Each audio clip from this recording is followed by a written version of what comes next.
Oh my God.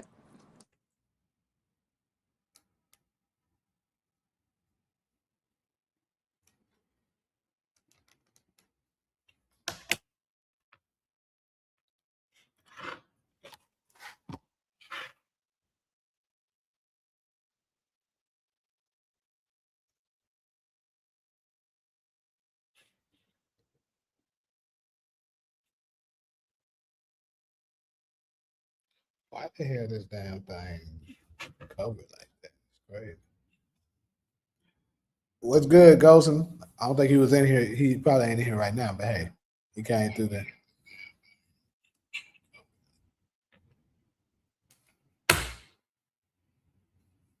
Ah, he is in here. What's good with you?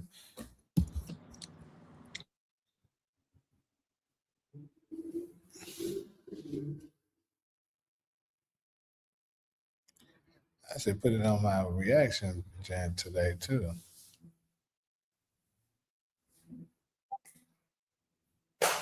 Try to give it a little time for somebody to come up in here and stuff like that. Ty's little girlfriend been coming over here on here harassing me too. I was gonna tell him about it when he came up here. She might come my ass on here right now. Damn, why you gotta do all that? Who, me? Yeah. What I'm doing? Putting her out like that, like that. She in here harassing you, Jamie. Is that what she doing? I just saying, like she was coming in here. What size is it? I'm like, I don't know. I don't know what that bad is. She could just be using it to engage.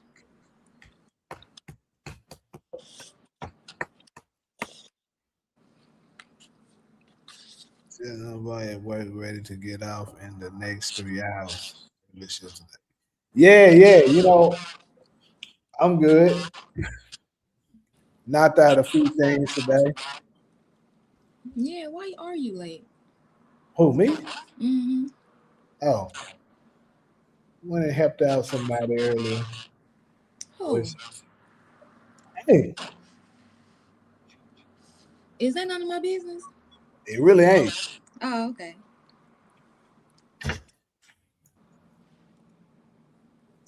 What's Hey, good, Rita? Allie.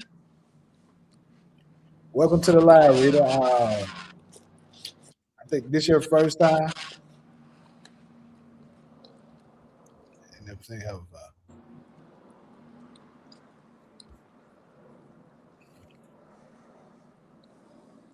Anyways, I guess we got no people. I'm gonna go ahead and get started. But damn, that damn static is bad. Rita, you been out here before? My bad. But anyways, good people. Three good topics for today. What's up, Trey said?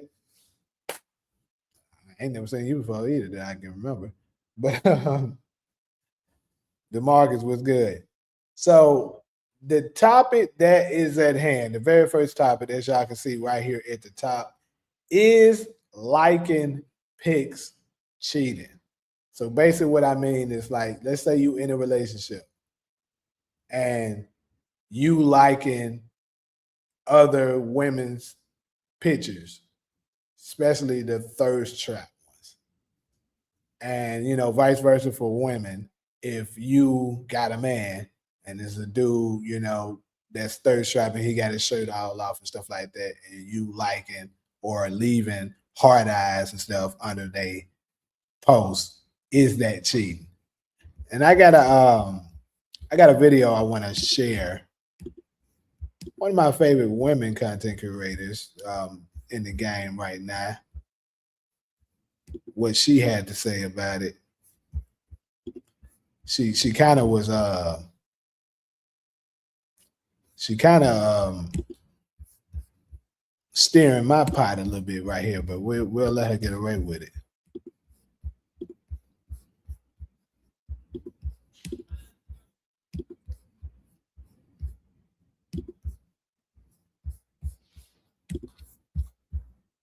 Men. Stop liking thirst trap photos on Instagram. Stop giving that woman power over your woman. If you are in a relationship, like it in your mind. Because I promise you, that girl, one, she doesn't need your like. There's already 10, 20, 30,000 likes on there. Your like don't make no difference. More than that, you're also shaping your algorithm to show you more of that. Why would you want to see more temptation? Why are you looking at other women's naked bodies on the internet? Nothing but a thong bikini on and nipple covers. Why? What could that possibly create in your woman that's good? It's actually disrespect. And the most disrespectful part about it is that woman, oftentimes, especially if you're a man of substance, is going to screenshot your name on her photo and send it to all of her girlfriends. And all of these girls are going to talk about how, oh, he was all up in my DMs. He was trying to holler at me. He was sending me hard eyes on my story. Why would you give any woman that power over your woman? It's not about I get to like what I want to like it in your head. Why do you need to put your digital imprint on it and disrespect your woman in that way? It doesn't make any sense to me. In fact, why are you following women that only post thirst trap photos? As a man in a relationship, for what reason? She's not teaching you anything. There's no how-tos. It's not educational. It's just a female that is constantly posting her half-naked body on the internet. Why would you follow her? For what reason? Because she's posting her half-naked body on the internet. Why would you follow her? That man shouldn't be in a relationship. Because men is driven by aesthetic. You said this I'm not going for it. My answer is no. Is it okay for your partner to compliment women a lot at the bank, at the store, at the gym, etc.? I think that it depends on the woman. I think that if it looks like a woman could use a compliment, give it to her. If it looks like that would make her day because she doesn't hear that very often, give it to her. But if it's some Instagram model looking BBL to the gods, makeup done, hair slicked, she don't need your compliment. She don't need it. Because why? Well, I'll say one thing. As one of the great philosophers once said, my boy Yo Gotti, don't you hate when you get screenshot? That DM one for everybody. So that is the video. Basically, she's implying that especially these thirst trap seeking women, they don't need your likes anyways. So pretty much, if you're liking their photos and you're already in a relationship, you know that possible temptations can be displayed on, on the table. It is indeed cheating when you're basically liking their photos or, leaving comments. Solo, you agree or disagree?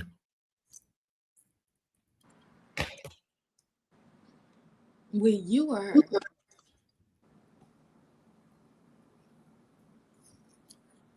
I don't know if your mic went out, but we can hear you. Oh, I was saying, are you saying do I agree with her or agree with you? With her.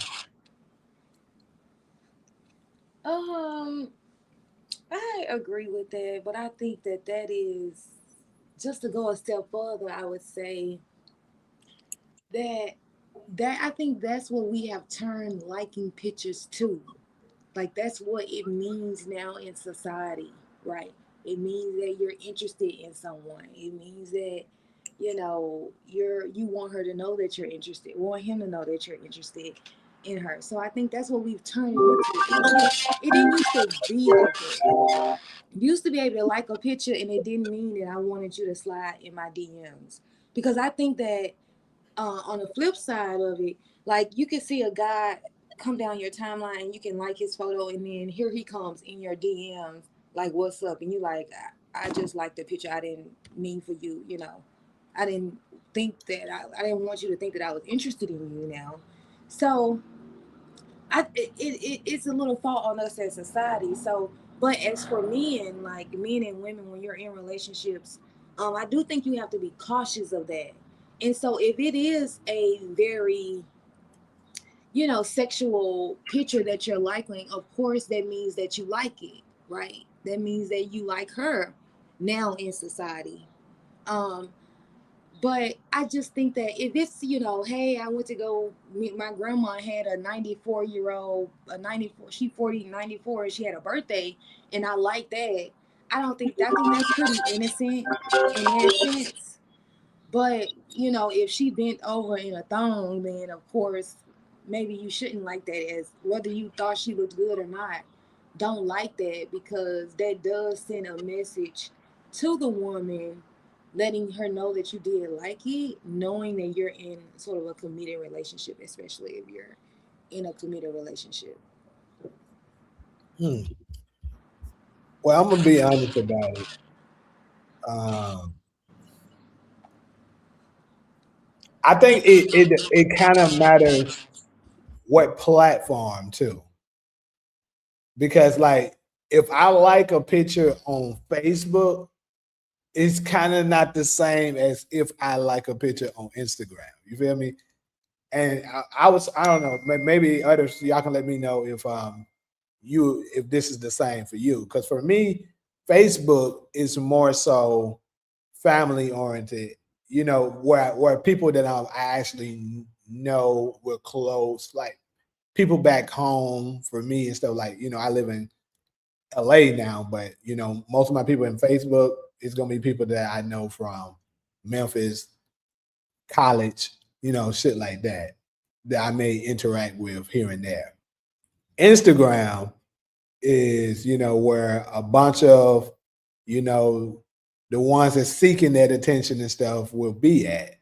So if you liking them on, especially if they, wearing a bikini, half dress, or doing anything that's a thirst trap, I kind of agree with it because your intentions more than likely is that, especially if you leave comments. I'll say that, like for instance, like how they got the storage thing too. Like if you like put heart eyes on a story, that's absolutely cheap because you're pretty much letting them know that's indication that yeah, I like you. And let's be real, if that person was to say something to you back in nighting, thank you, I think you look good too, or something like that. That's gonna spark a conversation that might lead to something that could have been avoided had you just never did that.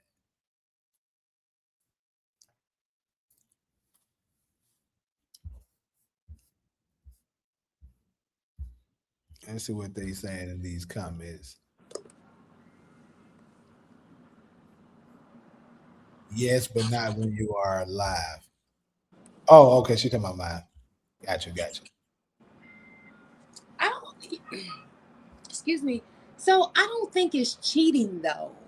Is it inappropriate? Like, could it be construed as inappropriate? Like, I feel like if your girl brings it up to you or your guy brings it up to you that he doesn't like that, then I definitely think that um you should stop taking make an effort to stop doing it. I think that's a valid reason to be a little concerned if the pictures are, you know, sexual in nature.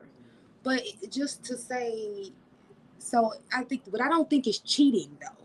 Cheating is the act of betrayal against your spouse with the intention of creating a new relationship with someone else. So I don't necessarily think it's cheating, but is it something I think you guys can talk about? And yes, but is it, are you betraying your?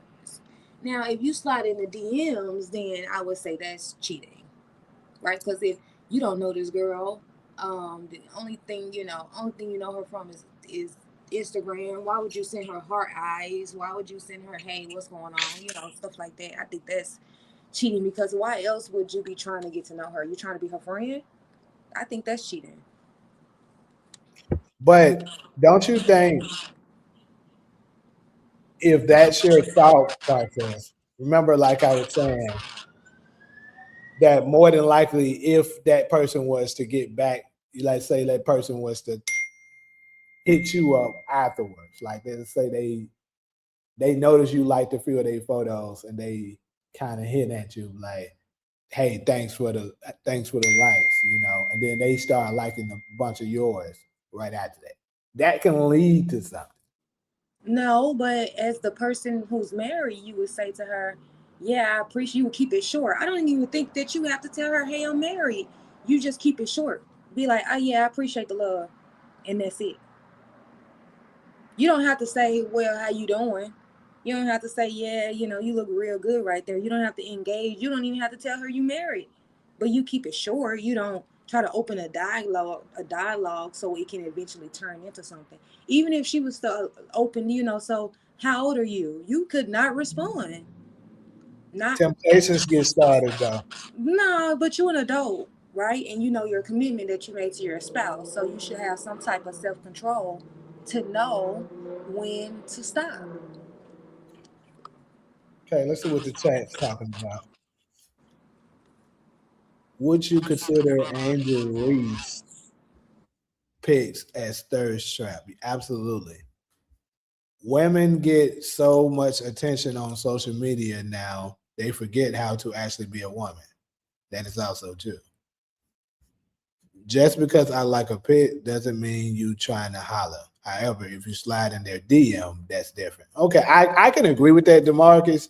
But I'm just saying, like, because I'll say this, I don't been with a few girls before that they'll notice that I like a certain girl's photo or whatever, and they didn't like it. So I try to be respectful enough to, try to limit how many women's photos I might, like. And to be honest with you, shit, for me, if I notice it's a certain dude and you constantly liking all these damn photos, I'm probably gonna feel something about it too. Like, why you liking this ugly ass nigga photos so much? You interested in them? Shit, I'm gonna wonder. The internet is like the legal system. Anything you say or do will be used. I swear to God, that's a fact, Ali. They sure gonna try to use it against you. Especially women, see, dudes, and Solo, let me know if you disagree with this. But I don't think dudes we use that as much. Like, say, when a woman know that, like, let's say she knows you with somebody, and you go ahead and take that chance and decides to go ahead and hit them up a little bit, trying to be secretive about it or whatever. They'll screenshot that shit and hold on to it. Like, men, if a girl do it and stuff like that, I mean, I don't think we'll be trying to hold on to it to use it for something like that. So it's very dangerous for dudes.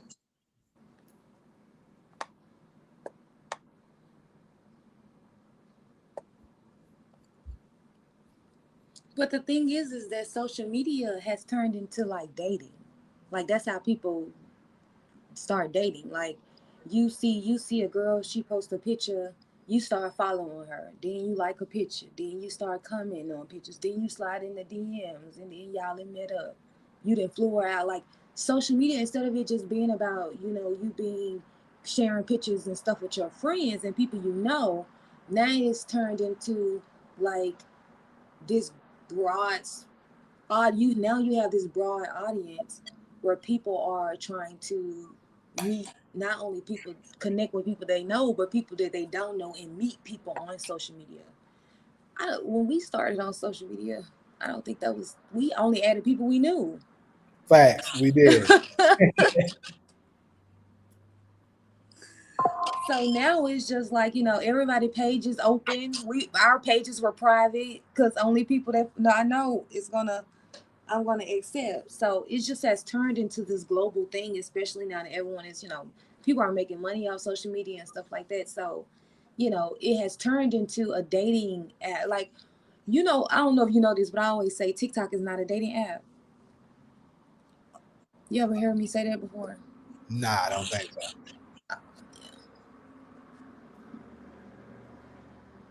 But what you mean by that? TikTok is not a place where you come on and you try to meet somebody romantically. Like, are you on TikTok looking for your wife? That's Not what I'm really. saying. Yeah, not really. No, yeah. But that was my experience was, you know, be I on don't there. know though. Being on your TikTok, we might be talking about something different though. That's what I'm saying. That's why I said it, because my TikTok is not like, they want to know what type of content I'm doing. They don't give a damn about what content we got to them. Right, they be flirting. Uh-huh. I don't seen a couple of attractive girls from other countries and stuff that I ran across while I've been on there. But I'm not on TikTok.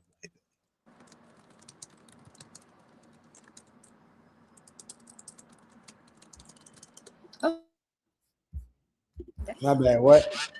Oh, I was just gonna see what's going on in the comments. Oh, okay. I was about to read them too, but you can go ahead. Okay.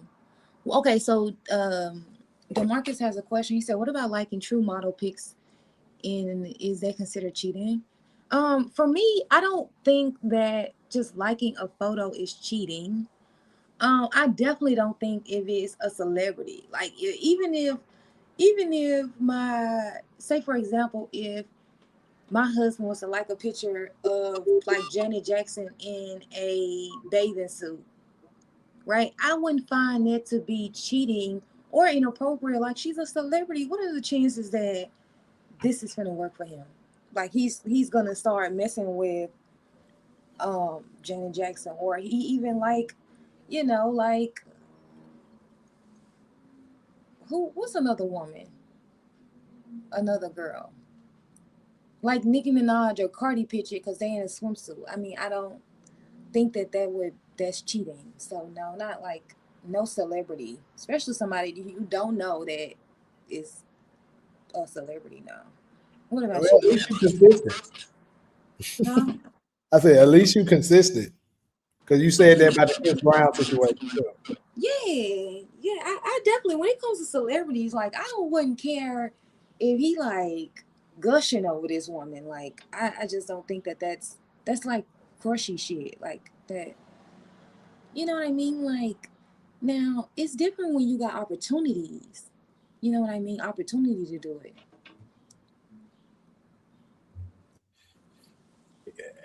Well, shout out to Demar. He said this is a touchy topic, and this is why I don't come up on lives. When I had my own channel, it almost cost me my marriage. This is why I only comment. Oh shit. Damn, bro. I feel you on that. Hey, and you 100% right when it comes to this. Because trust me, I deal with that too. I just don't give a damn. You got like it is what it is. You got me fucked up.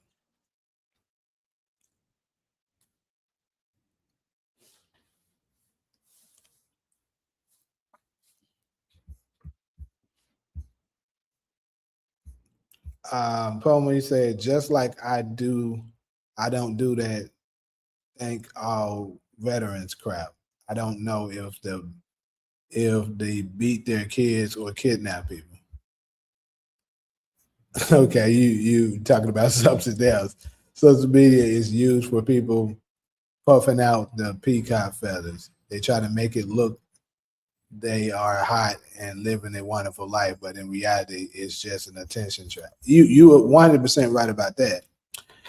Ali says, but if you liking all the photos on the daily, then we need to talk about the obsession.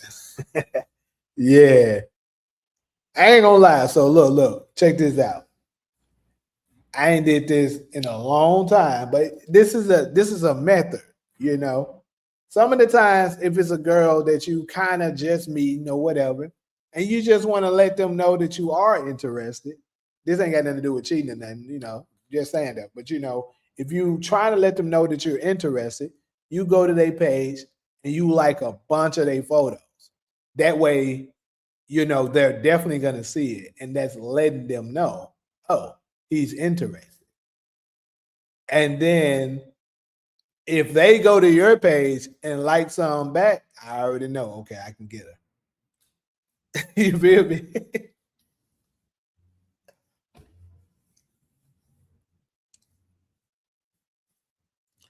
People need to stop worshiping celebrities. People should look up to good role models like their family or pillars of their communities. I agree with that. This topic is very interesting, UAN. This is why I asked you if you were to do a sex scene, if your you was in a relationship and if that is considered cheating. So, you know, I think that all depends on who you with because from my experience, when I'm with someone that's in the industry, which a lot of the women I tend to date do are girls who are pursuing their craft in the art of acting, or let's say they work behind the scenes or possibly music, something dealing with the industry and entertainment. Typically is the type of women I go out with. Um they are, most of them are more understanding because they're into that too. So they get it. It's just work. Although it could sometimes escalate to something else. But when I've kind of spread it in, like, dated girls that's not in that business, they kind of have a issue with it. Like I had one of them straight up try I don't know what her problem was. She's tried to tell me you're not doing any, you're not doing any intimacy things when you do your roles. I'm like, the fuck? You don't tell me what kind of things I can do. And like, so that was an issue. And eventually it didn't work out. Long story short. But anyways, good stuff, people. I'm gonna go on ahead to this next one. This one, it's been spiraling out of control. And as you know, it's been actually going on for quite a while. And that is the Will and Jada situation. So, as we know, Jada has been going on absolute tear, getting on Will Smith's face. It all first started in what year was this? I want to say it started maybe 2018.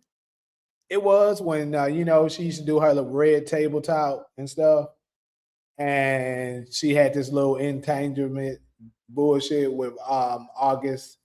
What's his name? August. I seen what the fuck. What's his last name? Y'all know. August Alsina. Yeah, something like that. So August Alsina, and basically she pretty much revealed to Will right to his face that she was cheating on the nigga. And you know, Will has this thing where he's saying he told her when they were first married that he could love her through anything. How the hell he does that? Lord, who knows? But so recently she's been still pretty much getting on his ass, talking about things that she's doing, how Will's not making her happy, and now she's always upset or whatever. And Will got to the point that he's like, he's done with this shit. He's done trying to make her happy. And he's gonna see if she can go out and find someone or something else that can make her happy because he can't do it. He's done trying. So I do have a few videos to support this topic. And the last one is gonna be crazy. So let's deal with this one first. Let's see what we got here.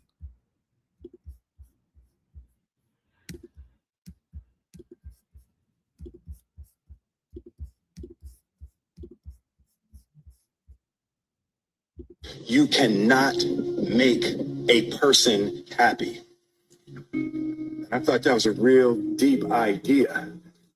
You can make a person smile, you can make a person feel good, you can make a person laugh, but whether or not a person is happy is deeply and totally and utterly out of your control. We came into this false romantic concept that somehow when we got married that we would become one. And what we realized is that we were two completely separate people on two completely separate individual journeys, and that we were choosing to walk our separate journeys together. But her happiness was her responsibility, and my happiness was my responsibility. Okay, so he didn't crash out on this one. It's another one where he crashed out on. Hold up.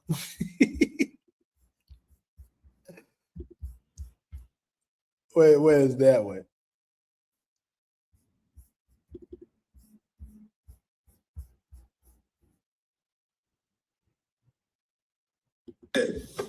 I retire. I retire from trying to make you happy. I need you to go make yourself happy and just prove to me that it's even possible. So very quick, as y'all can see. and you know, I gotta share. Let's hear what Jada got to say too. Jada been on his ass.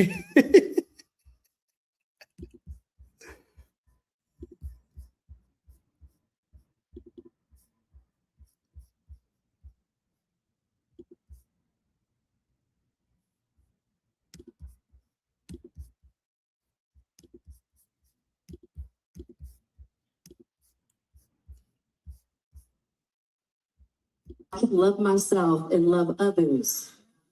That we could all be on the road together. So I'm like, well, I'm gonna have to speak my truth, but I'm also gonna protect you. So if I gotta look like the adulterous wife to make sure you're good, I'm gonna do it. Y'all, learn how to love myself and not leave Will on the side of the road. And I had to learn how to love Will and not leave myself on the side of the road. In that moment, because I felt so bad that he was in this situation, I decided I'm gonna love you, Will, and I'm gonna leave myself at the side of the road. And on top of it, I want Will out. I don't want him part of this. Okay, I'm the bad guy. I'm the worst. Great. Let's be done with it. Right. I wanted it done. You got your answer. I'm the adulterous wife. Let's be done. And let's move on. You know, as to get him through it, the family through it, let it go. Right. And but I had to learn. That was a big learning moment for me. I wouldn't have been able to see that aspect of myself that needed to learn that I should love myself and love others. That we could all be on the road together. All right.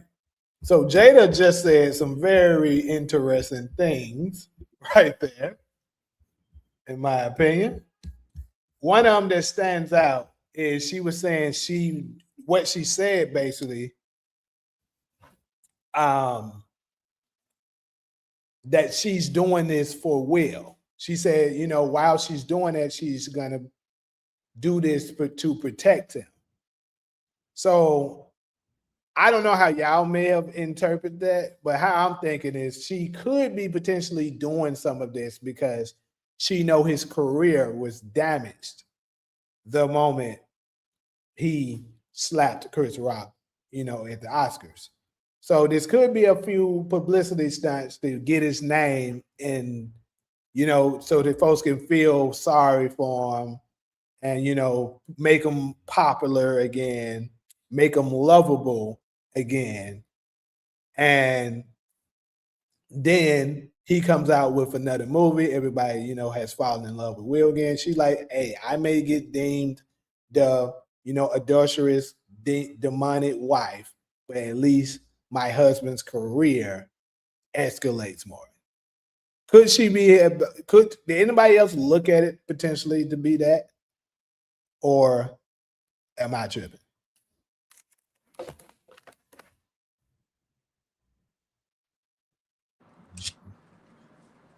I thought about it. I'm not gonna lie. I thought about this being publicity.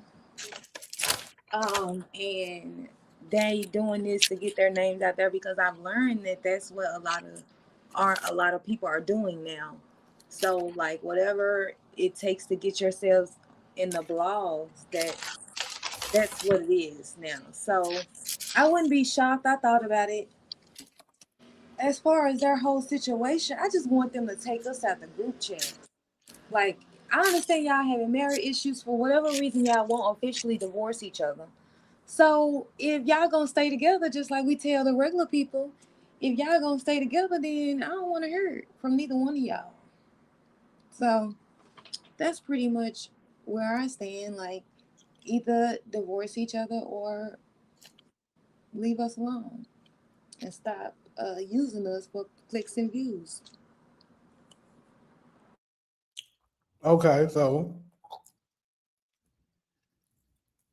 that's one way of saying it. Now I'm about to drop something on y'all that I'm pretty sure some of y'all may have heard, but I'm gonna add some more context to it.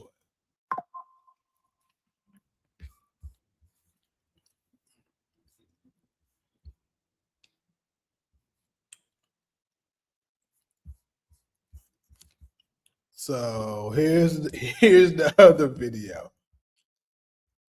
It's a little crazy.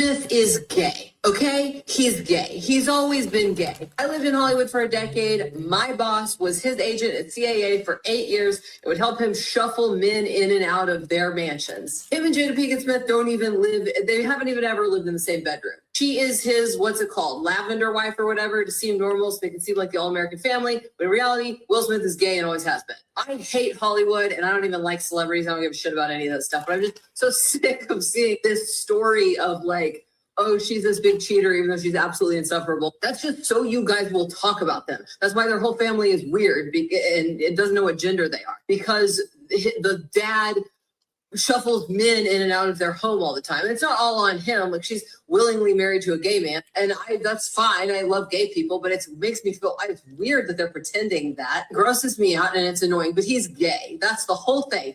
Will Smith is gay. All right. So this is what she had to say. So I have a whole lot to say about that.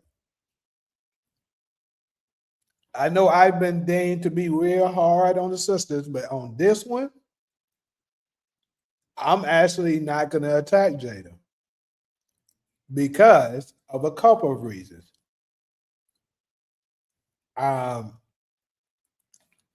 So first and foremost, all of this is allegedly, we're not saying any of this stuff is true, but I will go and use context clues of certain things that I do know. Now, I'm just going to keep it a buck. I agree with her because this is what I believe happened. It's crazy because I remember Marlon Wayans was telling the story one time, and he was basically telling us that he was interested in Jada. Excuse me. At one point, but she ended up running into Will, and they hooked up. And keep in mind, Will was jealous of Tupac because she was like, he said they had this thing going on where they were almost inseparable. And basically, she had this thing, but it never escalated. They never became lovers. However, there was definitely some what ifs going on there. And, as I believe, as time has passed, especially since Tupac later on ended up passing away, she's living with regrets. She's like, damn. Because I believe she didn't know Will was allegedly left-handed at first. Then she got caught up in it, but she is receiving some great benefits and incentives to stick to the marriage. So the things that she's doing going out with other guys and stuff like that. It's all her acting out because of the situation that she is in. That's what I always felt like was going on. And you keep hearing more and more confirmation to this. Now, here is something else that was 100% told to me. As you guys know, I live in LA, so I've been in the Hollywood circles and stuff like that. It's a movie producer that I know. I met him back in 2017. And I was with a friend of mine. She was talking to him, and I can't remember how Will came up, but Will Smith came up. And she was talking about my friend. She was saying something about Will. I think maybe she liked him or something like that. And the producer guy was like, well, you don't have to worry about anything with Will. He's the one that got to worry about him, Will. And we was like, what do you mean? And he was like, Will is left-handed. He just straight up said it. This was a movie producer told me this. So I kind of knew somewhat of this for quite a while. Like I said, all of this is allegedly, but the producer absolutely told me that. I don't have no proof of him being left-handed or anything like that. However, 100% this was told to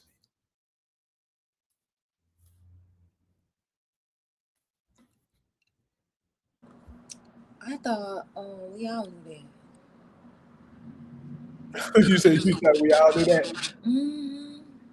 I know for me, I watch Kaya. So my Nick, my back. Mm-mm. You know the girl who sing my Nick, my back. Oh, Yes, she got like a blog where she be talking shit about people called gag order. She been saying this for years. She said she alleges, not me, Will Smith, not me. I heard allegedly that you be hooking up with Tisha Campbell's husband. That's oh yeah. allegedly. That Mhm. she's been saying that for years. Yeah. That they were in, whatever they were doing. Yeah. Yes, and then I mean I still don't know. See, to me, if you're willing to sit in your circumstances for money, I don't feel bad for you. So if I she's think willing to stay in that relationship with Will because it's financially feasible for her, and she's choosing money over her happiness, then take us out the group chat. And I'm thinking that if you and Will are, if you play your cards right, you should be able to get a good deal out of that, right? Shouldn't she be able to negotiate good terms on the divorce petition if she has the little back pocket? I don't know. I guess it depends on what that black and white say. I'm thinking she could negotiate a little bit, but Well, you're an attorney, you know more than me. I'm thinking that she can negotiate the terms of a good negotiation. I don't feel like Will leave her high dry. So if that's the case, then girl, take your little money and take his little money and then go about your business, girl. He free to do what he want to do, and you free to be happy for whatever it is that you need to do to be happy. Yeah, I heard he actually be having some video action going on too. I wouldn't be sure.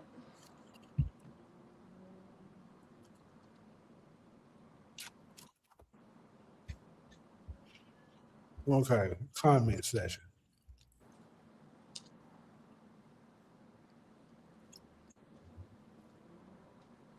Imagine if Will would have stayed with his first wife. Um,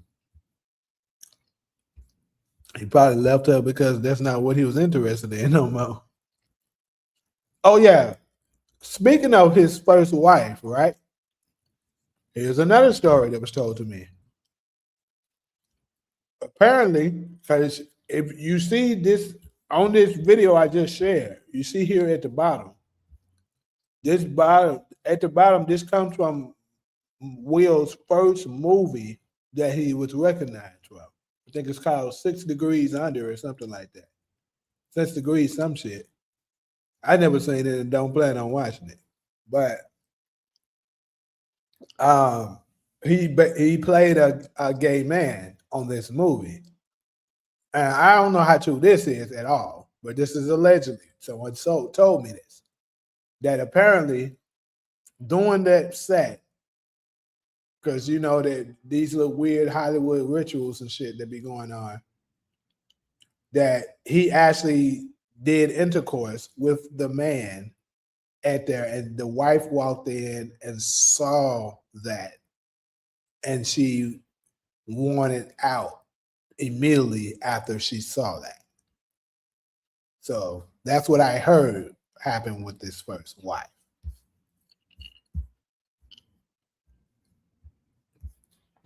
That's terrible.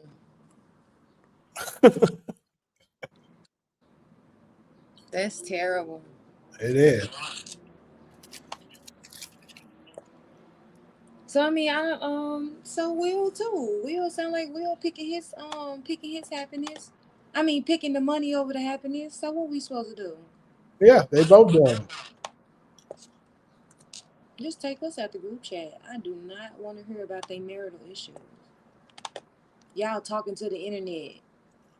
Are you for real? How about you talk to your spouse? The market said, would you date a content creator? It depends on how much money he make. Damn. Mm, yeah, what's wrong with that? A lot wrong with it. Mm, Oh, well, she's saying she keep playing with her. She gonna tell about his other relationships like Will do at Mark. Jada was jealous that Will's career was better than hers. That's possible. I mean, she could be jealous of his career for sure. I'm gonna tell you this, Demarcus. In my opinion, when you're a man, ain't no such thing as bisexual. Your ass either gay or straight.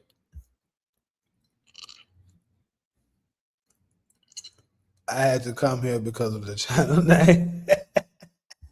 Appreciate the comment, man. Will had a chance to hook up with Lisa Ray McCoy. Hmm. who ain't playing all I see? He's talking about me. Who not playing all I see? What's wrong with that? Y'all date women based on how fine she is. Why I can't date based on how much money you got? That's not true, and it's not the, and it's different. Whatever.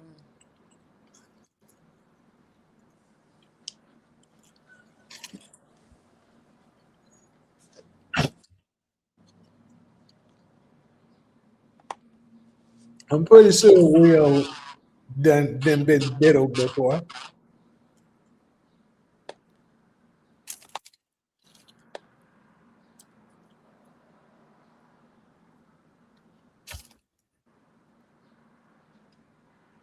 Yeah, she answered that hella quick, didn't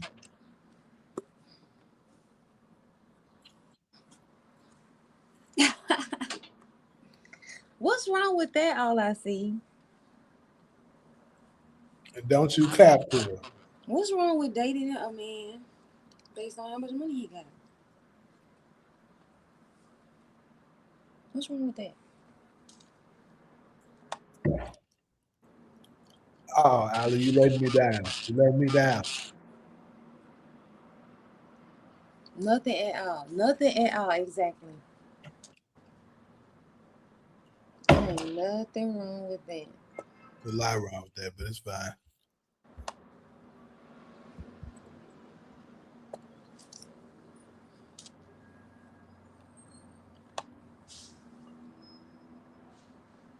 It's a shame that the audience not too big today. They what? I say it's a shame the audience not that big today for some of these topics. I'm a Leo, August Leo. Her sign is a punk.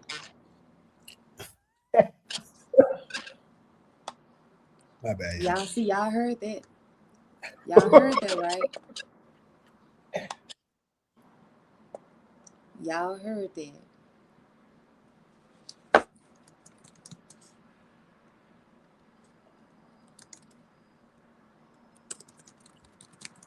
Y'all heard that?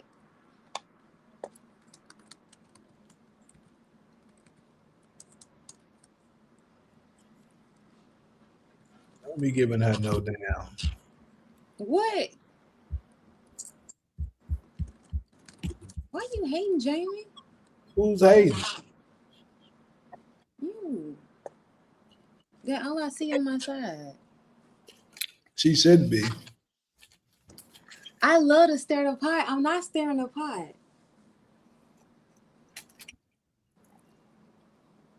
I'm not staring at the pot.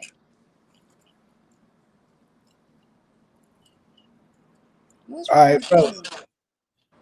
I need y'all for this one. So there's been this new thing that I've been seeing, and it's this guy. Honestly, I had a video for it. I don't know what I did with it, but it's all right. But basically, there's a new trend for the fellas because you know how, especially when the women run into a guy that they're not interested in, so they love to say, "Oh, I'm not having sex right now. It's just me and God. I'm celibate and all this bullshit that they'll try to hit you with when they're not interested, but they'll keep you around to enjoy the the benefits of whatever it is you may be bringing, whether you giving her money, you taking her out on nice dates, she using you for food, paying a bill, whatever it is. But they tell you they celibate. It's just me and God. I'm working on myself. All the rhetoric that they love to cap and save to it. So apparently, the niggas has came up with one themselves, and it's called the financial celibacy. So we just working on ourselves. And so when they come and they asking you for anything, can you let me get some money for this or that? You tell them you financially celibate. That's something y'all getting on board with or what? Or is he wrong?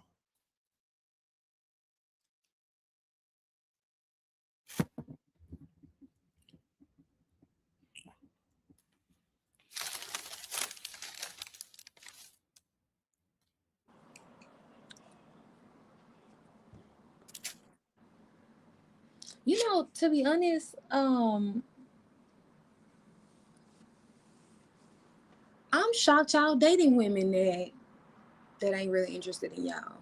Then my question would be, why are you continuing to entertain her? Why are you taking her out on dates if she's not looking for a relationship because she's focusing on God and she's not looking to pursue you romantically? Then why does she get to still text your phone? Why you still take her out? Why you still engaging in any type of contact with her when she is not ready to give you what you're looking for, which is what it sounds like, a relationship or sex. Sounds like that's what the men are going into it looking for, either sex with her or because you said something about celibate, her being celibate. So I'm thinking, okay, so he was asking for sex and she said no because I'm celibate.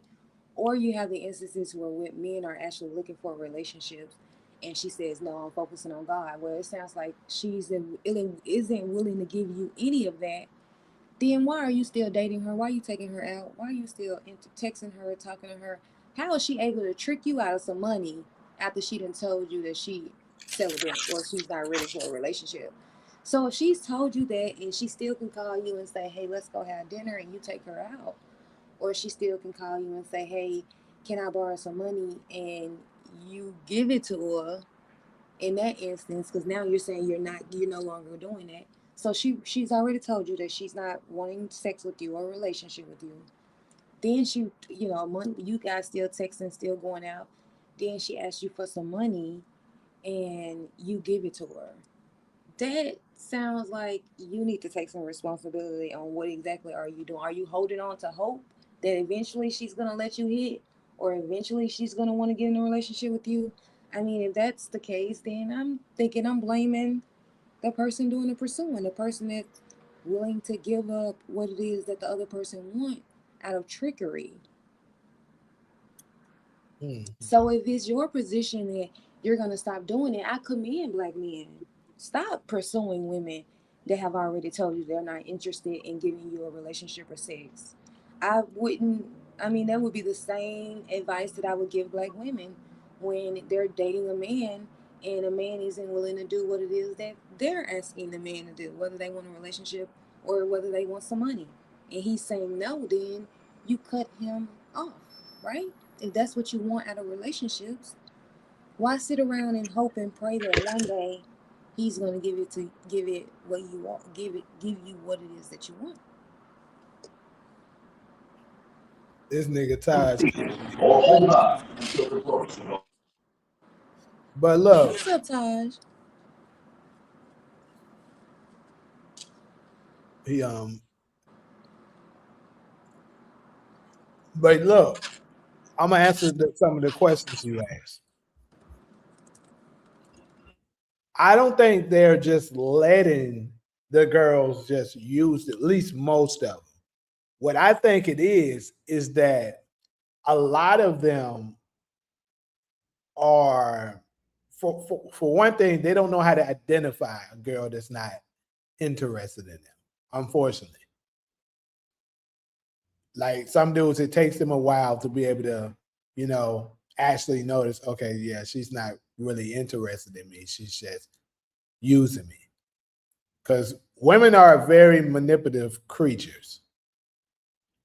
They know how to give you just enough to make you think that they might be slightly interested to get whatever it is that she's trying to get out of you. And they're gonna keep that shit up until you finally realize it and cut her off. Or she finally finds a man that she's interested in and she cuts you off. And that's gonna hurt him bad because he's thinking that we were going somewhere and all this time you wasn't. And the worst part about it is, you keep in mind, she told him she was celibate, that she working on herself. And you find out the dude that she interested in and she ended up getting with, he tan her ass up the first week. I mean, niggas be cooked after that. So is that what you guys sort of? I mean, is that a portion of what you guys are upset with? Is because you've been sort of taking her out on these dates, and I guess at some point you asked for sex and she said no, I'm celibate. All along she's having sex with someone else.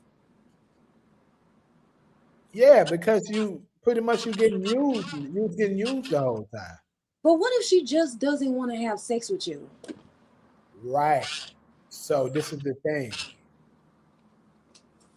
Women shouldn't go out with, I think you shouldn't go out with or take a date with any guy that you couldn't see yourself lying down with.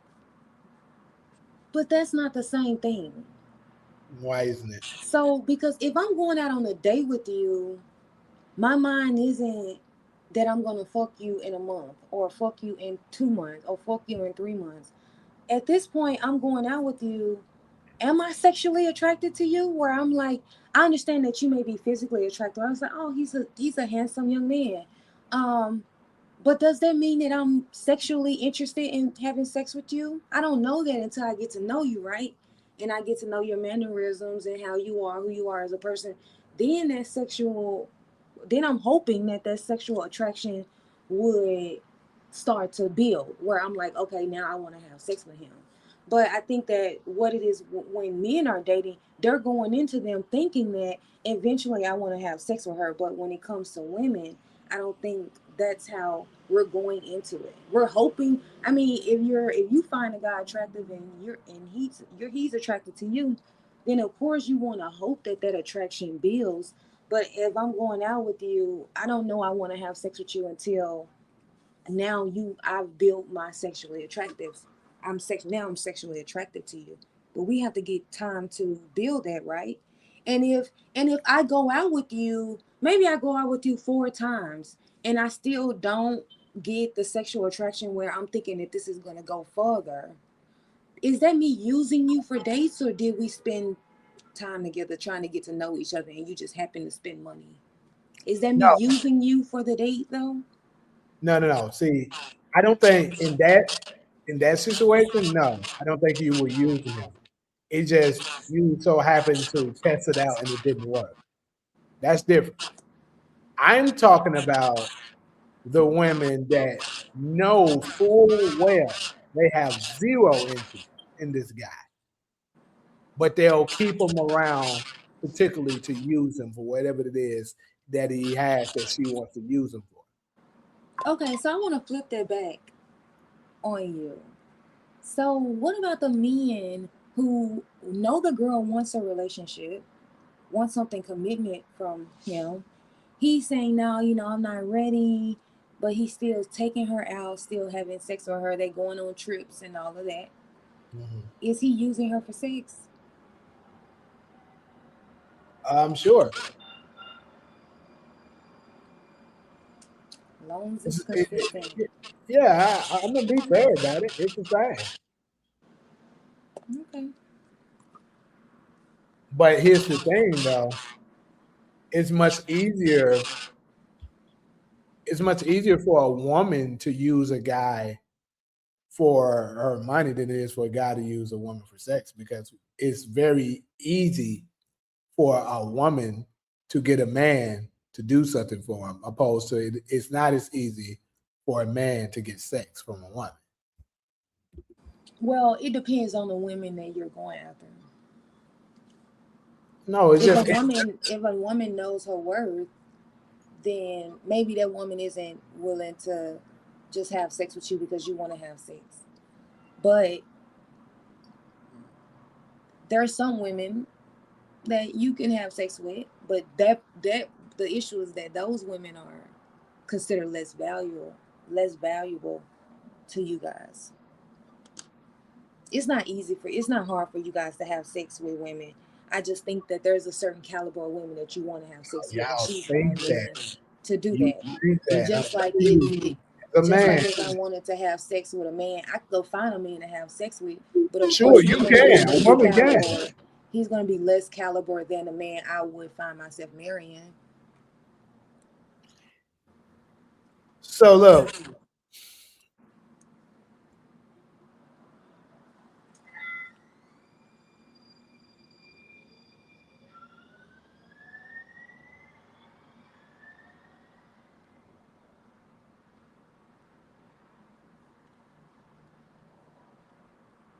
Hello.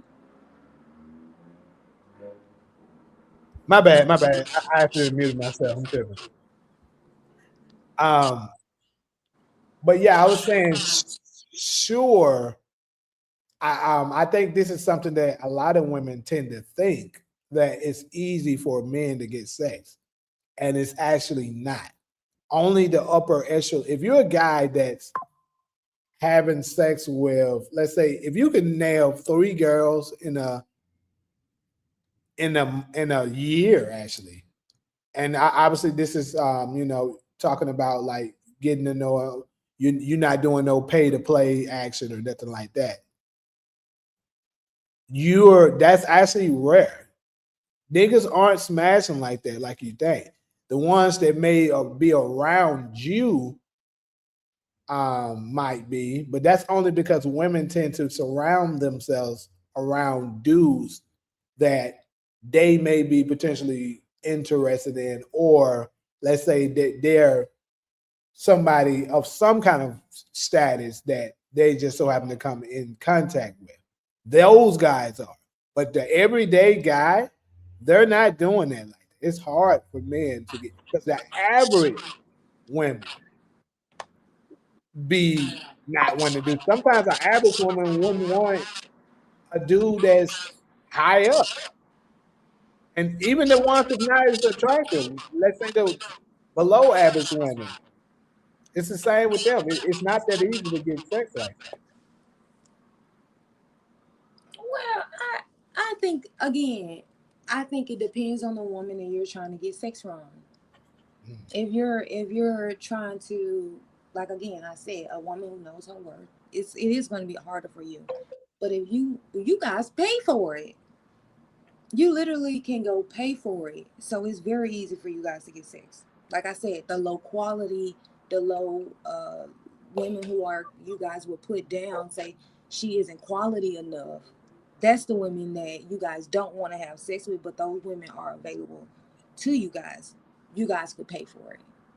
But you guys don't want to do that. You wanna have sex with women that you think are valuable.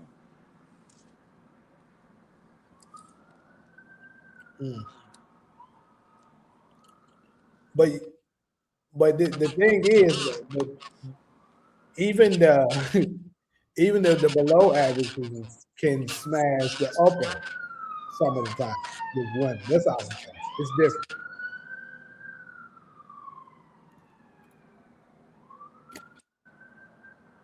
Well, I guess Ty's statement was cooked.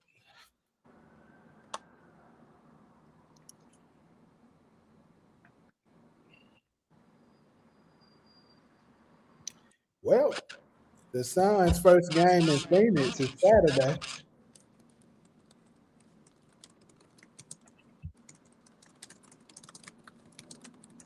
There you go, right there. It's crazy. I don't stuff him up here. What's good? Hold on, he back in LA?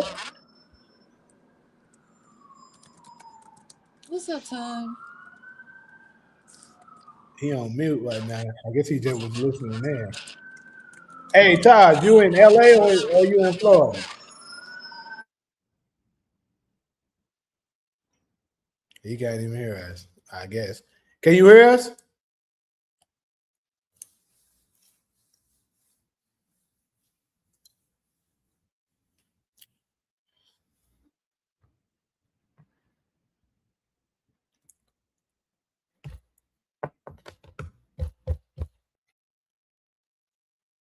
Yeah, it look like, I mean, I don't know how Florida's train system look, but it look like he might be up in LA.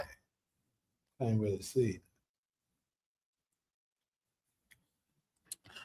But yeah, Golson, keep practicing your financial celibacy. Don't settle for less, like they be telling us.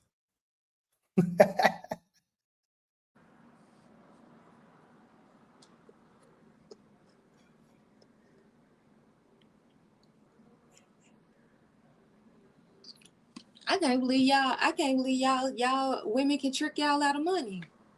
That's what's shocking to me. That's where I'm stuck at. I'm like, damn, for real? Um, I don't see how you don't see how they So be if getting. so if a girl is able to trick you out of money, whose fault is that? I mean, the first time, shame on you. You know how the saying, right? Fool me once. So what the problem is? I just think that y'all, when y'all are getting played in this dating life, y'all need to have the same empathy. Y'all need to have the same empathy for the women that y'all give to yourselves. The exact same empathy. But I mean, I get that, but women are playing dudes way more than men are playing women. Please, No, trust me, please, absolutely. please. Because how I know this to be factual is that men can't pull nearly as many women as women can pull dudes.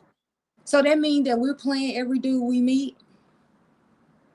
I would say in today's modern times, a lot of the girls are playing. That's how a lot of them are staying afloat with their bills. They got niggas to do something, everything that they need. I'm telling you, I know friends that do shit like this. Well, people that I know, they be having these niggas phones saved numbers saved in their phones as bill guy, light bill guy, lunch guy. They be doing this shit. My bad.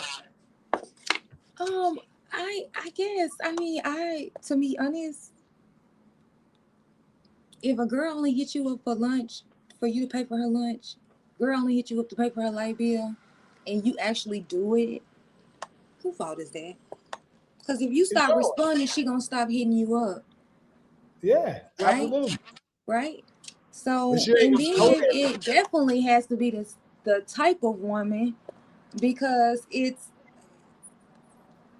y'all using that group of women and y'all saying it's all of y'all. You don't say all of y'all. There's a lot of them. Maybe the IG models are playing them, but not. That's it. They all No, want it's IG not true. models. Then they want to come back Not to us true. and cry.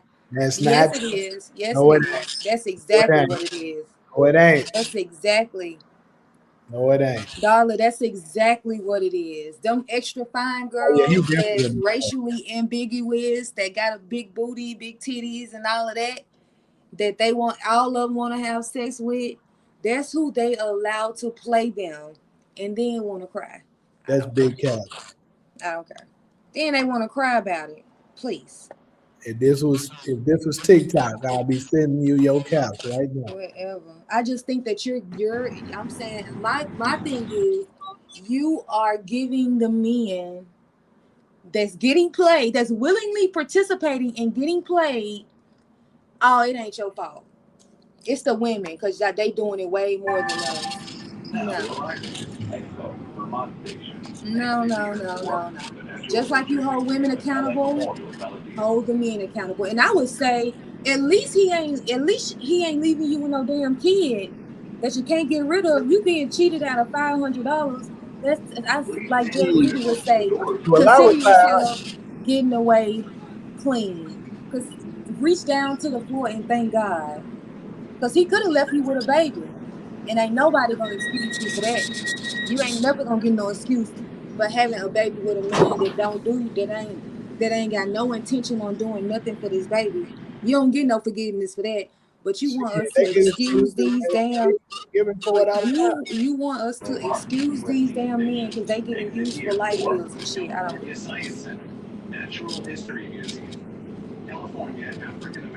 What I'm telling you is that it's not just IG models. It is normal, regular looking girls doing this shit. And who fault is that? What do you mean? Who started? Who fault you getting played by a normal girl? I'm not saying whose fault it is now. I'm just putting it out there that it's not just the IG. It's bad out there.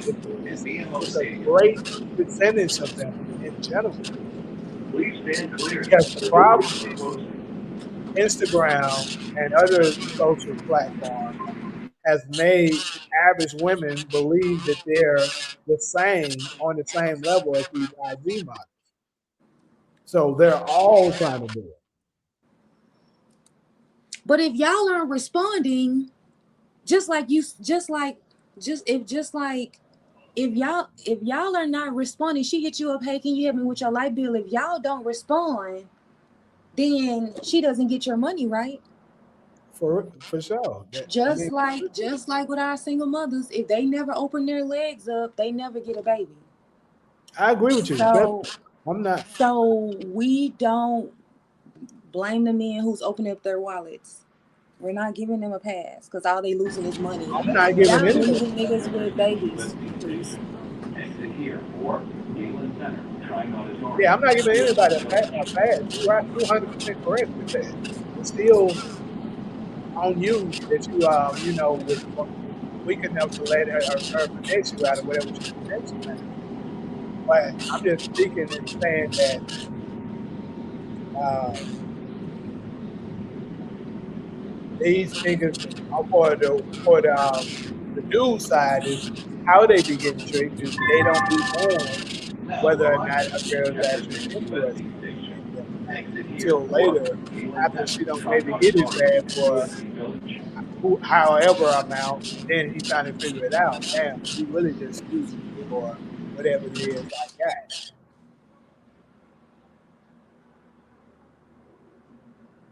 Choose better women, like y'all tell us. You're Choose right. better women. Yep. Choose fellas. Y'all heard it first. Better women. That's what y'all tell us. Yeah. And I'm telling the dudes the same thing. Choose better women. Completely. And What still time practice is your financial celibacy. so while I wanted to ask you that. So while you guys are exercising financial celibacy, are you guys still gonna be fucking? Absolutely. That's all I needed to know.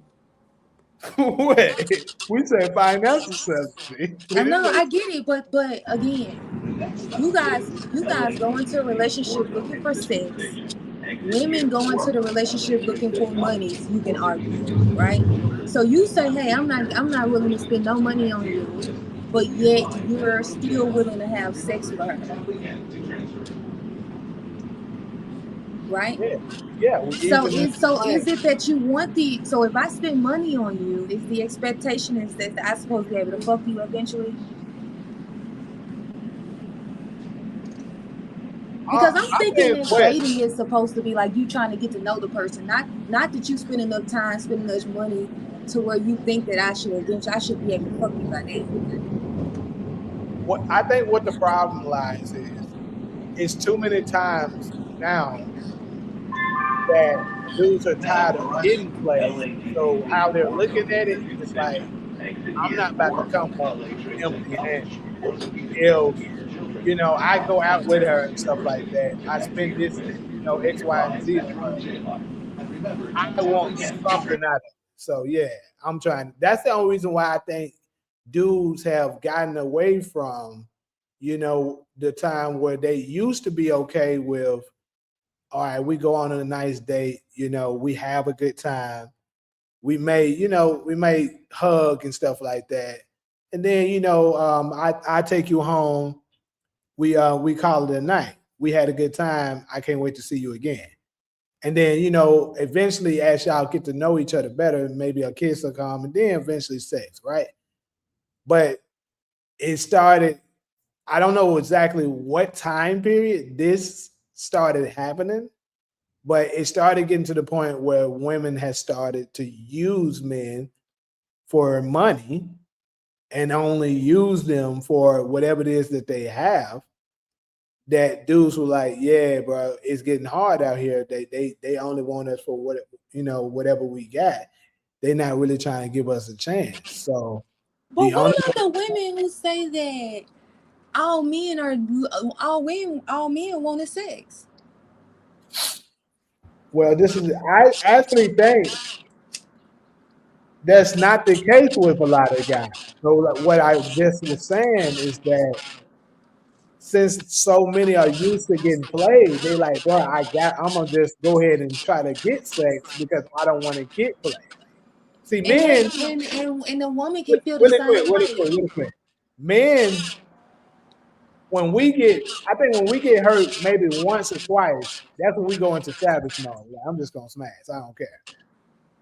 Women, some of the time, I can say, I think might be a little bit more lenient. As long as it's a guy that she likes, she might give him another chance. And then after so many niggas done played her, maybe she'll transform. Dudes kind of learn quickly when it comes to that. But what if women are the same way? Women are saying, you know, I'm so tired of meeting dudes and all they want to do is have sex. I'm just going to give me some money. Yeah, I 100% believe that's what's happening. I agree with you. So it sounds like both parties have a little work to do Facts. as it relates to dating. I definitely think you know what, to be honest, I think the issue, I think a part of this is, I think as a woman, I blame us, right? I don't try to hold men accountable because I expect other men to hold themselves accountable. I blame us, and the reason why I blame us is because I don't think that if a man is not behaving himself as a man, like, and he's doing shit that you don't agree with or you don't appreciate as his woman, I think that he shouldn't get sex, regardless if you want it or he wants it. If, like, not even just your partner, but if, like, if you're going out with a dude and he's just talking all this red pill stuff, you don't go home and fuck him, because what is why should he get sex from you if he isn't the man that you expected him to be, if he's less than mentally or intelligently, or he just acts like a child. Like, so like what I would say, like the YNs, like he going around the hood, you know, causing havoc and all of that. Is no way in hell a woman should be having sex with him, you know. So that's the way I said, like, we should be withholding sex from all these, because unless they come correct, they don't get sex. I think the reason why the behavior is so bad on men's part is because women are, no matter how bad men are, no matter how bad they think about us, talk about us, treat us, it's still a woman somewhere going to lay down with him. And what's the incentive to change? I'm still getting what it is that I want. To have no incentive of change. I'm still getting sex. I'm still getting sons. That's why I say these niggas don't deserve sons. Because having a son is a privilege. You don't just get a son because, you know, I go around just being lackluster, not being the best version of myself, and I get to like bring a child into this world. No, you shouldn't have sex. No woman should give you sex. That's And I true. think right now the issue right now that's going on is that it's more about the mental. I know for me, it's more about what a man's mind is. What is he thinking about? What is his perspective? What is his thought process? How does he get there in that situation? How does he plan to behave or what he think is fair? A lot of you talk to a lot of men, you be like, ain't no way in hell you should be getting pussy. What? I'm just saying. I'm just saying. Just saying. That's my opinion. I just be like, ain't no way in hell anybody should be having sex with you. Well, But hold on. So what's the type of things that the dudes doing, or is it what they look like, or that makes you say they shouldn't be getting that?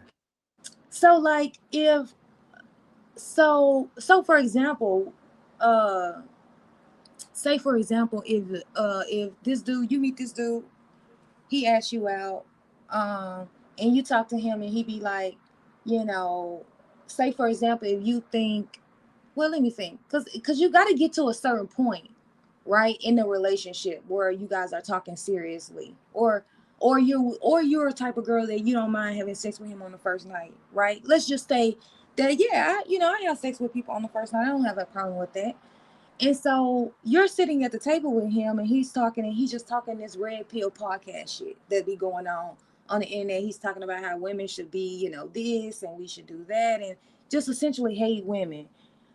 Should that should To me, I think that if he has nothing nice to say about women, he has nothing nice to say, nothing about his intellect that is something that you subscribe to, that should be enough for you to never fuck him.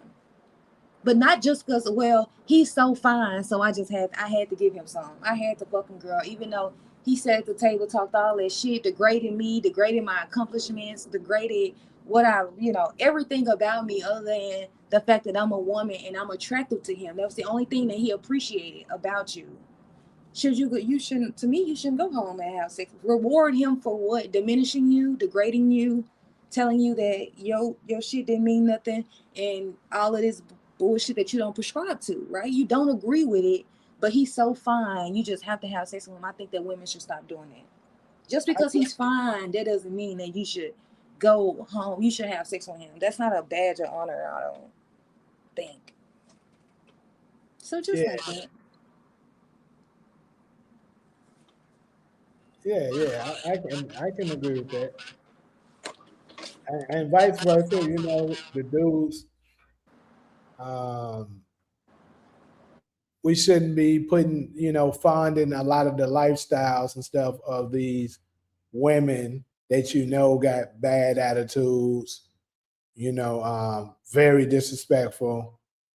There's no, like, you keep on trying it, but the shit's never gonna work because they're not gonna change. Like, unfortunately, this is my opinion.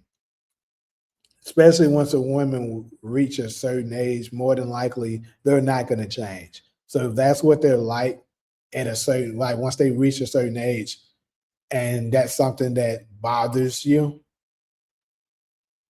and like say it's a deal breaker, you can't, that's something you can't deal with, you might as well just let it go. Like, no matter how fine she is, just let it alone because she's not going to change, and you're just going to set yourself up for a long, hard, you know headache full of sadness and shit. So you might as well just leave that shit alone.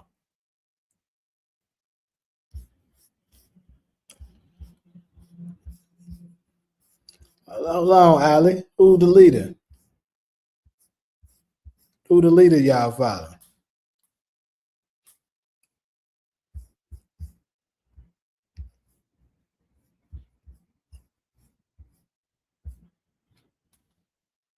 Darla, I'm not too interested in the plastic girls. I'm like, I'm more of a natural brother.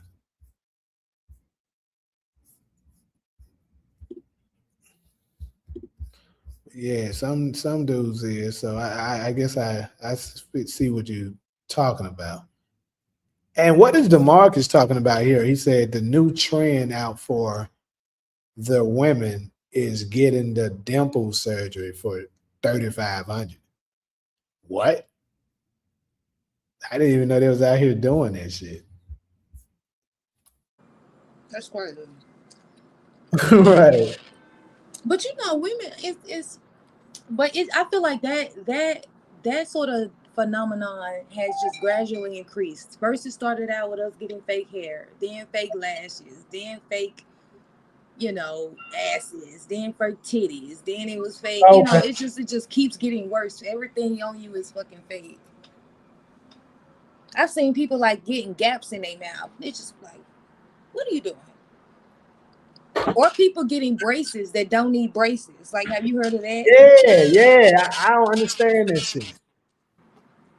It's the aesthetic. They're going for a type of aesthetic. Because it's a girl that I used to talk to. God knows she already had a big booty.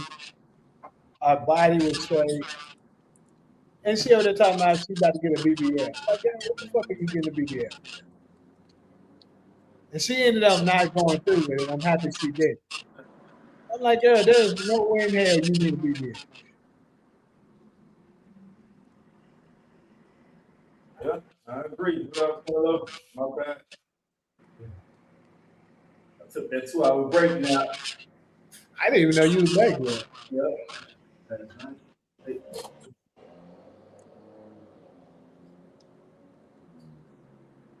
Man, your girl Black Queen, she been showing up What you say? talking to Tasha. He there with you? He just Yeah. got here. Yeah. Oh, what's up, Taj? Hey, it's all about y'all. My bad, lady. took a little nap. For being late, Tosh, is over. Recap. Let's recap what y'all was talking about. All right, so we'll give him a recap really quick. So the first topic we chopped it up. We were saying, is liking photos on social media, let's say you're married or you're in a relationship, you liking thirst trap photos from other women, is that cheating or not? That's a good one. Shit. Through my eyes or my lady eyes? Through your eyes, and then, you know. Shit, I need to think about that one. I mean, if I got a lady and I'm liking up thirst trap pictures, I mean, I can't be mad if she get mad. She find out I'm liking thirst trap. Yeah, that's kind of how I seen it too. Like, to me, it's just us being men, but if I got a lady, I understand why she would be upset. Yeah, this happened to me before. She, girl kind of got on me. It was like, she noticed I was liking certain girls' pictures a lot. So I'm like, all right. And now I kind of try to keep from doing it. I chill out on it. So. Look what Black Queen did Sunday night, but I didn't say nothing about the white titty lady. She brought it up. Yeah, she brought it up the other day. She was like, what Dodge it? I'm like, I was minding his damn business. and then she like, he done went to the white bitch. That's what she said. Yeah. So imagine her witnessing you like somebody's pictures. Yeah, she making up stuff in her mind. What else, y'all? What else, Solo? Go saying what's up to you. Nephew, what's that? Hey, next month, man, it's that time. It's almost time. Graduation time. And I wish I would call them topics. Those were some good topics. Then we covered Will and Jada. They look drama that's going on. Real quick recap with that. I believe Jada is potentially doing some of the stuff out in the opening to help boost Will's career because he's declining. You know, ever since the Oscar slap, all of his sales, his, you know, movies and stuff has not been hitting like that. So she do that to kind of make him look like a victim and make the world start feeling sorry for him to the point that they love him again. He can get back on top. All right. So now y'all know what I mean when I say sympathy is a hustle. So she's using sympathy as a hustle. Right. And she pretty much came out and said without saying it that, you know, I can get, you know, basically crucified as the adulterous wife, but I'm going to help my husband, you know, I'm going to, you know, do it for him as well. And I think that's what she was alluding to when she said that, for the people that was able to read between the lines. Is she claiming her influence for sort of not sending Will to do that, but Will did it after he saw how, you know, she did the black girl, the black lady eye roll. And when Will saw that, he was like, damn, that was his cue that he had to do something about it. So did she speak out about that? Because that's what got him put, right, you know, put out pretty much. And she also mentioned that shortly after that, Chris Rock tried to ask her out again after the slap. So he deserved the slap.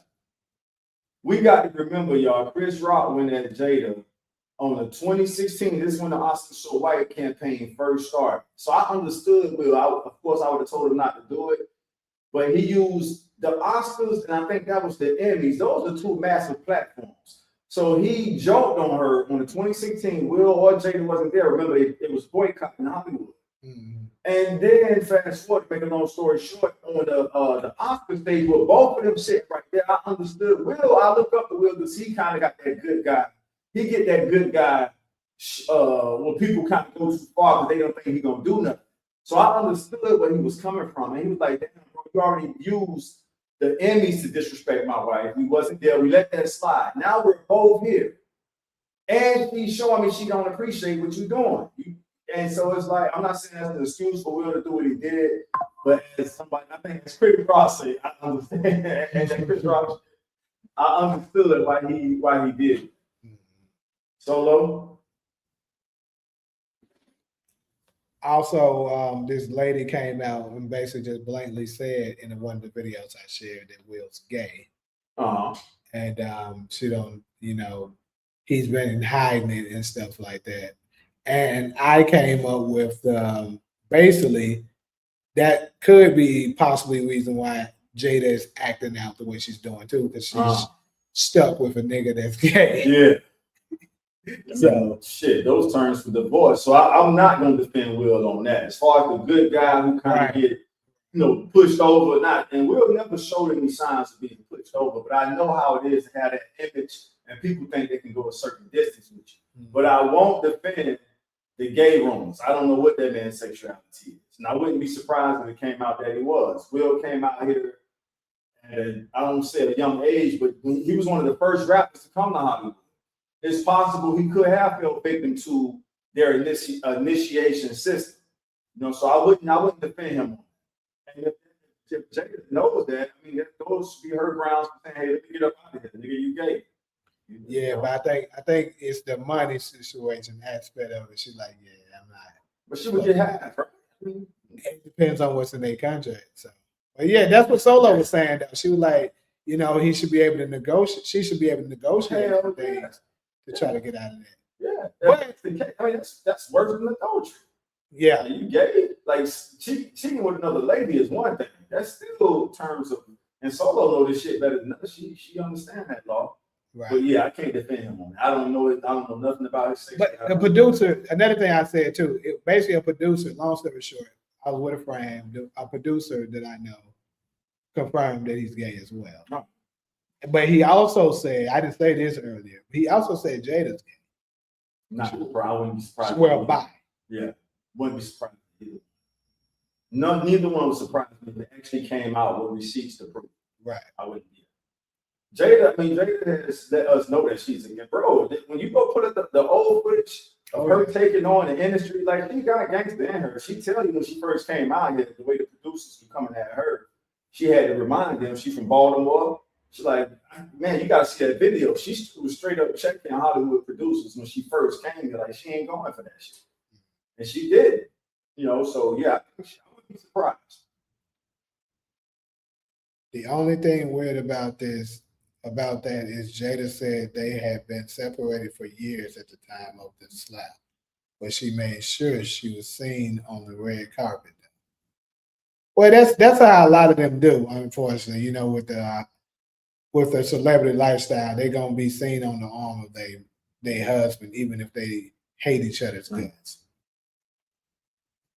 And Will definitely he did the beta male thing with that. Like the alpha male probably would have told Jada, "Nah, we'll get him.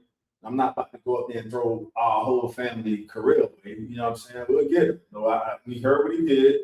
So that was a beta male move. And Will, again, I have no shame saying I've been looking up to Will since a kid. From parents just don't understand. So I'm not gonna take that away from him.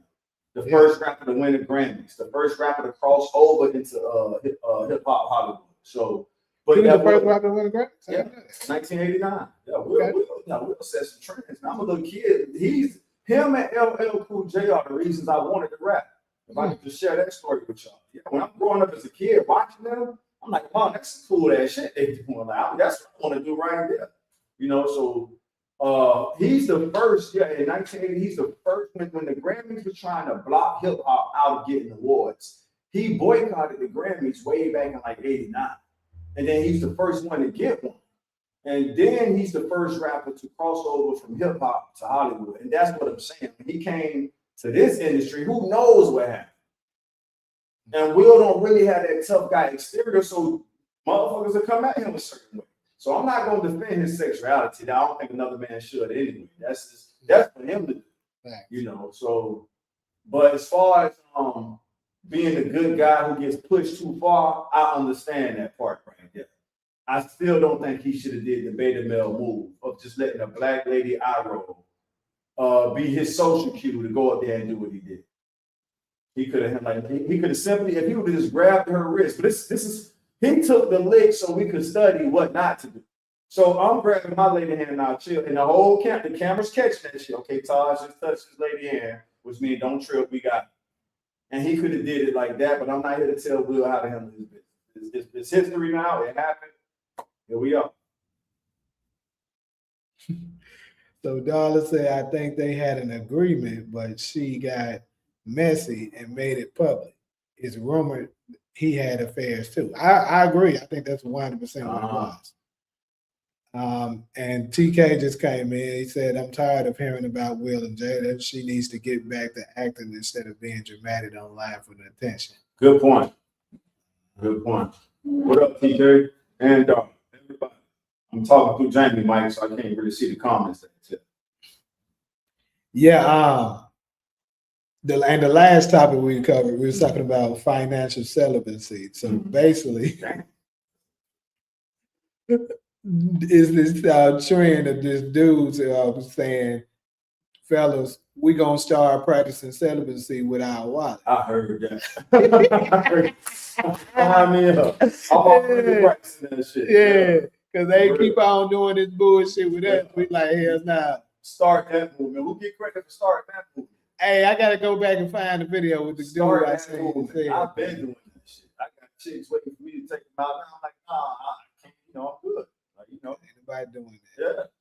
Yeah. I get around to you when I feel like it, not because you're ready to go out. So I'm all for that movement. Hell yeah. That's weird. That's a part of the hoes gonna win campaign. It is. Because why waste our money on chicks who just using us for it when we could spend that shit for some clean sex?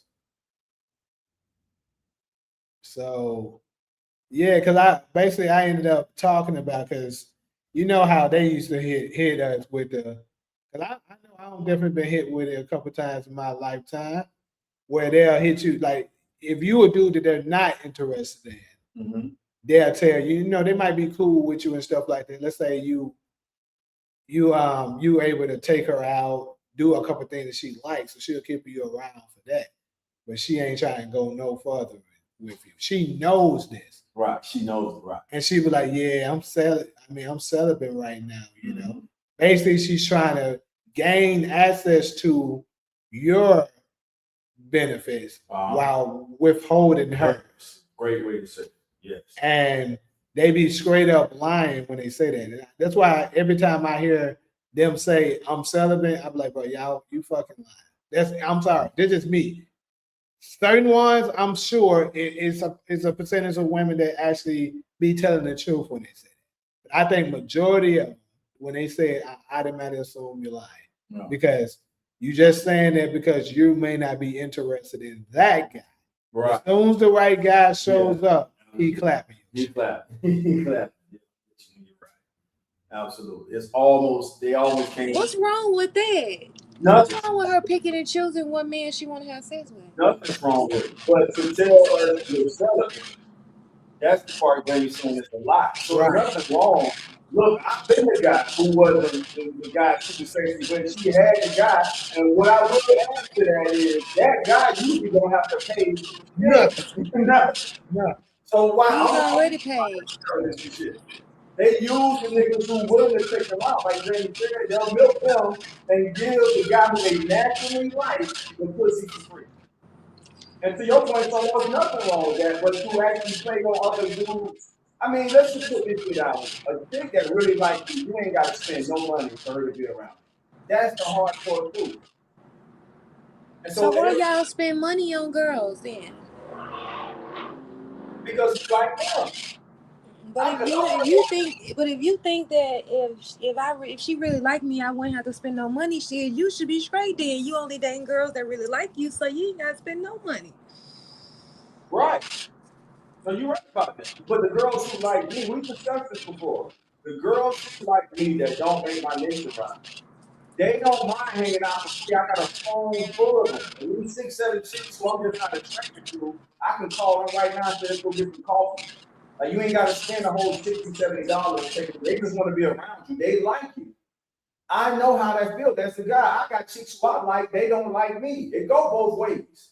And so to get one of them chicks to spend time with you, you got to spend some money. that's my. I'm sharing my raw personal experience. The chicks that like me, I don't have to spend a penny. The chicks who I like that don't really like me as much as I like them, I have to spend money to be around. And I hear y'all opinion on that. And So once you find out she don't really like you, Taj, that's it then, right? You That's got what understanding financial exactly. intelligence is. Friends and I celebrate. Exactly. And I've already started doing it. I had a chick hit me up the other night. I'm like, unless I want to go to the place, like for example, we'll give us some people.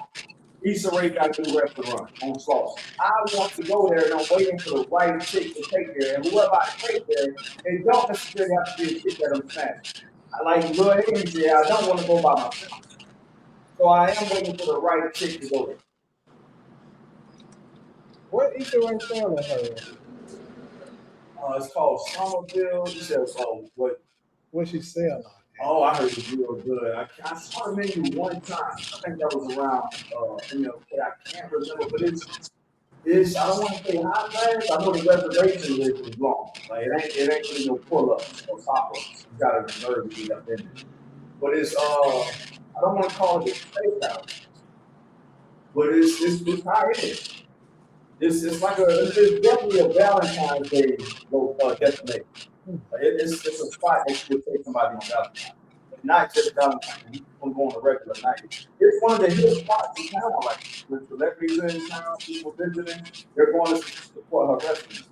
So a spot like that, I would take a friend who's really deserving to go there, or I would take a chick who I am slightly trying to impress, or I'm honest, I'm gonna be challenged, but I wouldn't mind being seen. You know what I'm saying? That makes sense. Like I know I ain't gonna play out like James said. I may, who knows? But the vibe she's giving me, it ain't cap too vibe. But she's good for the aesthetics of taking Issa Rae restaurant. So we both play these games, and that's what y'all want to call them. But it's the day.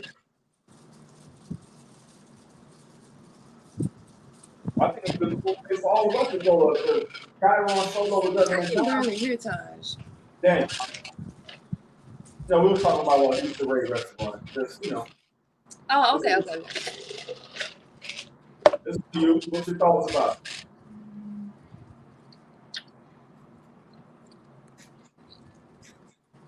Solo, as you were often saying, it is up to us to take charge. And financial intelligence is us taking charge. Like Lenny always said, I pull from all y'all. The weak-minded niggas ain't going for it. I'm telling you right now, I'm already practicing financial intelligence. I think y'all should definitely up y'all standards. I mean, I don't know what type of women y'all be out there dating. I be like, y'all be giving me horror stories that I couldn't imagine. These hoes ain't hoes. But I still go to y'all, and I'm sitting here like, how y'all dealing with that? How you dealing with a girl? The only time you hear from her is when she wants you to pay her light bill. Why are you dealing with that? I don't know what you heard that wrong. Why are you dealing with that? Why she only hit you up when she want lunch? What type of girl? I know some girls. I was the nigga No, that I'm saying I was just and using I that as an know example. I was just using that as an example. I'm just saying, like, you only date a girl when she want to have dinner or some shit. Like, that's crazy. Like, why y'all putting up with that? Because we want to go to the restaurant too. Y'all heard me say this 100 times. I like nice restaurants. So it's just cool spots to go to. And a good point that Lil Haiti said on one of our first shows, like, bro, that's like we started as like restaurant masturbation, like going to I like to go sit down. So that's what is being said. That if I want to go to a restaurant, I can go through my phone and see which chick is most deserving for me to take to that restaurant. When you and Cairo come out here, we planning to treat y'all somewhere. It ain't nothing romantic about that. Y'all deserve it. Y'all toughing it out, figuring it out, whatever. Me and Jamie gonna pick a spot. We all go there. Find podcast, just go there just because y'all deserve it. So that's how I look at restaurants. Who deserves to be taken there? Ali C in town, Donna in town. Like all the day one she been rocking and rolling with us. The day was up in LA. Hey, Let's go eat here. What y'all want to Hey, go? that's true. Yeah, if Ali and Darla or Talia or Yeah. something like that was in LA, I'd definitely take that. Absolutely. No strings attached. No Right. strings. They deserve. That's what I mean. So they deserve treatment. Yeah, I would do. They spending their lifetime chilling with us, The sharing rest this of you all. hoes on show. The rest of you hoes, we sell. Financially selling. I like. No, I'm selling. I can't wait for you. Yeah. I say up the standards, up the caliber of women that y'all looking for. No, Solo, you ain't trying to go right when y'all tell me, Taj, you need to give the girls who you not attracted to a chance. And I have to work on that. It's hard, getting into somebody who just not gonna, and y'all hear me say this phrase 100 times. If they don't make my nature rise, what you want me to do? Right. And Hey, just like when it's women, she say he don't make the money I want. What you want me to do? I think that's fair, Solo. That's our choice to make. So what's the what? I don't think it's no It sounds like we both trying to date outside of our fucking league. Right? Trying to date up. No, I think down too. You're right. I do date out my league, but I'm not being taken advantage of. I'm not the light bill guy. I'm not the SoCal gas guy. I'm none of that. I'm the guy who will take it. I've always said this. I might say this for the first time in this class. I don't mind taking you out because you got to sit that food out. Usually I say I don't want to spend money on a chick that another guy can take advantage of. So I can take a chick out and she can go home. She can call it out as soon as we leave that she wants to hit. I don't feel that bad about that because hey, we both enjoyed a nice meal. You can't take what I just bought you to that guy. You gotta shit that out to make sure that part makes sense. So I'm not paying the light bill for another nigga to lay up. I'm not paying the SoCal gas bill for another nigga to lay up and run the water and take a 30-minute shower. You know what I mean? On my expense. I will pay you to get a nice meal that you have to shit out and you ain't taking this nigga no doggy bag. I agree with that. So there we go. So we're not that far off. On my part, we're like 90%. All of us, our whole panel, we're pretty much 80 to 90% in agreement. But we have our 10% that the PI son said we ain't going for. We ain't going for it. No matter what. But Solo, I know that. So let's use your logic. The women who want guys who have a certain amount of money, they have those guys who don't need a penny. And they're just naturally attracted to those guys. And as y'all say, those guys can get it. And I've seen it. I've been second place to them type of dudes. Imagine that. I'm pretty much dirty backing the dude down, but I'm not a dirty back. I'm almost hating on the guy. How you let them nigga here? You go, he wait till you up. Yeah, but she's sexually attracted to that. I can't hate on that. And he gets to hit it for free. Yeah, I agree. I think both is fine. Long as it's fair both across the board. Yeah. Yeah, I can't hate on it. The same way a chick might not make my nature rise, I might not get her wet. Or in your angle, I might not have enough money for her, to be seen with. She don't want to be seen with no broke niggas. I know you've seen that movie, Tyler Perry movie with Idris Elba and Gabriel Union. What is it, Daddy Little Girl or something like that? I think I've seen that. That's a great movie sharing our experience with her. And I think the Gabriel Union type of the character she played. Yeah, I know it's crazy. I never seen it. You never saw it. That's good. One of her coworkers told her you're not supposed to be not spoiling for you to bring you up. Her former coworker was pretty much hating on dating a working class guy that she was naturally attracted to and found to be a good guy. But he, like Solo said, he didn't make the money that fit the type of, and she was a lawyer. Gabriel character was a lawyer, and her friends were either lawyers or something. And her friend caught her in the working, Idris Elba, the working class guy, in a museum, She pulled Gabriel's character aside and said, "What are you doing with him?" Only because he didn't have the money, but had everything else she wanted. And I'll leave it there because I don't want to spoil it for you if you haven't seen it. Unless Solo want to add that something. So yeah, I mean, if You see what DeMarcus did ask you? ask me, Yeah. so like, did you have to work your way through college by working at a strip club like Diamond?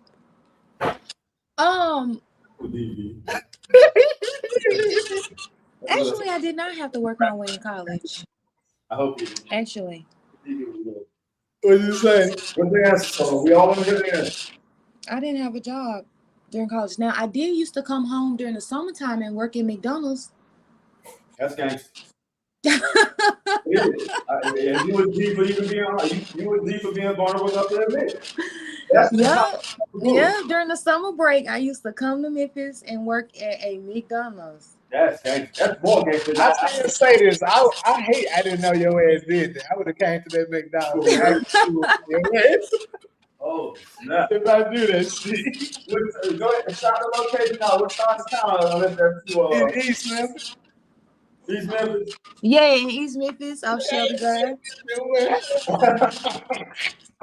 All in the drive. Yep, I used to be in the drive-thru. I done got a job in summertime and time to go back. Yeah, I used to be at McDonald's stacking. I heard that. Shit. So no Doing that joint all summer. stacking your pay. I never worked at a McDonald's. Actually, I never worked at a fast food period before. I worked at as a teenager. I was kind of into high-end restaurants cooking. Yeah. I did a couple of them. I had work study during too during the school year. And Cracker Barrel. Too I worked at. All right. Yeah. I did. But when I was in school, I didn't work. I only did work study during the school, which is I had three jobs. I was looking at Cracker Barrel, PM Things, and Walmart. Stacking up. Hell yeah. Until eventually I was literally about to pass out. I had to quit one, though. That's 3 jobs with Yeah. I must have got all the credits. Most of them, yeah. I wasn't taking many of them. Okay, so that explains. You had. But I still had to quit one, but I was trying to. If I couldn't have did this when I was in the band, though, everything was around. Yeah, that's the job itself. Doing that. Yeah. So yeah. So what made you think I had to work at a strip club? DB. He fantasizing about that shit. I know. He asked me. I just wonder why he thought that it would be a strip club. Right. And I don't know any college girls personally that had to do that. I think that's like a rapper thing. I know Jay-Z said it in one of his songs and a few other rappers. Yeah. Because to be honest, shit, the money they be making in them damn strip clubs, go to college for what? I work 3 days a week. I'm making enough money to take care of myself. What would be the issue? Why would I be in college? I guess because you got egos. Yeah, that's good club money. You're gonna drop out of college. I tell them that that's some shit they saw on Players Club. I actually do know if you do. I'm glad you do.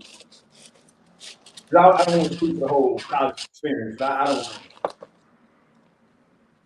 And I'm sure it did, but yeah.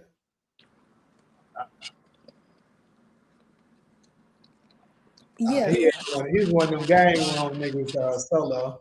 You remember Paul? They used to work at the gang room. I didn't go to the game room like that. I just thought about that when I asked you. I said, hold on, I've never seen your ass in the game. I probably been there like 1 or 2 times in the game room. I didn't like the way you had to go down there. It was like 7 floors down to hell. Like it was just too much. It was too deep in the basement. Then it'd be loud. Oh no, I was at the basketball court. So Darla, you okay during the school you went to? And then TK said you sold drugs at a drug. Did I read that right? Well, shout out to TK and DeMarcus. They said they would cover my bill. Thank you. I appreciate that. As we should. Just gentlemen, black guys, if a lady deserves it, that's what I'm looking at. That's a badge of honor coming from men these days. Hey, Solo, if it means something, I'll cover everybody else bill to go. Nigga, please, you cover the bill when we go out. Please. I know. That nigga be talking all that shit. Be ready to pay the motherfucking bill. Thank you. I actually appreciate it. That was good. That was good for me. Ty, look, he talking all that shit on the podcast. Be ready to pay the bill. Yeah. Hey, I'm not a team dude. Yeah, I know y'all. He just be talking shit on the podcast, y'all.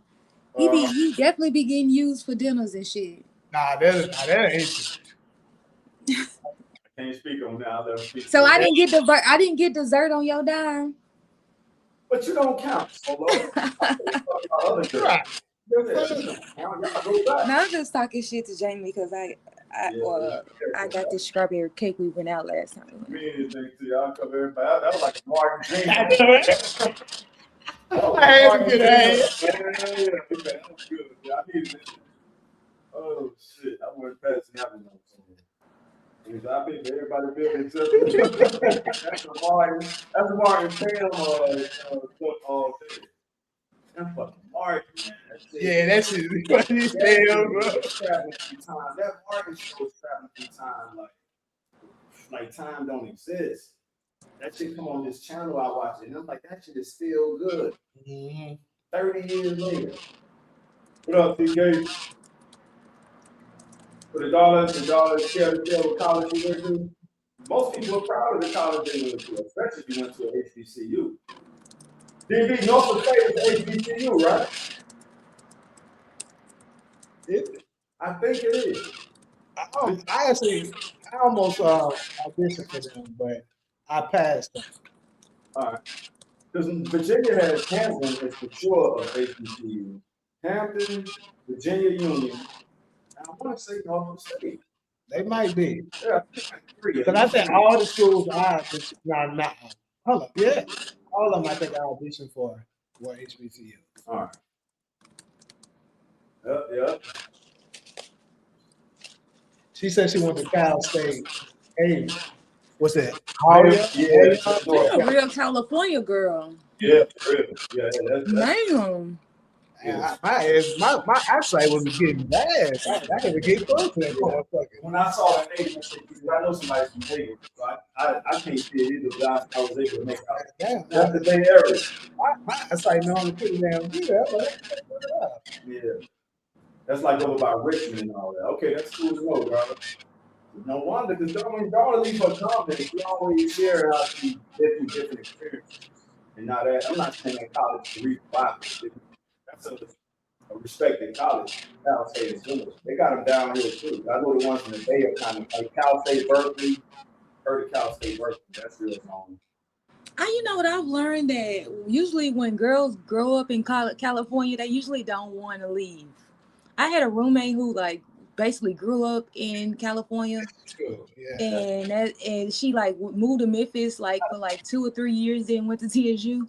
All she talked about was California. She always wanted to go. They don't want to go back. You said they don't want to go back to California? Nah, they don't want. They moved back to California. Yeah, and so I want to make sure I understand. Yeah, When I want to move back, as exotic as I thought Miami was, so you right about it. So I thought it was an LA thing, but you're saying it's in California. These motherfuckers impressed by much at all. I'm like, yo, man, we fly back to y'all mind it. Oh, all right. It's just like, nah, we good. The world come here. We don't have to go nowhere. That's the vibe LA people get. Kind of thing. Mm-hmm. So Solo was saying, I know they don't leave here. They don't leave, bro. They don't leave. Unless they're forced to leave because financial. Like the people I know that left was either family or financially, but they don't leave. You spot on with that stuff. Their mother LA is probably worse than the whole state. But you can understand why the whole world 50,000 I can't remember the numbers, but there's a lot of motherfuckers that come here every month. It might be 50 million. I know 50,000 ain't nothing, but a lot of, so the whole world come here. They're not really impressed about going nowhere else in the country. And I learned that within my first year or two. And I stopped inviting motherfuckers or stopped telling them about where I was from. Because you can just read, you can just look at them like they ain't interested. Like, oh, that's cool. Oh, yeah. Oh, y'all got beaches too? Oh, all right. Yeah, man, our beach water even more warm. Oh, that's nice. Motherfucker like, yeah, man. So I let that shit go. It is what it is. So that's interesting. You had that experience too. No, they love this shit out there, especially LA. I didn't know it was like that in the whole Cali. I mean, I think a lot of it is. So I know for me, it's the weather. Like California is just like paradise every day. I mean, you guys have like these little things, but typically the sun is out and it's good weather. It's t-shirt weather, pants weather. It ain't bubble coat weather. And when you're not used to that, I don't really think that is something that you get used to, you know.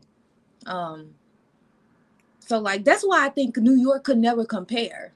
Like I understand that New York is, has their own things that they can be proud of, but I don't think it's touching California. Nowhere near. And the proof is more New Yorkers move here than vice versa. I've had discussion too on set before. Like, yeah, y'all really got that much room to brag either because y'all motherfuckers are moving here every year. You don't hear about California people moving to New York or anywhere else for that matter. I mean, it does happen, of course. But no, you right again with that. New York, yeah, you got New York. That's exactly what, because when I first was leaving college, I auditioned for the drama school out here. Well, they got two locations. They got a location in New York and they got a location in Cali. I chose it. Right. Particularly because I was like, I wasn't about to do where they go. Right. Yeah, I mean, yeah. I think more people move to California than New York, the city and the state. And it is what it is.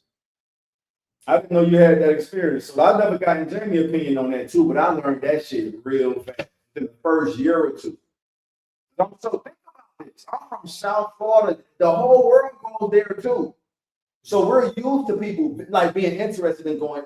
Usually when you mention South Florida, don't say TK down there right now. TK, you still there? So we're used to the whole world coming to our country too. So I was thinking that was going to be a thing when I came out here. These motherfuckers was not going for it. It was like, yeah, all right. And they quick to say, nah, it's too humid there. Y'all shit muggy.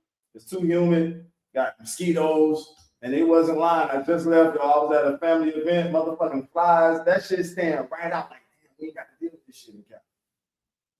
And I love where I'm from, but it is what it is. Mosquitoes, big ass flies. I'm like, oh, snap. Hey, but 10K, I mean, not TK, 10K, DeMarcus. But if money wasn't an issue, would you still want to live in Miami? Because, I mean, your benefits is money related. My answer to his question with dealing with earthquakes or hurricanes, it's easily earthquakes. Yeah. We deal with earthquakes here. Yeah. We do. Yeah. Hey, I ain't trying to deal with the hurricane, man. You do get a warning with the hurricanes. Often with California. Ghostin, I see your comment though. So Ghostin just proved that it is what we said earlier. See, and his comment is proving family and financial reasons. And that's usually when they leave. Like right now, a lot of people the natives are leaving left and right because Cali is getting more and more expensive. Yeah. So they are. You know what their number one destination though that they're going when they come from here? Let me see. Is it Nevada? Mm-hmm. One more guess. Texas. Nope. That's it. Nashville. Yeah. Motherfuckers from Cali is moving to Nashville. They're moving to Nashville like crazy. Yeah. Well, you could get a check at a lot of Nashville. Shit. And it's for what? Job? Well, for one thing, they saying that Nashville is coming up for one thing. But it's actually nice in Nashville too. It's overcrowded down there. It's too many people. Right. But yeah, Nashville is cool. Yeah, it's an iconic city. I've never been there. Do y'all have any black colleges in there? It's in Tennessee State. So Yeah, I had to. right, my bad. So we definitely looking at for that. That was so long. I was just surprised to hear that college people were choosing that. Yeah, you could have gave me 10 guesses, and I wouldn't miss that. I thought it was Arizona next. I know a few people that went to Arizona.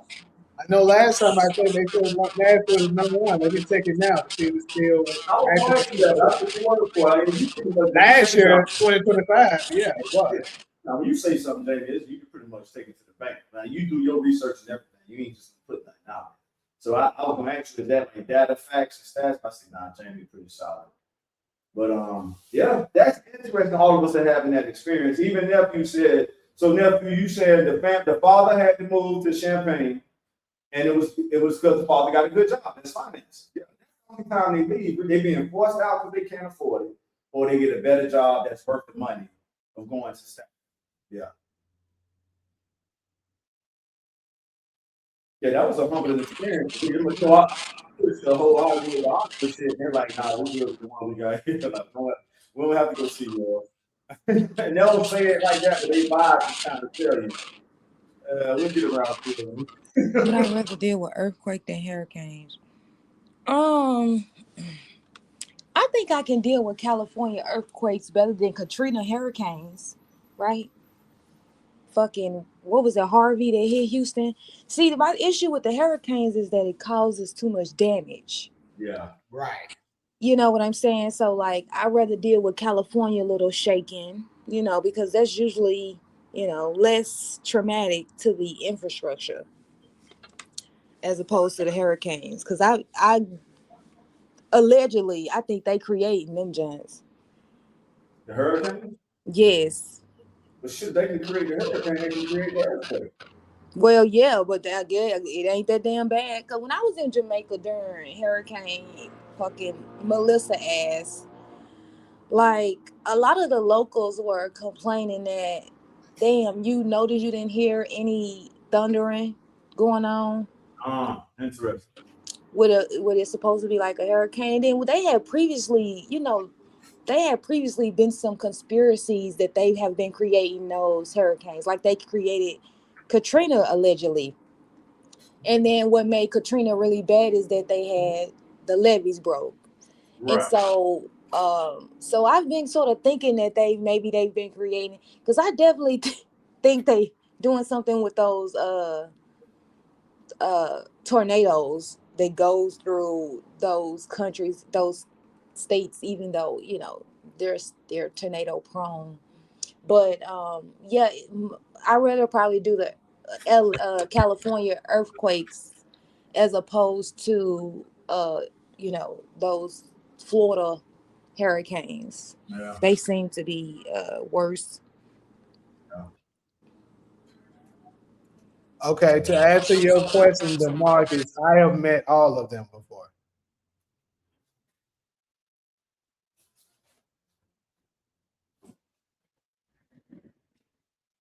Lil Chat's son used to go to school with me, actually. What are you saying? He asked, have we ever met Lil Chat, Project Pat, and 369? Mm-mm. I have met Yo Gotti a few times. Yeah. One, the chat for gangster book. Who was first? They both played pretty hard. I like that. Yeah, Lil Chat's son was bad as hell. He used to have to come up there because his dad would have to do. So that's how I met her. So that was when I was a little kid. I was probably like 6 years old. And Project Pat and Juicy J, they came up with TSU a few times. He did a concert there. Juicy J did a concert. So y'all don't have any black colleges in Memphis? That's interesting. That's nice. I won't got that Memphis. I remember that trip. All right. Yeah. Fisk and Tennessee. I mean, because that's when we learned that Oprah went to one. and TSU. Right. I never forgot that. Yeah. No, some good topics. I'm glad I was able to catch the recap. Yeah, that financial, yeah, that's one level. I really just can't even afford it at this point. Chick really just have to be better. I don't mind, but other than that, I ain't going for it. Financially, so He said chicken head was my joint. it was. Chicken head. That was hard. Oh shit, the thirst trap and they starting on me. Let me turn my Instagram off.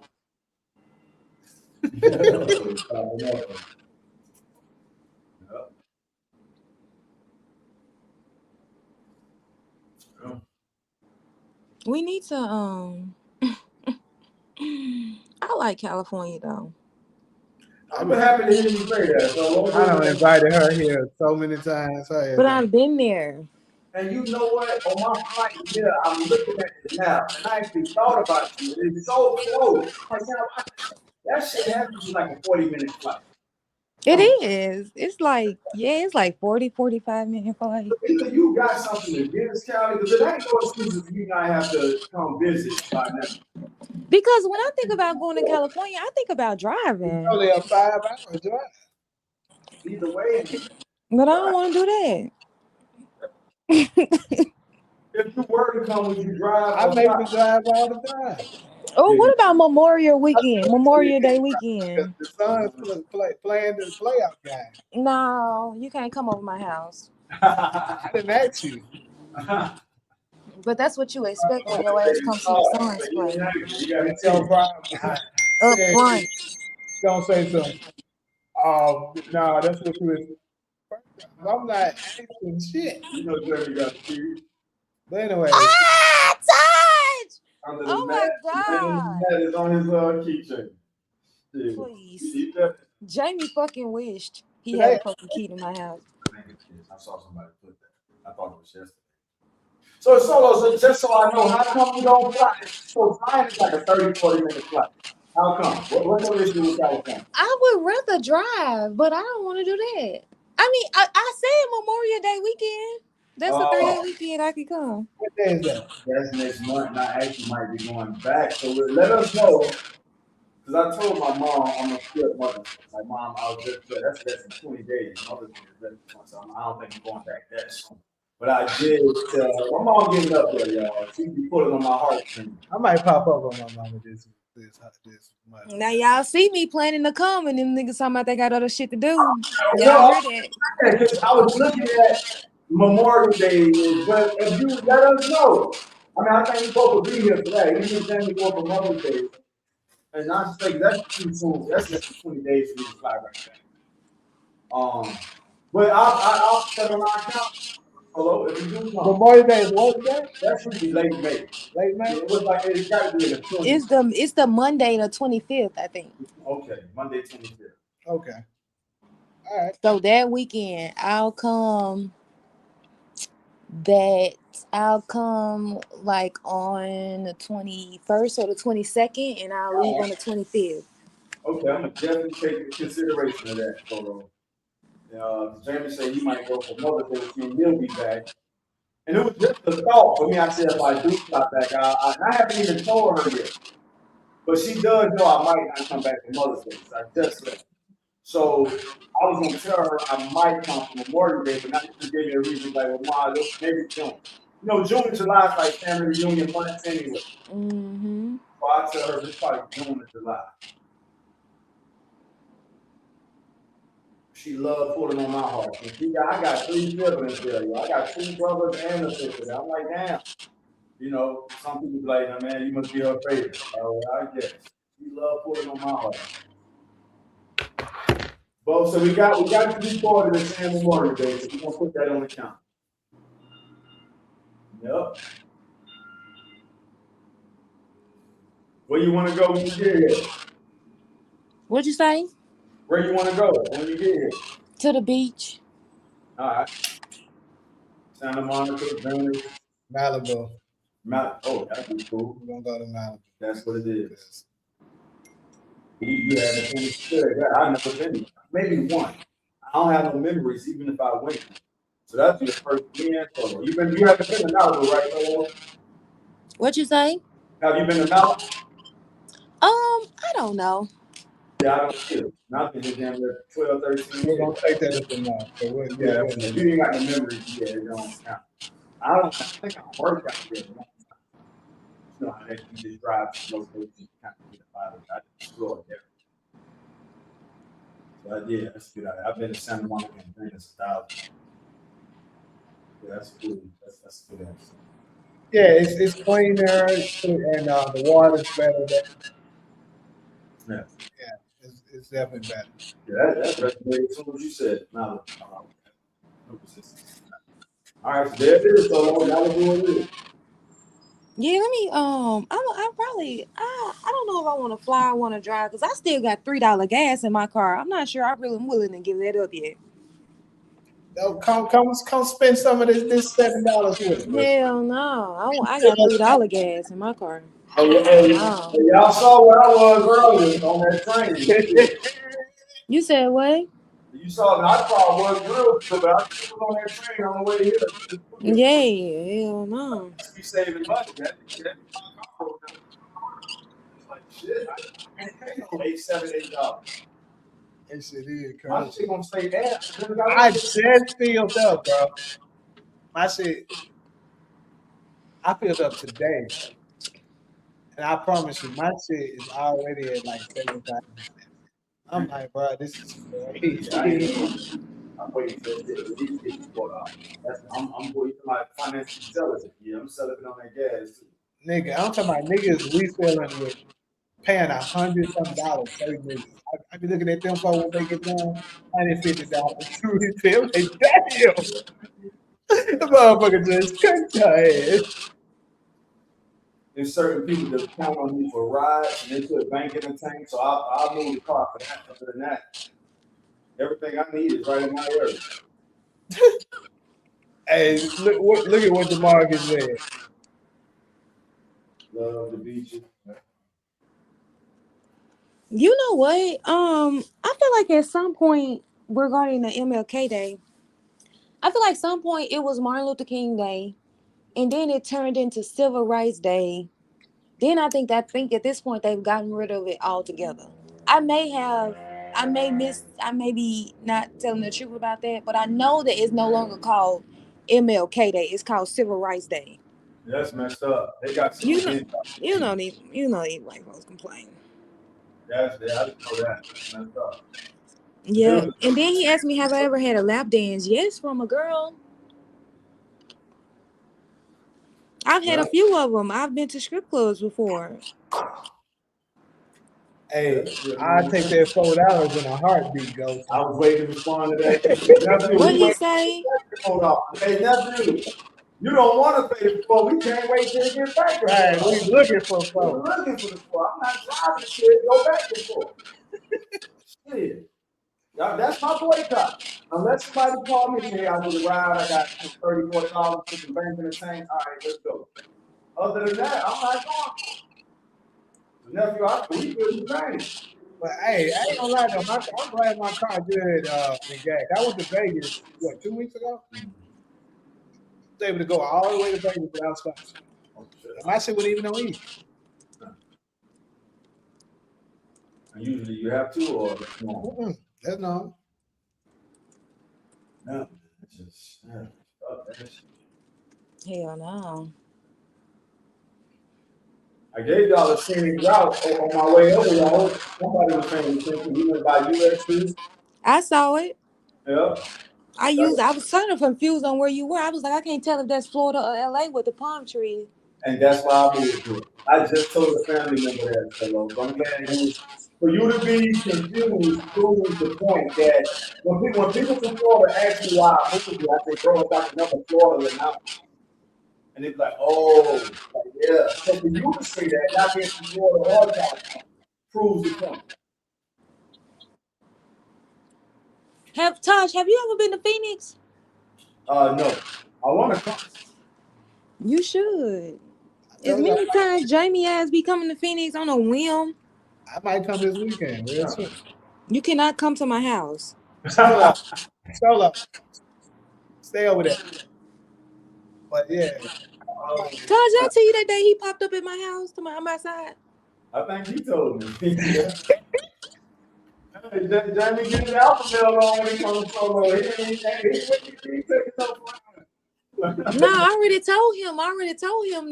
That was his little courtesy. But in the future, I'm not gonna feel bad about leaving his ass out there because I already told him don't come. Oh, See, it's a little different now. He popped up the first time. I said, okay, I'm gonna let you in this time. But the next time you pop up at my house, I'm not gonna feel bad when I leave your ass out there. What? I hear some sincerity in solo voices. We're gonna see. He definitely told me he pulled up on. I might be on the phone with him.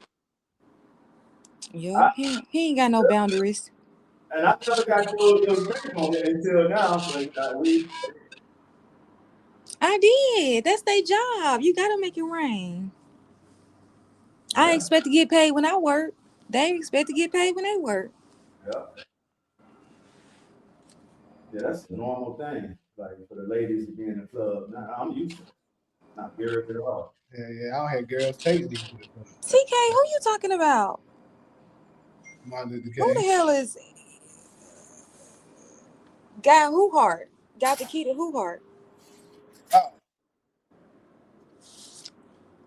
What's the difference from California and Phoenix? First of all, Phoenix is hot. That's first. Phoenix is hot. Phoenix is more red, I think, as far as like landscaping, more deserty than California. I think California is like the mix between Arizona and Washington State. So it's kind of like a between. Definitely more greener than Phoenix. Yeah. Now I do want to come check Phoenix out. Specifically Phoenix, not so much Arizona, Phoenix. So that's the biggest city there, right? Yeah. Yeah, I can't think. I know Elijah Muhammad and Farrakhan got a house. They got a compound out there. I don't think it's in Phoenix. So I have to find out which part. When I go to Chicago, that's what I want to see too. I want to see the Obama's house. I want to see Elijah Muhammad's house and a few other things in Chicago. But they also have a compound in Arizona. I got to find out what part. But I think I it's didn't know that. yeah, it's real low key. I think it's in the middle of nowhere. And not that it's a tourist attraction, but I just know that. Because other than that, I don't really, it will be just becoming just a comedy. I can't really think of too many attractions that I know of in Phoenix or Arizona that I would want to see. The only thing here is the Grand Canyon, which is far as fuck. Oh, Yeah, how far is it from Phoenix? It's like 3.5, 4 hours, I think. That ain't bad. Shit. you know, I never been to the Grand Canyon. That's how we should put it on the list, though. One trip. I mean, why not? Hold on. So, Solo, you said you would rather drive to California, and that's a 5-hour drive. You saying shit about going to the Grand Canyon, which is a 3-hour. Yeah, because the Grand Canyon, you going up there, you driving back. It's a turnaround.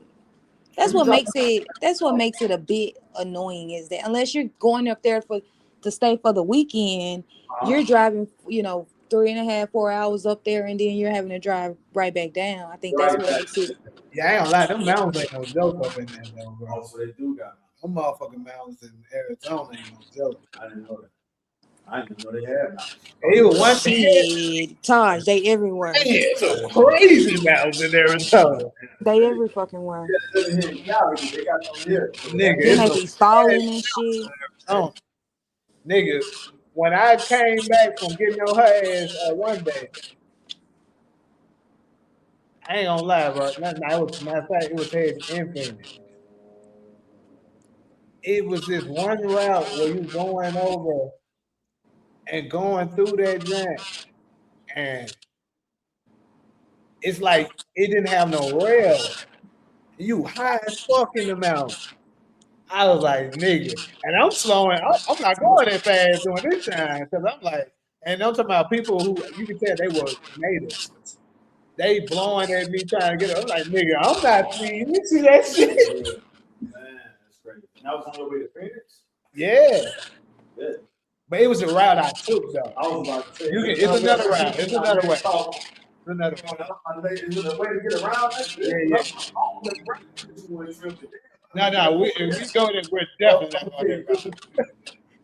I remember my daddy when I was in Phoenix with my daddy last year. He had the truck because he was an 18 wheeler, and he was trying to figure out the route to go to because we was going to head to Memphis. But the route they was telling him to go was the route that I'm talking about with them fucking mountains. And he was like, "Oh, I'm not going there." We're like, "What's wrong with that?" He was like, "The motherfucking mountains ain't no joke over there." And on my way coming back, I seen it. Matter of fact, I was. You know what? Because I wasn't coming from Cali to Arizona. Though I was coming from Memphis to Phoenix when I went through the mountains. Because because coming from Cali to here, you can just go straight down to 10 and go right into Arizona. DV said the Grand Canyon was cool. Nephew said I wouldn't be speeding either, nephew. They'll just have to blow their horn. Because that pull over like that. Yeah, that shit sounds scary. It does, bro. And you know how you in there, you know how when you on a plane, how you can once the altitude gets so high, how your ears start. I was feeling that shit going up there. That's how high it was. I looked, oh, hell no. Yes, bro. Now the second time I did it, it was much smoother. I was able to go through it pretty easily. I actually even kind of sped up a little bit. I was used to it. That first time, nigga, I was scared of the motherfucker. Yeah, it's almost like Malibu mountains, but I would say it's worse.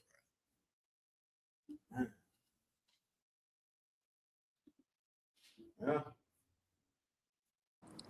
So I'm gonna come.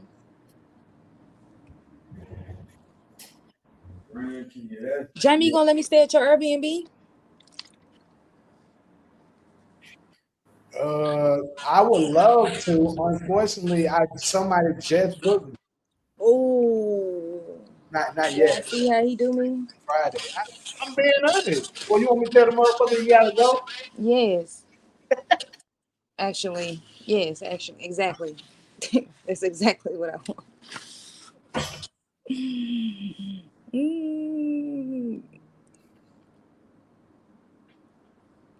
I didn't know about that, DV. A draft for people under 25. Yeah, I saw that shit.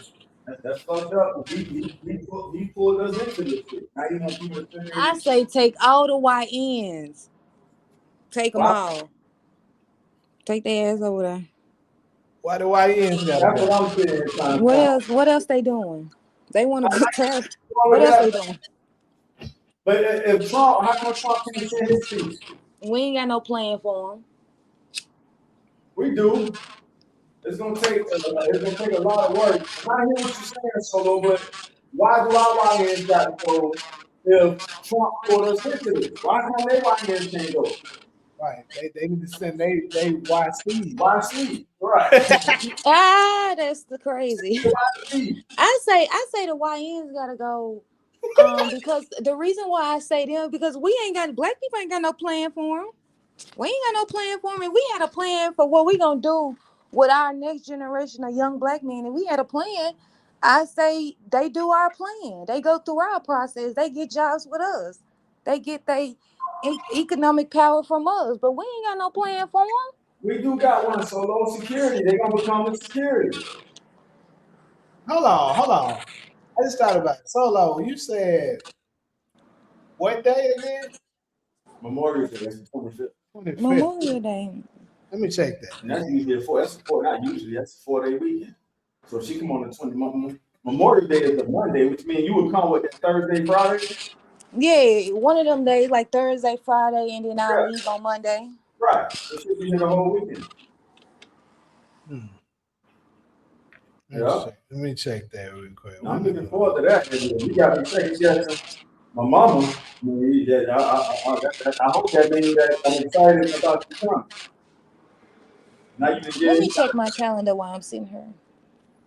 Yeah, I know you're right. Usually, if it's on a Hey, I just thought about it. Yeah, so her ass, you said 25th? yeah, the Monday will be on the 26th. The weekend will probably start on the 22nd. Oh shit. So that Friday will be the 22nd. She leaves like that weekend. Uh, Who leave? the tenant, the Airbnb tenant. Yeah, but my other one in Sherman Oaks. Probably ain't nobody gonna be there. Would I rather live in LA or Vegas? Downtown, I right? probably would want to live in LA more than Vegas. What's in Vegas other than the Strip? Nothing. Nothing. I'm glad you said Nothing. Nothing is in Vegas other than that Strip. nothing. And that Strip is played out. It Once you is. do Vegas a few times, it's played out. Yep. I feel the same way. I went there and came right back, bro. I didn't even spend no time. Same here. I'm all I do it the same way. I go and come right. I go for whatever the mission is and I'm right back. Yeah. It is a popular route for people. Yeah, I know a lot of people I know they do go there for the weekends and stuff, but like you said, they got their reasons and come right back. But yeah, I'm not impressed by Vegas either. Yes. Yeah.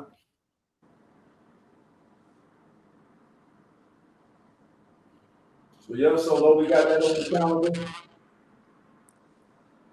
Yeah, Solo, you can play it out. Man, I do on Sunday nights when we going them 7, 8 hours. A lot of times I'll stay until the morning and then when I'm sleeping at the midsection of the studio. No, okay. So we got a mattress for you, we'll get it right. I mean, that's what I tell my I wouldn't have my sleep in the night. See, I give up. I would do that's what I tell people. I say I sleep on the floor for you, but you can sleep in your room. You could, I mean, that's between y'all two. That's what I tell my people. Like, man, if you ever come out there, I'll sleep on the floor for you. As a figure of speech, but I'm basically saying, I'll give you my room to stay in, and I'll sleep in the living room. I tell my folks in Florida that all the that. But time. like I said, my Sherman Oaks location, if that's what you want to do, I think that'll be fun. But I think it'll be more fun if you with us. Yeah, I mean, sure. But I'm saying, like, if she wanted a place to stay at, if she wanted to, I think that would be open. Yeah, I think she'll have a better time downtown. We'll just go from downtown to wherever she want to go, Malibu, wherever other spots she want to play. You know what's crazy, bro? I've been thinking about getting another place out here. So I really have.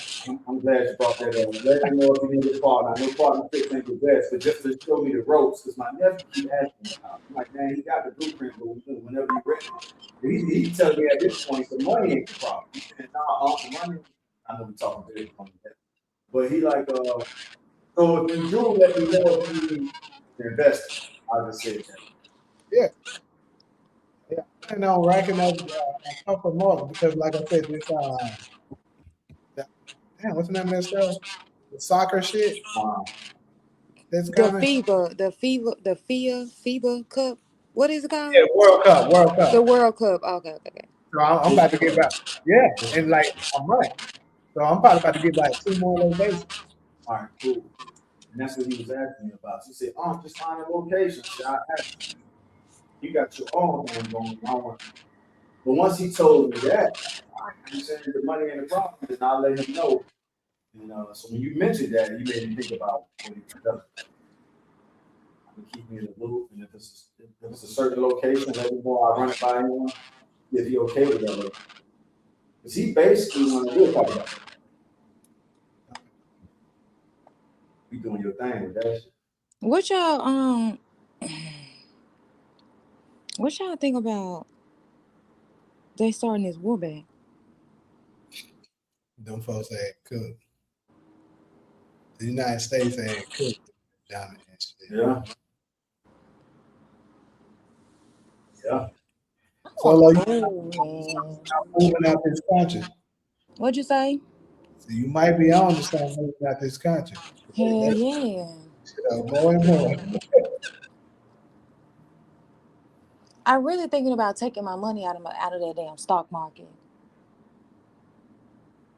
Has it been good to you? Hey, I'm gonna tell you this too. The banks ain't safe either. You got to start. You got 250,000, over 250,000. You got to start consolidating that shit because this bank they passed some new bullshit that basically they don't have to be liable for your assets after a certain amount. And $250,000 is that much. I don't have $250,000. I'm just saying. TK might be on something. TK say the war is only about manipulating the financial markets. Right. And that's why I'm talking about what I'm saying with the crash and stuff with the bank.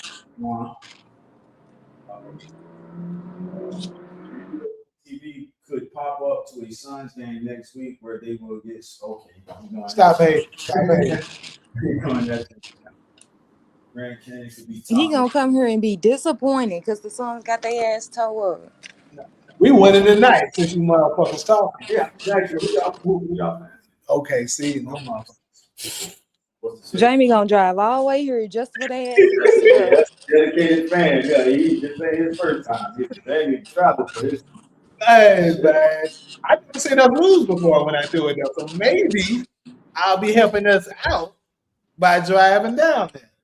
Nah, that's some shit you done came up in your head. That's the facts though. I've never seen us lose. Did you go to the game on the 10th last Friday? Mm-mm. You said they was coming to town. No. Remember at their funeral? Oh, so you did go. I left one, yeah, but yeah. So that makes sense. I knew Friday we didn't do the show. So this is weird. So that's why I was saying I had to go to Vegas. Because like I said, remember I told you it was $1,000 some to go to Memphis. I was like, bro, this is crazy.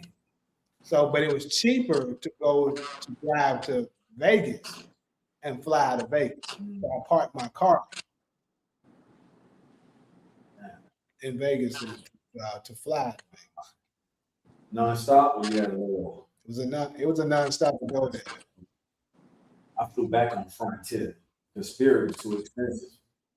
They saying Spirit ass about to go out of business. You beat me to it, so I found that out when I was there. And that's why they priced so high. They said they can shut that junk down at any day now.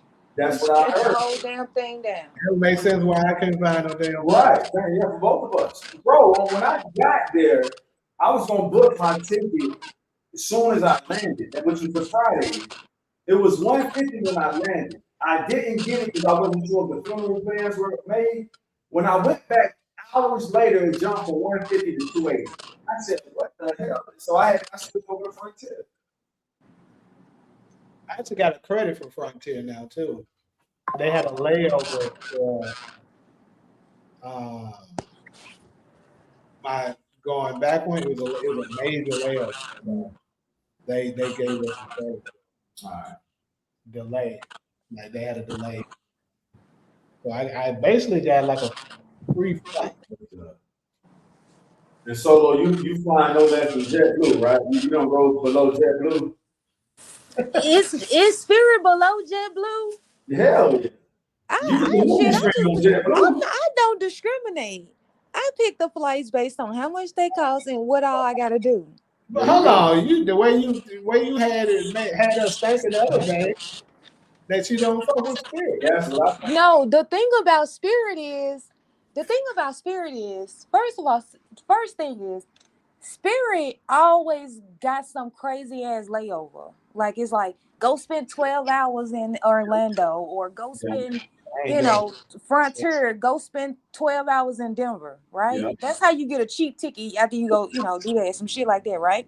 True. Yeah. Then they be like, okay, that's a reasonable ticket, you know what I mean? But then you got to go buy your bag, buy your carry-on. Once you get done adding those fees on there, I can go fly with United. For real. That's the issue with Spirit and Frontier is that yes, you got a cheap airfare, but then you got to go spend $75 on your first check bag. Yep. I thought it's solo. They was pulling people out of line left and right on my way back, just based off their carry-on back. Yeah. Then they serious about it too. Yeah, your ass is not, for real. I heard one lady, and I'm back quiet after this. The lady said, the lady paid for her friend because the other lady wasn't going for it. She said, I'm not paying no $75 to take care of my bag. And her friend was like, yo, let's go. We're going to where we're going out. But that lady was about to stand on the ground. Like, huh. So that was my first experience with Frontier. Them motherfuckers charge $20 to check in unless you download the app. I said, I got right out of line. Oh hell no. That's to me, that's just greedy. Yeah. So you absolutely, that was my first experience with them. Everything they charged me for. I said, this is a bitch. So I got out of line and downloaded the app and then checked in for free. So that's how they get you, even with the check-in. They charge you to check in. Now Frontier, I got into an accident with, so I am a little bit biased on Frontier. What accident? We was on the tarmac. You'll be shocked as many times if I say, like, we was in a plane accident and people think that we be in the sky. I was in the sky when it happened. But anyway, I was on a tarmac and we was backing up, and like a Southwest plane was either backing up to or going, and the wings hit each other. That's crazy. My first experience on Frontier, I was getting flued out. Yeah. Let me call that. I don't want. Hey, I said, Jamie about to catch that shit. My first experience, they had to rebook me with Delta. Gonna say that. I was asking. Solo deserves to be blown out. I'm happy to hear her say that. Shit. Who out here fucking up like that? That's what I say. That was a long time ago. I offer the flag on there. It goes back to what I said. If I feel like you deserve it, if you're a good person, it ain't no strings attached. I ain't trying to hit on you, none of that shit. Like, so yeah, I'm happy to hear you say that. Damn, so hold up, though. This is kind of funny. So after this happened, did you still go over there, or did you take it as a sign? No, I still went. They rebooked me on Delta. So they put everybody on Delta. No, not everybody. I think it depended on where you was going, because even I was going. I think they rebooked me. I can't remember I can't remember if I was going to the actual, like, because I was in Florida. I was going to Florida. I was going to West Palm. Yeah. But I think they rebooked me to Orlando, and he had to drive to Atlanta to come get me. Oh, damn, that's a nice little drive too. That's like 2 hours, maybe 3. I think it's like 1.5, something like that. It might be from Orlando. All right, yeah. But instead of from West Palm, that's like a 5-minute drive to the airport. Yeah, because it's 3 hours from the county I'm from, and Palm Beach is right above us. You got Miami-Dade County, Broward County, Palm Beach County, and from Broward County it's a 3-hour drive. So you saying what? Yeah. All right, that's cool, though. That's cool to know he was willing to make that drive for you. He had no choice. The fuck? He could have told you to drive to Palm Beach. Hell no. I would have told you we had to drive over here too. Really? That's like part of his deal. He just flying you into Palm Beach. I think my motherfucker's part. Right. His part. Hell no. I mean, this wasn't like no hookup. Like, me and him was like actually like dating. So like, I mean, and I either get a flight in Orlando or Palm Beach. So it was like nothing. It's either one of those airports. It was like nothing for him to like come get me, because he usually have to drop me off at least one of them. So he's used to it. Okay, gotcha. Yeah. So it wasn't, a big deal for him to drive me. He had no fucking choice. It's only an hour and a half. Then that's not that bad. And Palm Beach is pretty big as a county. So he must be on the north end of Palm Beach. I have no idea. Yeah. For you to say that was for it to be an hour and a half. Mm-hmm. DV, what you talking about? You gotta read between the lines with Solo. Sometimes she just be yapping too. That's true. I I'm glad somebody figured this You out. would have told me to get a rental car. I would not get a rental car. I'm not getting a rental car. I'm not driving. That's an interesting dynamic because there's a lot of dudes that would have been like, hey, get a rental car, I'm here. But we can move on from that. But I'm happy to hear we took that trip. But I can see and hear some guys saying, hey, that one part of the deal. I'm flying you into Palm Beach, not Orlando. Nah, for real, I would have did it too, though. Okay, good. That's good. I enjoy driving. Hell no. That ain't for me to figure it out. It's for his ass to figure it out. It wasn't his fault that Frontier hit. Since we talked, let's do it. I think it's interesting. Yeah, come on, let's go. Let's Frontier go. back to Southwest. Yeah, no, I get that part, but things happen. Now the situation has changed. I can't get a flight to West Palm Beach. Right. They rebooked me on a Delta flight where I had to go get dropped off. I got dropped off in Orlando. I think that would be an interesting poll for us, for black men, to say, well, how many of y'all would have taken that 2-hour drive to another? I think that's interesting. That's a litmus test. But don't you think you obligated to? Or is that something she should? Don't you think that it's your obligation to come get her, or you think that she should figure it out? I wouldn't put the figure out all on her. Of course, we're going to figure it out together. Yeah, that reminds me of a scene of Poetic Justice when Lucky kicked her ass out the damn and what's her name? Shit, what's her character name? Regina's King character on Poetic Justice. Yeah, I can't remember her character. Anyway, Regina King's character was trying to get like, get in Chicago, he's leaving us. And he was like, damn, man, she got feet. There it is. That shit was funny. Damn, she got feet. Now, what was his position? What was his role in Chicago? That was her book. That was Regina King's working. Yeah, he said, damn, she got and Tupac, kicked Janet Jackson out the damn mail truck when they started to drive to Oakland. Wow. And he kicked her ass out because she was basically full of shit, entitled. So she was trying to save her homegirl, so she tried to get her boyfriend, who was friends with Tupac, to stop and go back and get them. And like she got feet. Damn, man, she got feet. I mean, but so that's it. You'd be surprised how many dudes might say yay or nay on that situation. I respect that, TK, but to me, that shit. I understand that your intention was for me to get flown into Westgate. It's not like I missed my flight and I had to book another flight that wouldn't take me to West Palm.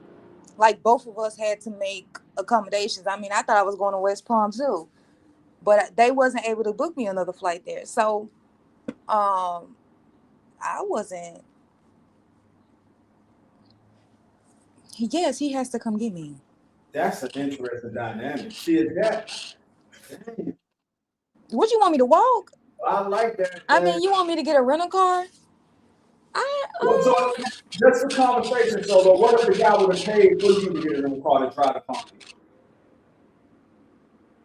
I mean, I can see that being an option. I guess that's just not something that I would accept from a dude that I'm dating. Like maybe a girl would accept that from a guy that she's dating, and she would say, yeah, I don't see anything wrong with that. I was supposed to go here, I went here, and he provided a solution. Yes, that's good. But I'm not accepting that from a dude that I'm dating. Understood. That's why I think it's an interesting conversation. Yeah. Most if you cold guys on that, it don't even have to just be black guys. It can be guys in general. I wouldn't be surprised if that poll turned out close to 60-40. Either way. Like, no, I'm a pay for the rental car, but if you drive from Orlando to West Palm Beach. I personally think that maybe that's just me. I think that if you would have got me an Uber, that wouldn't have been as bad as getting me a rental car. Getting me a rental car is like, let's go right in there. So let's say, okay, let's take out the rental car. You're right, you shouldn't have to drive. So if he would have sent you an Uber, you would have been cool with that? I'll probably probably would have been less offended than getting me a rental car to drive. Understood. Fair enough. All right, cool.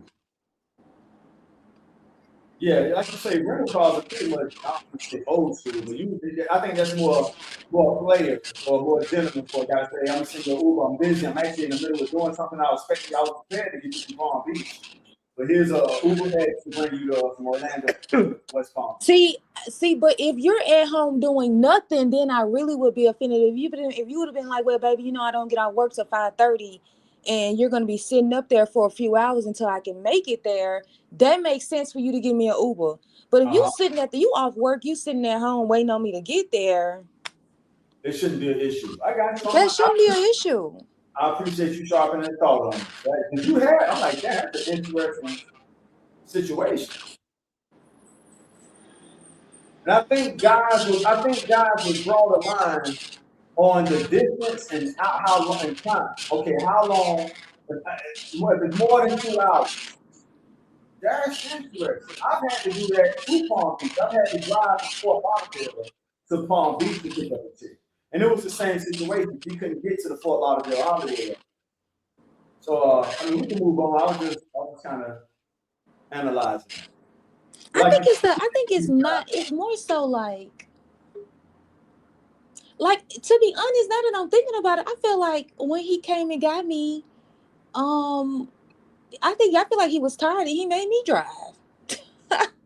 I think in my mind, I think he came and got me and was like, you driving back, which I don't think I have a problem with that. It's just like you getting me a rental car is essentially telling me you need to figure it out on your own. Even though you're saying, hey, I'm willing to pay for the Uber, I'm willing to pay for the rental car, paying for the gas. That's still a sense of I'm doing it sort of by myself. Oh, I got you. So at least he drove, but you still drove back, which means that's almost. I'm thinking at least like partially. I'm thinking that I can't remember if that's how it went, because it was times that we did road trips where I did actually like drive the trip. So I don't think that that's a problem that I drive. But I'm thinking about. I think it just seems if you say it just takes away like this thing happened and you're essentially I'm just alone in that instance having to drive there. Okay, gotcha. Driving there by yourself, opposed to driving home. Gotcha. Yeah, I mean, just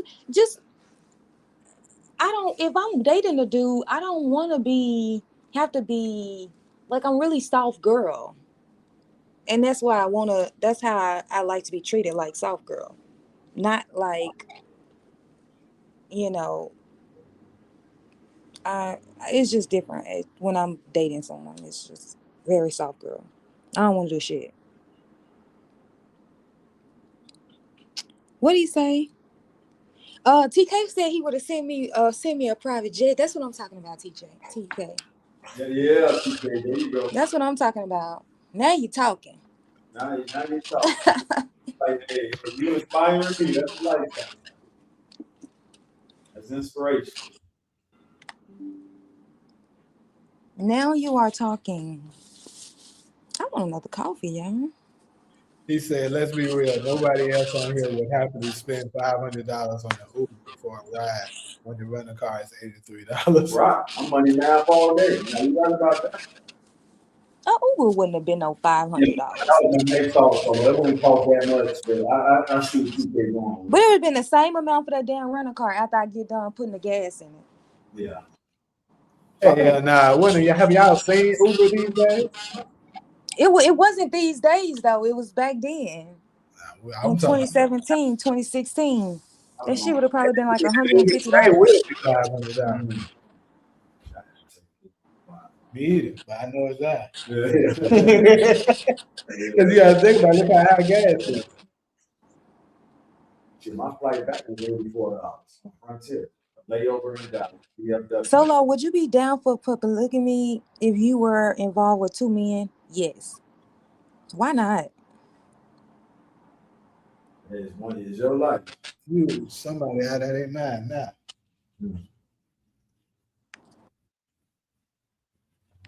Yeah. That sounds like a ball.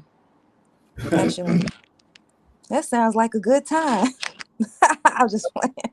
Yeah, I hope you are. When them twins pop up, that's one of them situations where it ain't as fair to the women as it is the guys. I think that's an individual position. Yeah, so you being polygamous with two guys, and It depends on what type of relationship. Are you talking about marriage? either way, you have an unprotected sex with both, which means you can have both of their babies at the same time as twins.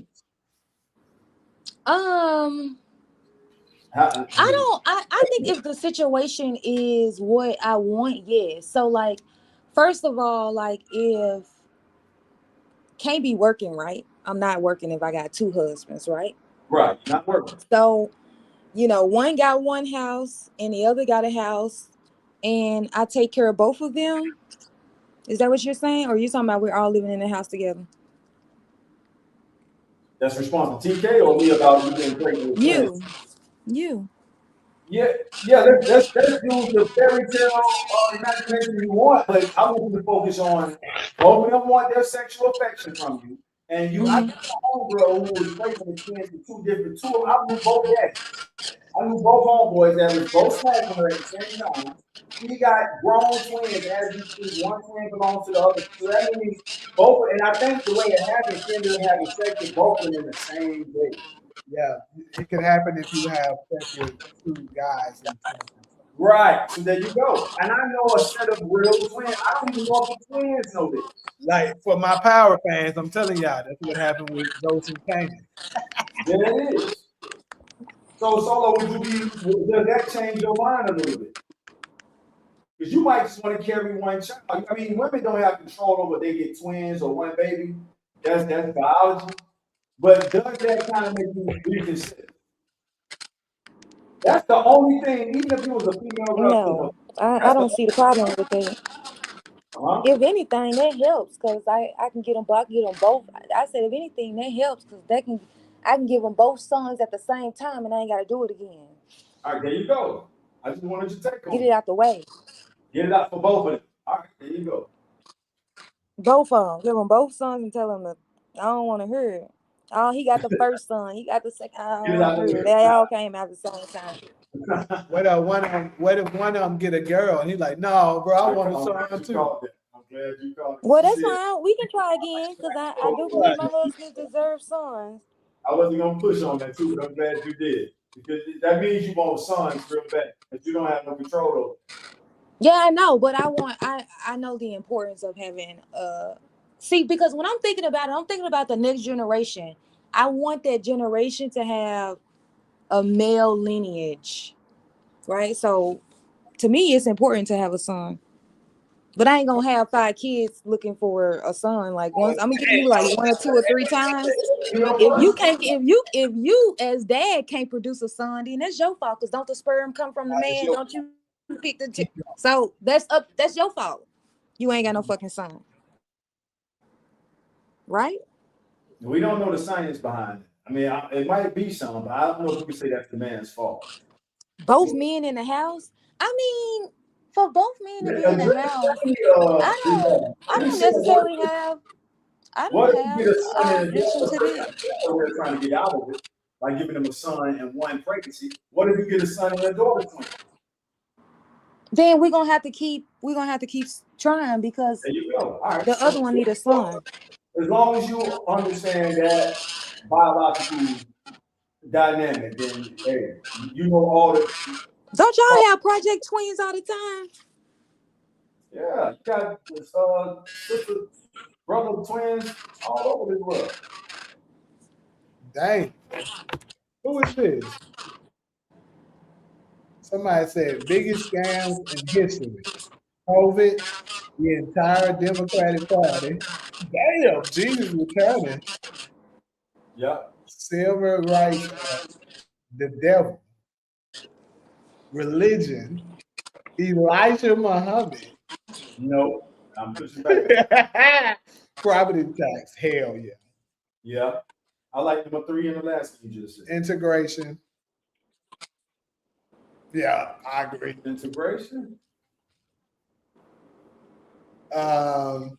MLK speeches, big Christianity, fear, and oppression. This girl going, damn. Shit. Democratic Party forcing Kamala funky ass on the black supremacy. Who is this girl? We gonna have that's a good list. Obama pushing the gay agenda. Israel manipulation of the Bible. Interpretation. I should say manipulation. The popes, all of them. Uh-huh. Property taxes. Do you know how much blood America has on it? You know how many people were buried under your home. Do you know that means you do not have to pay property taxes? DEI, BLM, entire movement. Damn, that's interesting. I'm waiting for you to finish, but my soul only resisted on two, and that's one of them. BLM and a lot of Me Too movement, absolutely. 94 crime bill, that was some bullshit. Welfare. The music and television industry. That's her last one. Yeah, my soul only reacted to Elijah Muhammad and BLM. That's interesting. I was just reading up on BLM, not on purpose. I just came across it. So everything else I'm cool. But Elijah Muhammad, he reformed my brothers and sisters to call what he did. And his movement is still going. So I gotta put some. I can appreciate what they've done with the community. I had somebody wrote.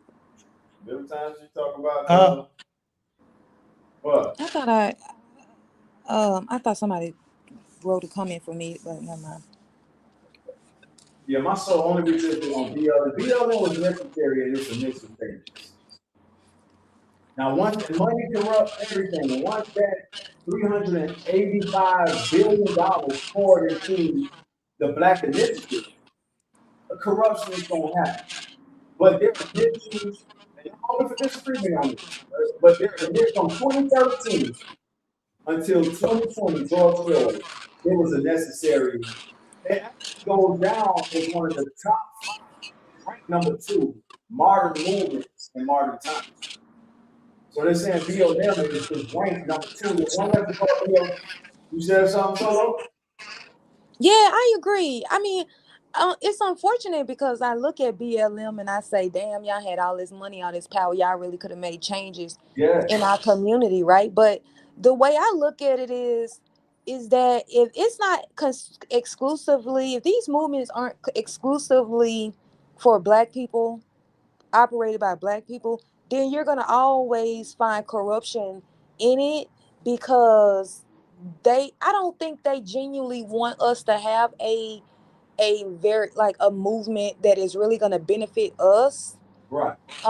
So they always want to, because they eventually they're going to invalidate it. Yeah, we're going to let y'all get all this news, and then we're going to come back and explain to you guys how all of this was a shame. Like when I kept seeing those headlines about those girls, about the owners of BLM and like how they were buying these, $8.5 million homes. I'm sitting there like, what made you think that you could take the donations from this organization and buy yourself a mansion?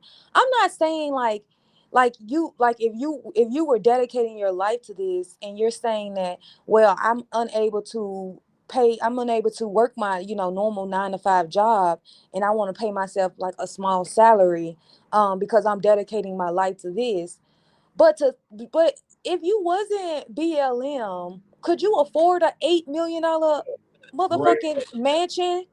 Or did you just need $1,000 apartment? What you could afford at the time you were working your job. Why is it that you went and bought a $8 million home? Like, then you bought one in California, then you bought one in New York. It's just like, if you didn't have access to this money, you wouldn't be able to buy that. So see, the thing is that a lot of times when we get in contact with this money, we try to sort of like increase our lifestyle.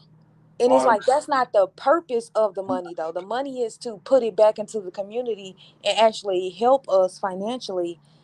So that's my concern. And what really pisses me off is that you would have people that genuinely thought that they were helping people by donating to BLM, but then you have this scandal attached to it, and now you have to, when someone else is genuinely trying to start a movement in the community, you have to fight against BLM, even though you have no intention on behaving like them. But that's what people is gonna say, oh, this is just another BLM scam, and without even knowing your genuine intentions. You know what I mean? So they just fuck it up for everybody, and that's They what do.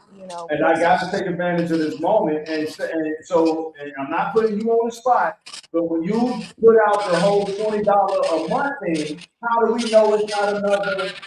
And that applies to you and anybody else who's asking for money on a weekly or a monthly basis. I mean, Dr. Umar is good, and I feel like his intentions is good.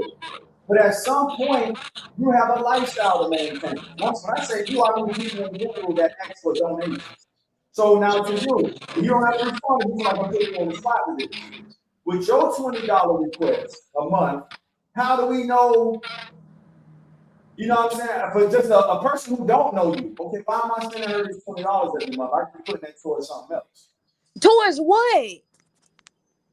Whatever they want to Because do. this is my position. All I'm asking you for is $20. We gonna spend all this money on BS. You think that I'm finna go back and forth with you about $20 fucking dollars? You just described what BLM did. So I know, but I think that's the issue about? with us. Go ahead, my bad. You know what I'm saying? What if a person? It don't have to be you. It could be anybody asking for money on a monthly basis. What's wrong with a person saying, "Nah, man, what BLM did with the money"? But there's nothing wrong with a person having that thought and saying, "I don't want to donate to something I don't have transparency on." And your rebuttal is, "What is $20?" They're saying $20 can buy them some toilet paper. Can buy them what? Some blunt fare for them niggas. Some blunt Some paper, what? toilet paper or blunts or whatever they want. Please, and then if you want to go that far, I'm gonna say, okay, so let's look at your budget and see what else you're spending money on, because you're not gonna try to convince me that this last $20 that you're giving to me was gonna go towards tissue or some type of fucking necessity that you're gonna miss out on because you gave me $20. So You didn't eat for one day because you gave me $20. That's not it. So would you I just donate your $20 to someone who had a similar idea that you had? absolutely. All right, so there it is. So it should be enough of y'all out there. She would. She was donating to Umar. I still donate to Umar. Huh? I still donate to Umar. There you have it. There you have it. There you have And it. you know the issue is I never think about where my money is going, because what I see is a black man that is asking the black community for donations towards a specific goal. So you're only donating what you're willing to lose. Nobody is telling you give this man $1,000 out of your check every time you get paid. I'm talking about giving him $5, giving him $10, giving him this. We spend way more money on BS than the $5 that you gave you, Dr. Umar. So like it's just that we as black people, we have to learn how to make sacrifices. And then money is barely a sacrifice. It's not like I'm telling you, all right, I need you to come out here every Saturday and Sunday to walk the kids to school or to stand on the block with me while we promote this, black owned business. Like, I'm not asking you for time. I'm asking you for $20. Look at the money we spend. We $2 trillion people. And you're gonna ask me for an account for $20.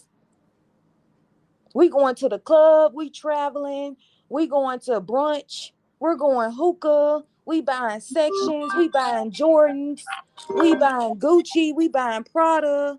Like, look at all this shit we buying, but then you gonna give Gucci a $2,500 for a purse, or $700 for a shirt with Gucci all over it, right? It cost them $10 to make the damn shirt, but you gonna give them $700, and then you gonna come to me talking about I need an accountant on where the fuck my $20 went. Please, even though I completely intend on doing um exactly what it is I plan on doing with the money. But it's just that we need to get our priorities in order. We whooping their ass today. We whooping their ass today. Then I'm gonna go to Phoenix this weekend and watch us deliver their ass whooping in person. But TK, you keep saying the thing about Dr. Umar school. Do you follow Dr. Umar? Like, do you Okay, follow okay, I'm him? hoping you the same as Charles, because he always I like, I'm sitting like, you say he still haven't opened the school. I yeah. understand that he still haven't opened the school, but like, do you follow the progress of the school? Because I do. I do. I follow him, and every time we Having the hear him, it right. is something different that he's getting done with the school. And to me, I'm sitting here sitting back. Well, I've never opened a school. I've never remodeled a fucking And commercial building. I I have mean, no idea what that entails. I told So who am I to say that this school should have been open already when I've never done anything like that? I've never brought tried to get all the money from black people off of donations. I've never built a project off of donations. So who am I to say that it should have been open already, or this should have been done already, or this should have been done already? Do you follow him? Because that is so crazy to me. That man is always in that school showing us the progress when the school was literally looked at like an abandoned building. He didn't got artwork in the building. He got the water. He got the toilets. He got the like. I'm just so confused on like, I see the progress. Why is it that you don't see shit that he's getting fixed in the school? That's why I say. That's why I'm asking you. Do you follow him? Because there's no way you can write in the chat it's still no progress, because I'm sitting here like, what? If you needed to get the HVAC fixed and the HVAC got fixed, is that not progress? If he needed the floors replaced and the floors got replaced, is that not progress?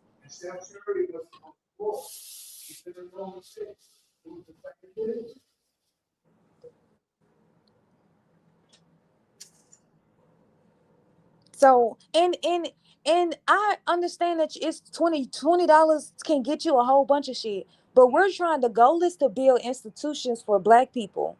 So that's where your $20 is going. Your $20 is going towards a institution that we're going to put in the black community for black people to use. So it's not for your personal benefit. You may donate $20 and we put a school in another city. We put a grocery store in another city. You may never benefit from that $20 until the second year or the third year. But the issue is that other black people are going to benefit from it. You may donate $20 for a whole year and we not put a institution in your city, but other black people are going to benefit from it. So it's not just about you. Now, of course, we want to eventually put institutions in majority of the black, primarily black cities, so black people can benefit from it. But it's not about you. It's about the community and everyone getting an opportunity to take advantage of those resources. So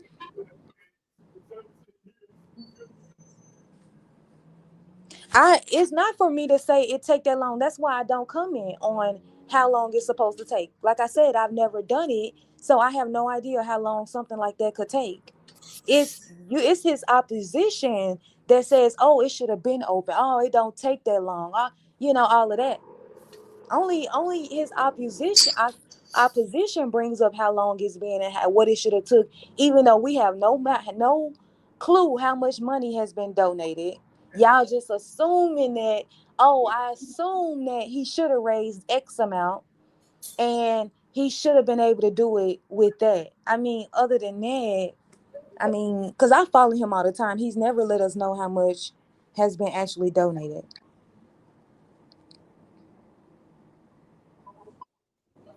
Yeah, so it's, so for his followers, when we see people saying, like, I just can't believe you put in here and said there is still no progress. Like, I can't, That tells me that you don't follow him. So you're just spewing out whatever it is that, you say, which is unfortunate. Because you would think that someone would stand behind a black man that's trying to do something for the community, for the black community as a whole, not necessarily just benefiting you. Because I understand that you're doing well, but what about the other black people in the world, in the country, that aren't doing well? Don't you think that we should rally around each other? The people who got it together, shouldn't we rally around as a unit and benefit the people that aren't doing well, create things to help them do well?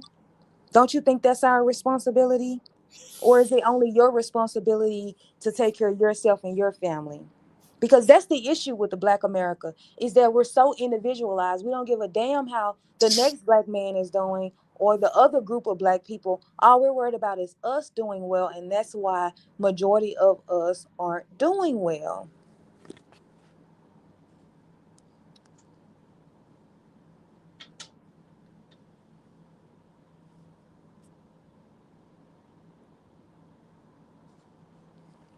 So yeah, we just need to learn how to stick together.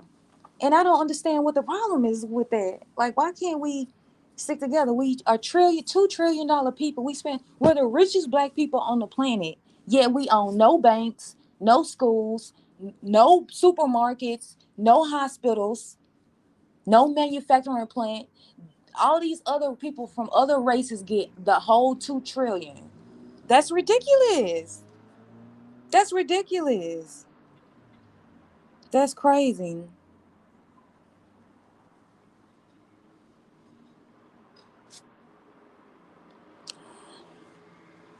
Sir, now, no, no, because first of all, he hasn't opened the school. And if you watch Dr. Umar, when he has a plan of his curriculum, why would he give us his curriculum? Why would he put that on the internet? Why would It says the law requires Mr. Umar, he has his doctorate, so I don't know why you don't say Dr. Umar, to publicly display his financials. Okay, and he hasn't done that. Okay. It's a whole bunch of people who haven't done it. I just don't understand why we do that. Do we make the churches disclose every dime that they get from the black community every fucking week? Do we require the church to do that? Hold up. So then you Uh, say Solo doing light remodeling on a building to keep the donations point is a part of the scam. It doesn't take that long to rebuild. I've one five so zero two one. in what you say? What you say, Jamie? I wasn't talking to you. Well, we hear you. Okay, so we back to TK's comment. Doing like remodeling and is a part of the scam. It doesn't take that long to rebuild.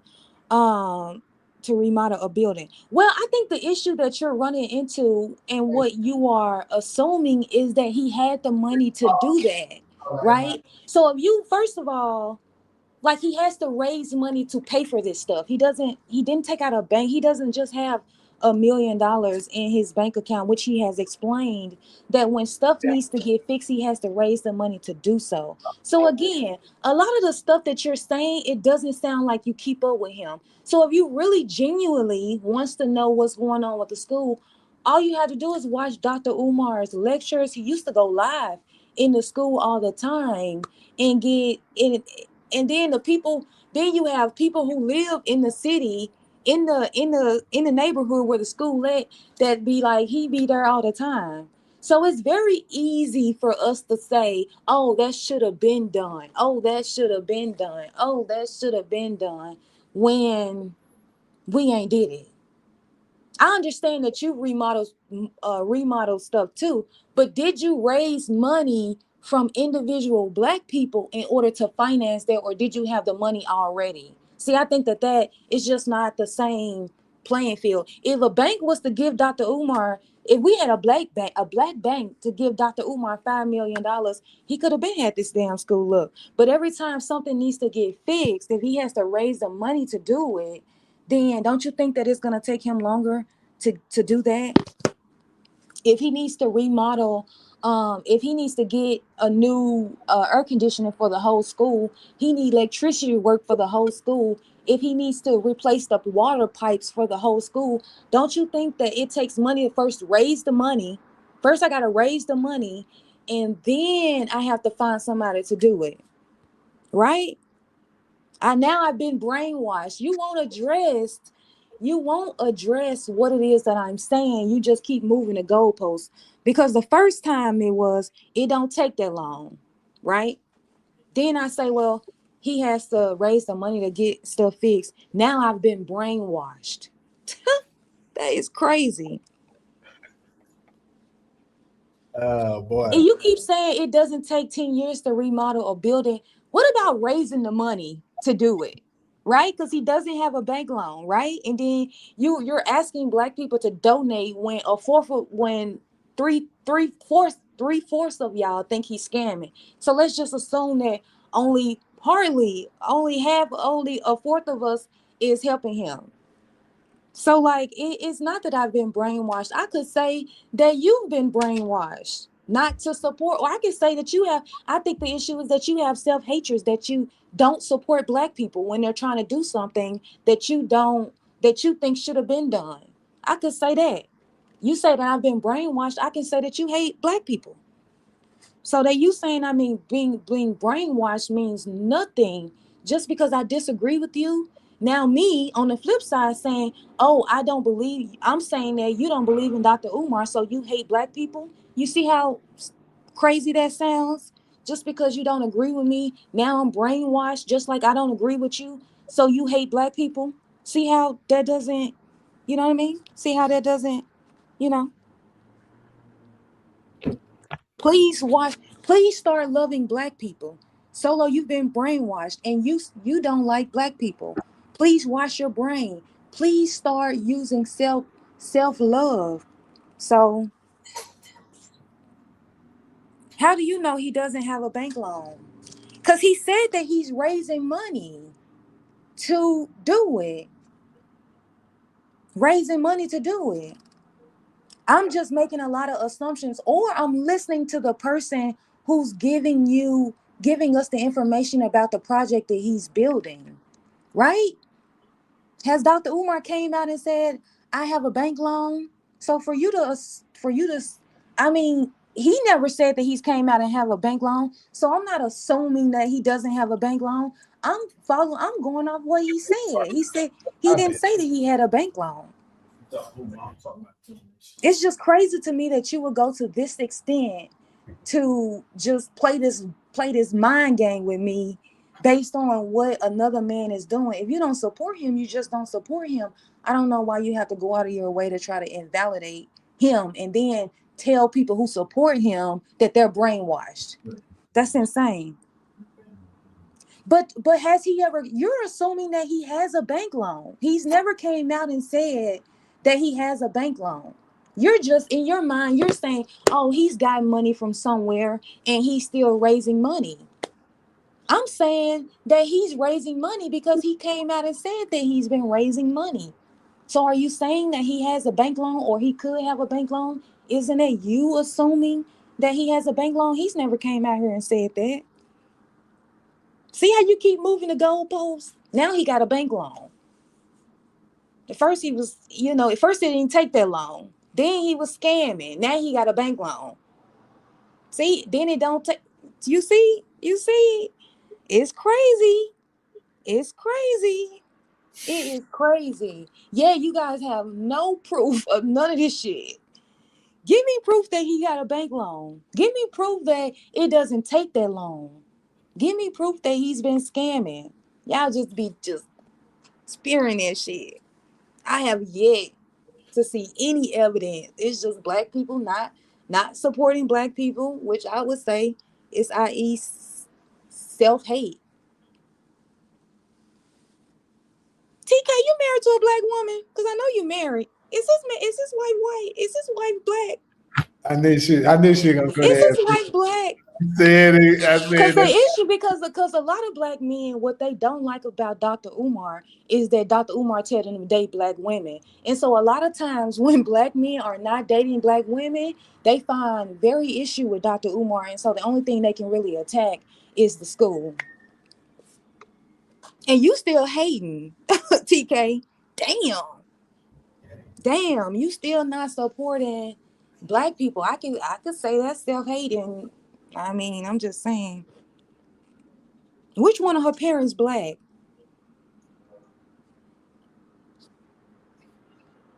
How do I know all of our next questions? I'm just saying. Oh shit.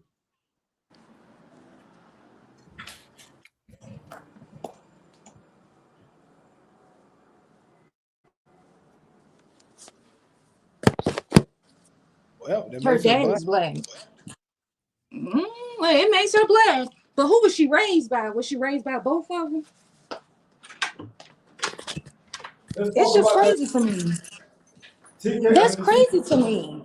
I You think that said black men can go a whole lot further if they start supporting each other. If what Dr. Umar is such a scam, TK, then I challenge you to start a project where you can build an institution by donations from black people that you can do it faster than Dr.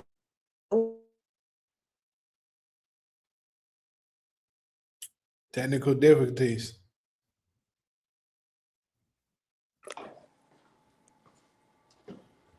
Because we need an institution. I don't care if you're doing good.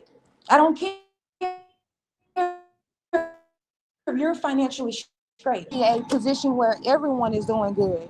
Black people are doing good, not just you and your family.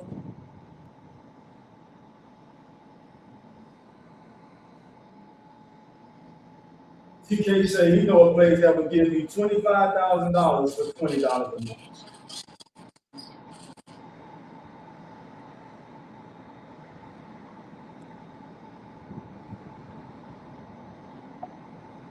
Earn with donation.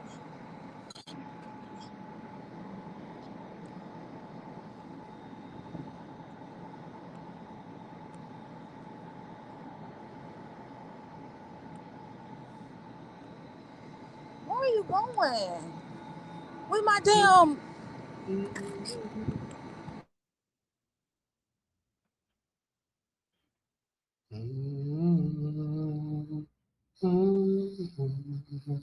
Them people just be doing whatever the fuck they want to do.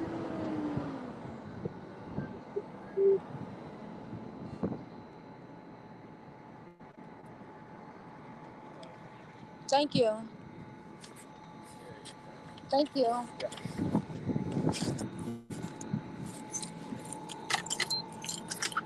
I mean,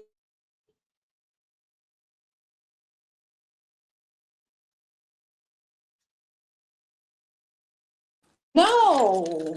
No, so I don't want you to keep moving the goalposts. I want you to stick to what Dr. Umar is doing. Since that's who you are claiming that is a scam, I don't want to hear about what you coulda, woulda, shoulda. How about you do it? How about you go buy an abandoned building, remodel it, and then you open up to it to black people, make a grocery store, a bank, a hospital. You do it, and then you open it up for black people, and then you come online and you tell everybody, see, I was able to do it in X amount of years. That's why Dr. Umar is scamming. Because I don't want to hear, if you're not trying to build an institution for black people to benefit from, then I don't want to hear about somebody else that's who's trying to doing it and possibly making mistakes along the way. Not saying that he has, I'm just saying, I don't assume that Dr. Umar is perfect when it comes to that school.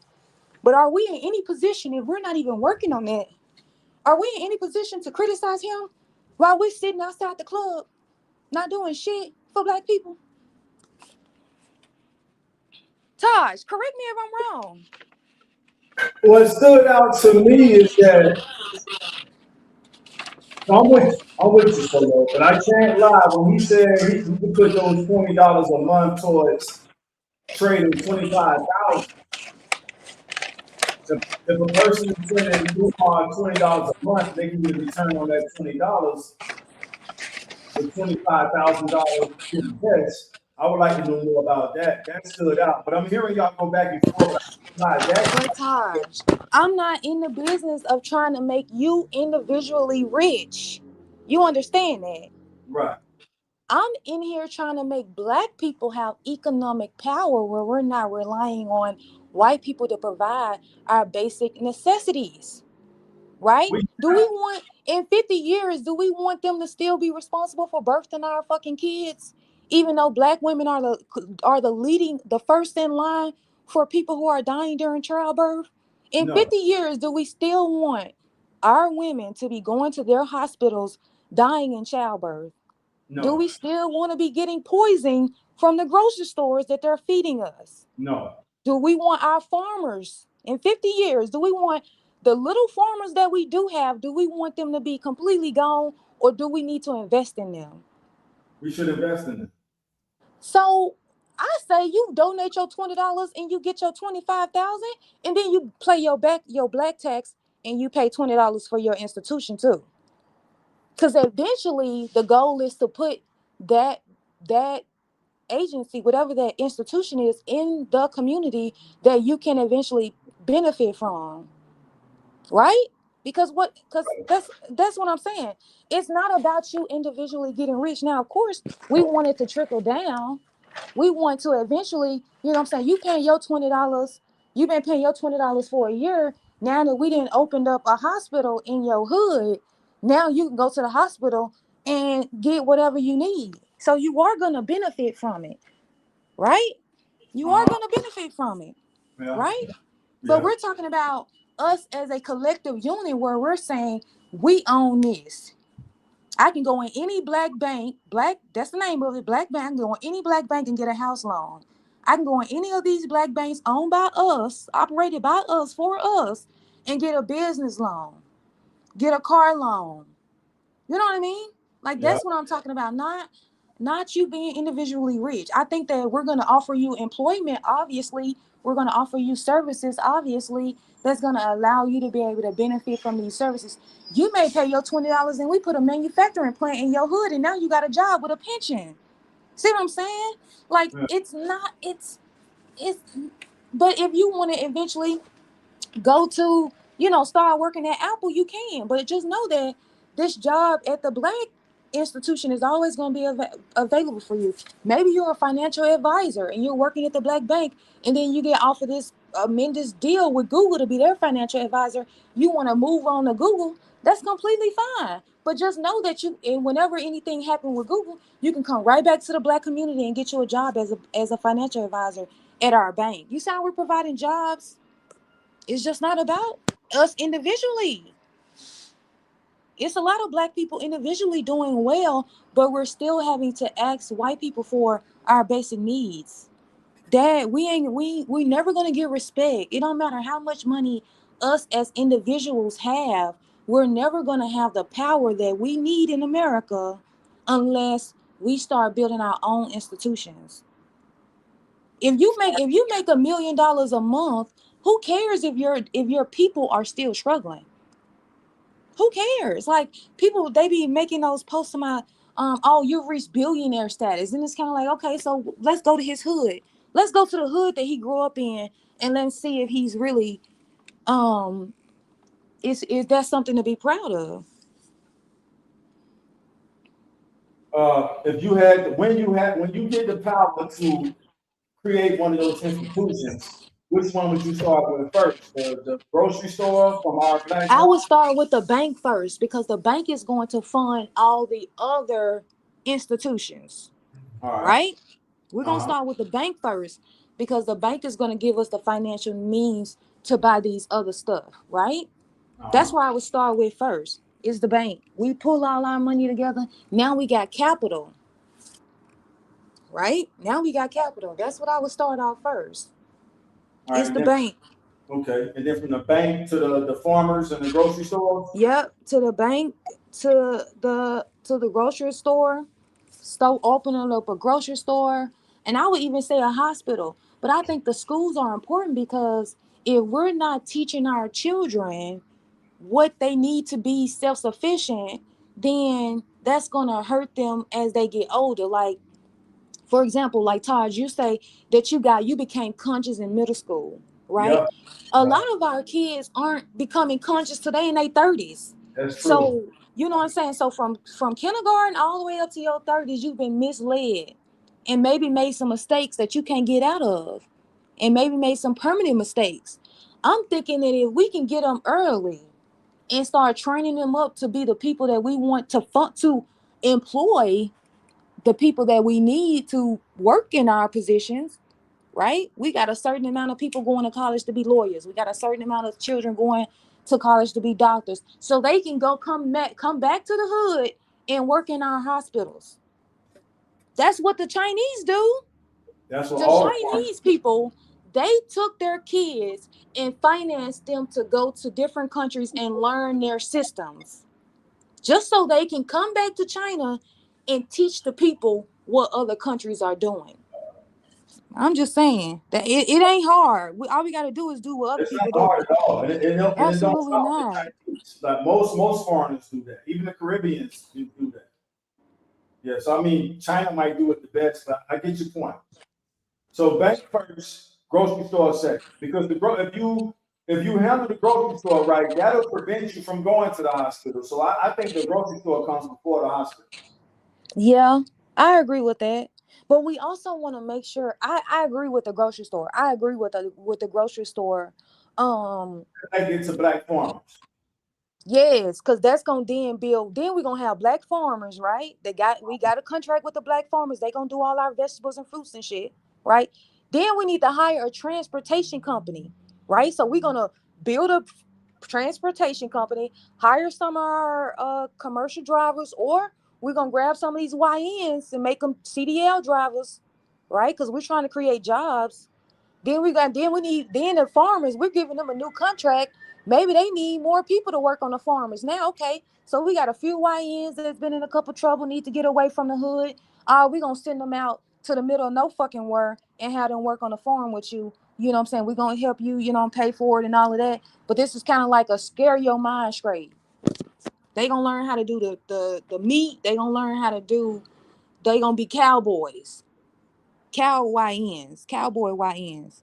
We didn't now reverse them. Now they law-abiding citizens. That's what I'm saying. I'm talking about building a network. How else we gonna win? Well, Jamie already set up the network with BCC and UAN. We just got to take it. We got to add more steps, more blocks to what he's Yep. on. This is the meeting place. We all bring our thoughts here, and I'm open and down for whatever makes dollars and cents, like you said.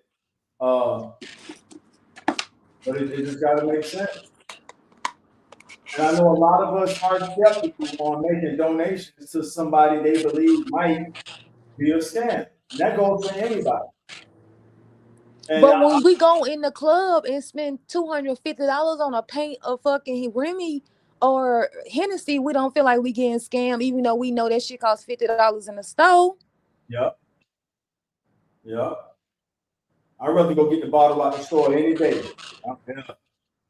That's a whole Then other on stuff. top of that, they watering the shit down. Yep. Yeah. Grab the bottle out the store every day of the week, twice on Sunday. Yeah. Yeah. I do. When it's up to me, if you leave it up to me, we're not going to a club. We're going to grab a bottle. That way all of us get 2 drinks. And damn, then go get another one if you want. Hell yeah. And then I definitely don't want to hear from the women, because the money we spend on beauty is crazy. Like It's the top. the money we spend on fake hair, The money is going. weave, It's cosmetic. motherfucking BBLs, Chanel purses, YSL purses.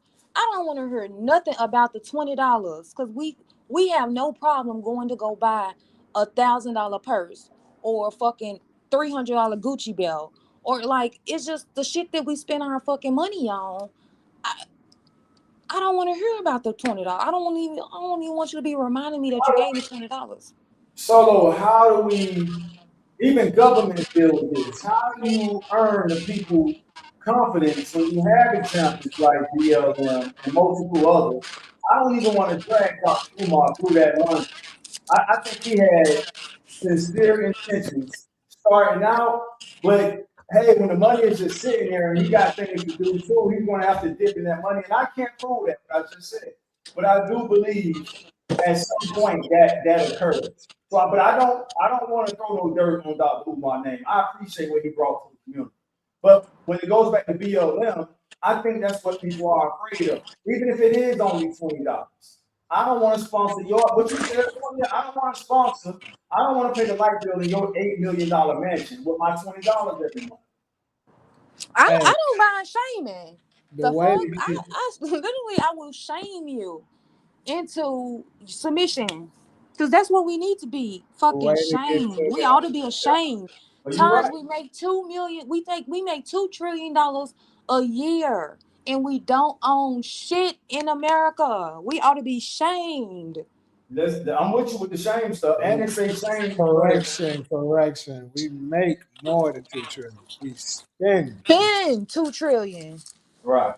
But the way to get through with them, you gotta. It's quite easy actually. You just gotta get the women on board.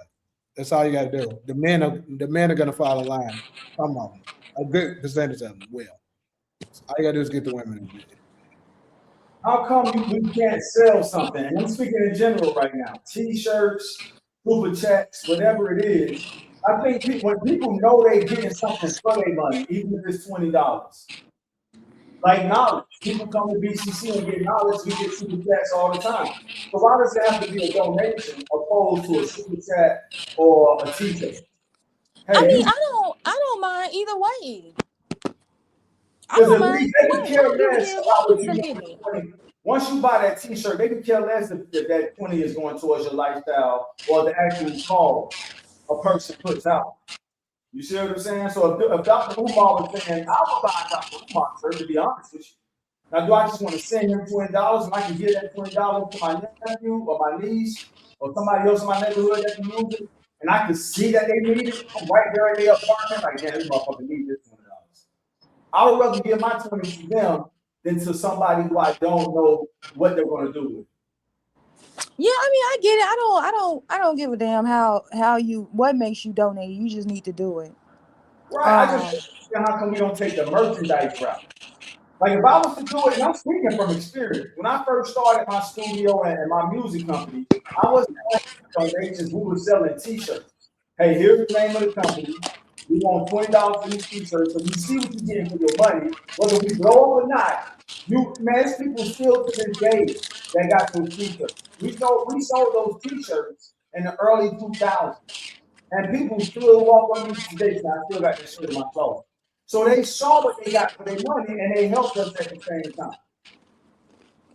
I'm just saying, I would support that method faster than somebody just asking me $20 every month. And I don't know what they're doing with my 20. When I know what my neighbor could do with that 20. I know what this person in my neighborhood could do with that 20, or somebody in my family. So I think the Black community has to figure out a way to fundraise to where it's beneficial to the donor. Because clearly we're not going for it. If you're saying we're spending $2 trillion from Black Friday to Thanksgiving, and we're being petty and cheap about $20 a month, there's a psychology to that, Solo. And I believe it's no, I get it. I don't have a problem with that. one But I thing about just but my issue is I don't have a problem with that. I don't have a problem going that route. My issue is that I shouldn't have to my issue is that I feel like Black people should realize how in dire need we are in our own institutions, and we should be signing our name whatever it is that we need to do to be able to then Damn, they eventually stopped get doing these it? That's crazy, institutions. Marcus. What? I'm answering DeMarcus. My bad. Oh, yeah. I feel like we should be lining up to figure out what the fuck we need to do for our community so we can start taking care of ourselves. I feel like that's some shit that I mean, we should be screaming out left and right. As much as we ask for reparations, that's what we should be asking for. Is we're gonna organize and stop asking a white man for something. When we're gonna start building our own institutions. That's what I think we should be lining up to do. If you bless me to implement a part of the idea you're sharing with all of us, the part I would go after first is the black farmers. So let's say, like Danny already gave us his blessing for the spin-off podcast. Let's say we set off a separate podcast that's strictly for what you're talking about. I'm saying that my approach would be, hey, we're going to get a directory of all the black farmers in the nation. From there, so this way it goes back to people getting something for their money right away, opposed to them donating $20 a month that's going to build a bank that might go in the same direction that Dr. Umar school went in. And I heard everything you and TK was, and you made some great points to TK and DV. You was like, hey, I can tell you're not keeping up with Umar because Umar is showing us the progress, but you guys just want to formulate your opinion and say that he's scamming us for the money. I'll be honest and say I haven't been keeping up with Umar. So when you said that, it was good to hear. Okay, he is showing some level of progress. Now back to your idea. Imagine we got a comment section of people sending their $20 super chats, and they're receiving some type of produce from these black farmers, no matter where they are. What I know about us, and I'm not saying I know black people better than you and Jamie, but what I know about us, we do not like to feel played. I can say that for all 50 million of us. We do not like to feel played. And if you can show somebody what they're getting for their money right away, you got a way better shot. Your odds are much stronger than trying to get you just to send their money to you. Because how many, solo, I'll rest my case after this. Scams have been going on longer than all people have been living. Pyramid schemes, Ponzi schemes, all kinds of schemes, and people are tired of that shit. So even if you got good intentions, we just don't even want the possibility of being scammed on our radar. That's it. And I would say to us, we be getting scammed right in our damn face when it comes to other races. Then we have no fucking issues. I'll go back to the bottle situation. You know damn well this same bottle of Hennessy Patron, Casamigos, 1910. You know this shit costs $65 in the store, but you have no problem going into the club paying for $300 for it. You think, or we got no problem buying a fucking $80 a purse that costs $50 to make. We have no problem spending $1,500 on that goddamn purse. So Right. I go back to that, but I get your point, and I have no problem with giving them something, right? I would even argue that, but this is my thing. When it comes to black people, we have to sort of have more, and not talking about you, we have to have more confidence in ourselves. It's anytime a black person comes up with something, an idea to unify, an idea to better our position, the last thing these people want to hear as someone is working towards it, hold on. Yeah, I told you about that shit. Yeah, you remember you tried to get me the other day? Check that shit. It's like them people don't be getting out the way. They do not. They be, you know how they are. You know, these people privileged. They don't even feel like they need to get out of the way. When that car, that's why he be standing at the interstate just blowing, blah, blah, blah, because they won't get out the way. They keep driving. I have no problem with that. It's just that I think that you can start seeing it once we get on our feet. Like, because we're gonna always have those people that's just not gonna do it. Right? They're just gonna say, I ain't doing that. Right? So we're gonna always have those people. But the people who believe in it, it may take us 3 months before we build the money that we need to do our first institution, because not everyone is gonna participate. But I'm saying that if we can get all 40 million of us to give $20, then we got the capital. We got to put it in the bank. I mean, then from there, we can use it to finance, because I mean, the bank is gonna be the accountant. It's gonna be the accounting that black people are looking for. To being able to trace where the money went. It's gonna be from the bank, because everything is gonna be transaction. And then we have it's not hard, because we see other institutions doing the exact same thing. Bank of America, Tri-State, Citizens Bank, like all these banks in America who have the blueprint on how a bank should operate.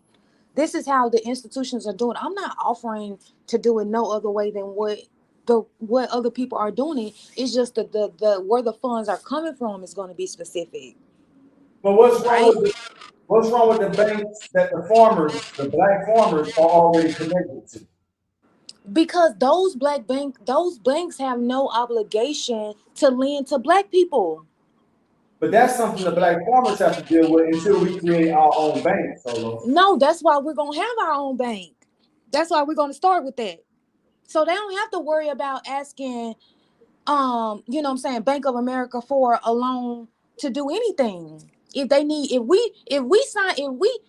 saying to you, hey, we got this grocery store and we need X amount of tomatoes, we need lettuce, we need onions, we need bread, we need all this stuff. He probably can't even handle that to fund our stores. So he's saying, okay, so in order for me to meet this contract, I need new tractors, I need new, this, I need new that, I need to get some more fertilizer, I need some oil, I need all of this stuff. I don't want him going to the black bank, the white bank, asking the white bank for that. I want him coming to us to ask us for that. Right? We're going to provide that. Right? And you Yeah. paying us back for that. And the only thing we're using the money you paying us to pay off what it is that you're doing. But then we're using the money, any interest you pay on top of that, we're using that to help out somebody else with a house loan, with a business loan. So we need the bank to be able to finance these institutions. And we need to and they need accounts. Like the farmers need accounts. They need payroll. They need all that. So all that. It got to be the bank first. The bank first, because that's who's gonna be perfect. That's where the money gonna be sitting. I don't want to put it in a bank that not owned by us, and then they trying to seize the money. See what they did with Wendy Williams. They just took her money.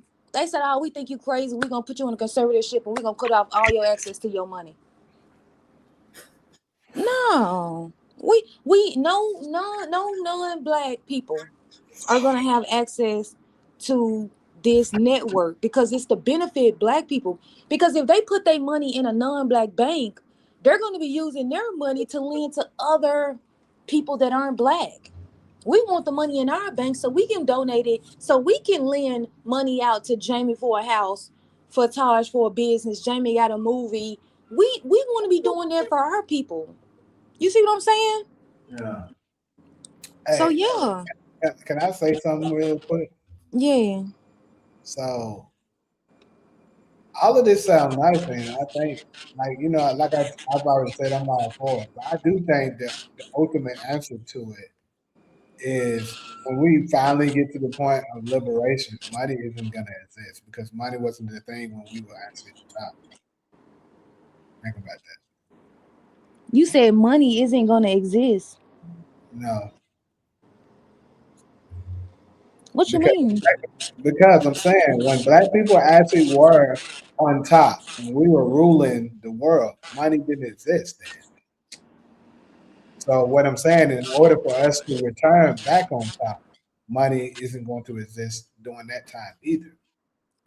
I mean, I agree. I think we should diversify our. I mean, as a bank, we're gonna strive with the other banks. I mean, shit, we should have gold. We should be an investment. I Yeah, mean, you gotta be we back got a responsibility to our people. more natural resources than Yeah, man. Because I was just telling y'all, yeah, on Saturday, on Sunday, shit, we used that fucking bank to create an oil refinery company, and we built a whole damn oil refinery in Nigeria, in the Congo, where we're actually mining the damn well, we're mining then the minerals, putting then them we on a going the ship, US gonna make a trip, make a would try make a ship and ship them bitches to the black bank in America. you know I'm how to be talking prepared about for a this. full on takeover.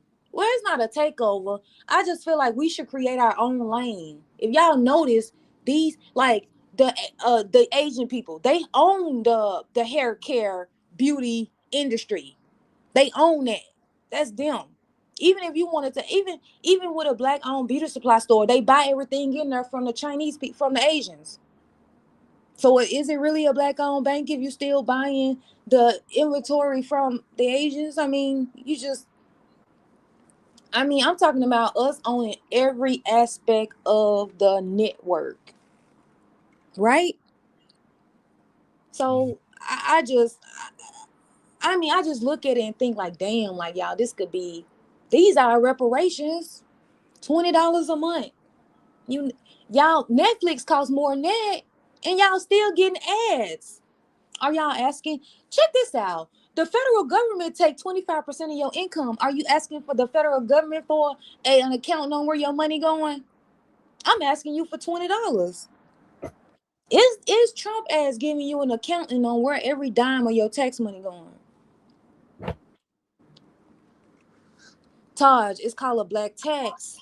And they are cheating you. Y'all saw Trump sued himself for $10 billion so the US government can write his ass a check. Y'all saw Trump is suing the IRS. That was a motherfucker, man. That's what I'm saying. I'm just saying Trump That writing a man is $10 a billion check out to motherfucker. itself. Crazy. Then at the same time turned around and said, "Oh, we're gonna join the board of peace and we're gonna put our $10 billion to the board of peace." He created the board of peace, and he gonna take our fucking taxpaying dollars to fund his membership on the board of peace. The same thing with the tariffs. Trump finna have to give all these companies back this tariff money coming off of the taxpaying dollars. We finna have to pay them back, even though we paid them initially. So that's what I'm saying. Black people ain't asking for an account of that. So why is it that I'm telling you, I'm trying to put a hospital in the hood. You want an account of where your $20 going? Come on, man. We gotta do better than that. We gotta start. And then it's not like I'm asking you to go put the bricks by brick. Come out here every Saturday and Sunday and build the school by hand. No, I'm asking you to transfer $20. How long that take you? 5 seconds. So I'm sorry. Y'all. I get a little passionate about that because that's my mother. That's my shit right there. So no offense, TK. I ain't trying to come at you. It's just that I'm just so passionate about us being better. I'm tired of us being last place, and I know that I just been an adult for a little point. But from growing up in the hood to going to where I'm at now, I definitely see how us not having economic power, us being individualized, us not working together is the reason why we are last. So we got to start making some changes. Otherwise, in 20, 30 years, we're going to be exactly where we are now. Worse off. Cook, sister, cook. We make the money. We ain't broke. We're the richest black people. And I'm talking about turning this into a global empire. I'm talking about having a You remember Marcus Garvey? You remember the work Marcus Garvey did when he united the Negro race and he had his distribution line. They charged him with money laundering because he received a $25 check. They talking about it was wire fraud. $25. Y'all, that's what they convicted Marcus Garvey on, $25, and they deported him out with over $25. Was it really about that? Or was it about that damn Starline shit? It was about the song. That's why other races have such a problem with Black America sticking together. When we start talking about sticking together, everybody got an issue with that because they know that we're the population that gets exploited, that allows other races to build their empires. Our money goes to other races to build their empire. We're not building our own empire. They're building theirs. So like, man, we got to make some changes, y'all. I don't want my kids to grow up like this. I don't want us in 50 years we in the same damn spot. Black women are still number one in mortality rate. Number one getting the most abortions. Number one. We ain't got no plan. I'm like Taj. Look at the people we can't talk about. They start them kids off early. Yeah. Am I lying, Taj? No. Hell no, they got a plan for their kids. Yeah. They got a fucking plan. You ain't going to school and follow your dreams. What the fuck is that? No, you going to school to be a doctor. You going to school to be a scientist. You going to school to be this, or you gonna do this, or you gonna do this. This is the role you're gonna play in our community. Not follow your damn dreams. I know I just ran it. I'm sorry. No, you good. You know. Yeah. He said we spend too much money on weed. He got a really bad perception of black people. Like real talk. He really got a really bad perception of black people. I wish he thought more of black people.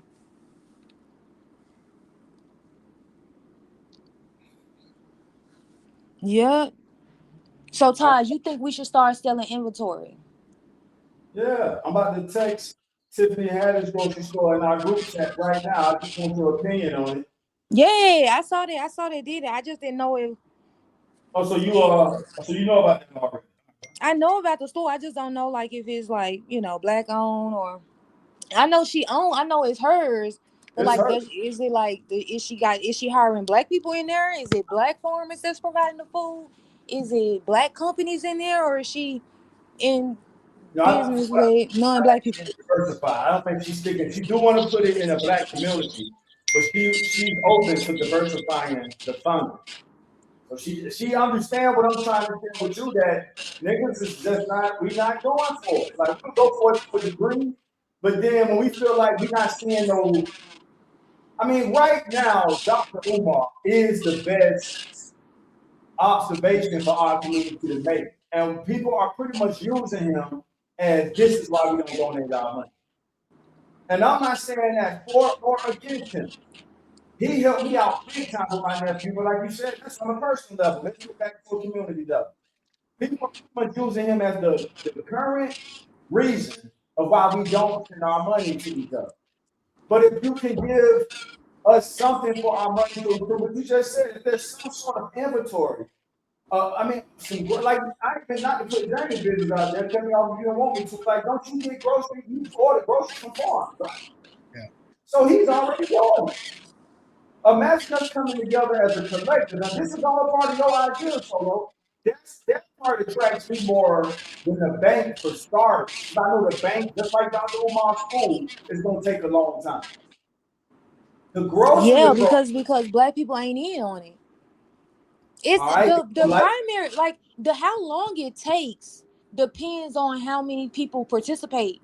If you got 100 people that's sending their $20 in, of course that's gonna take longer. If you got 1,000, that's gonna take longer. But if you got all 20 million, all 40 million of us participating, then it ain't nothing for us to have $500 million and then go buy a fucking grocery store. The issue is that the time period is depends on y'all.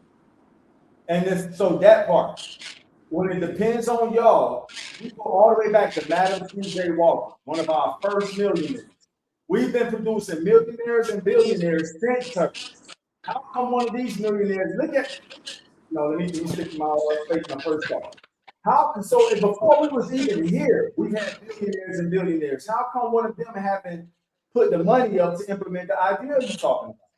Are you talking Yeah. about celebrities now, or are you talking about back then? Because back I'm then they talking about, were. yeah. I'm saying from Madam C.J. Walker, who's the first female billionaire, black, white, pink, green, don't matter the race, the color race. So let's start from her. From Madam C.J. Walker up until now, we produce countless amounts of millionaires and billionaires. How come you think they haven't funded the idea you're talking So I would say back in the day they did. about? All Back in right, the that's Black day Wall Street, when right? we was doing Black Wall Street, that's exactly what we did. See if you Of see if you course. see black see the conspiracy. This it goes deep because this is the reason why it was so important for them to break up the black family, because when they was doing a civil rights movement, black people funded that. They were sending in donations to fund the civil rights movement, right? So Mhm. if Dr. King needed to travel or he needed to go to a hotel, like he probably was getting money from the people to fund those type of movements. So back in the day, we was doing it. right?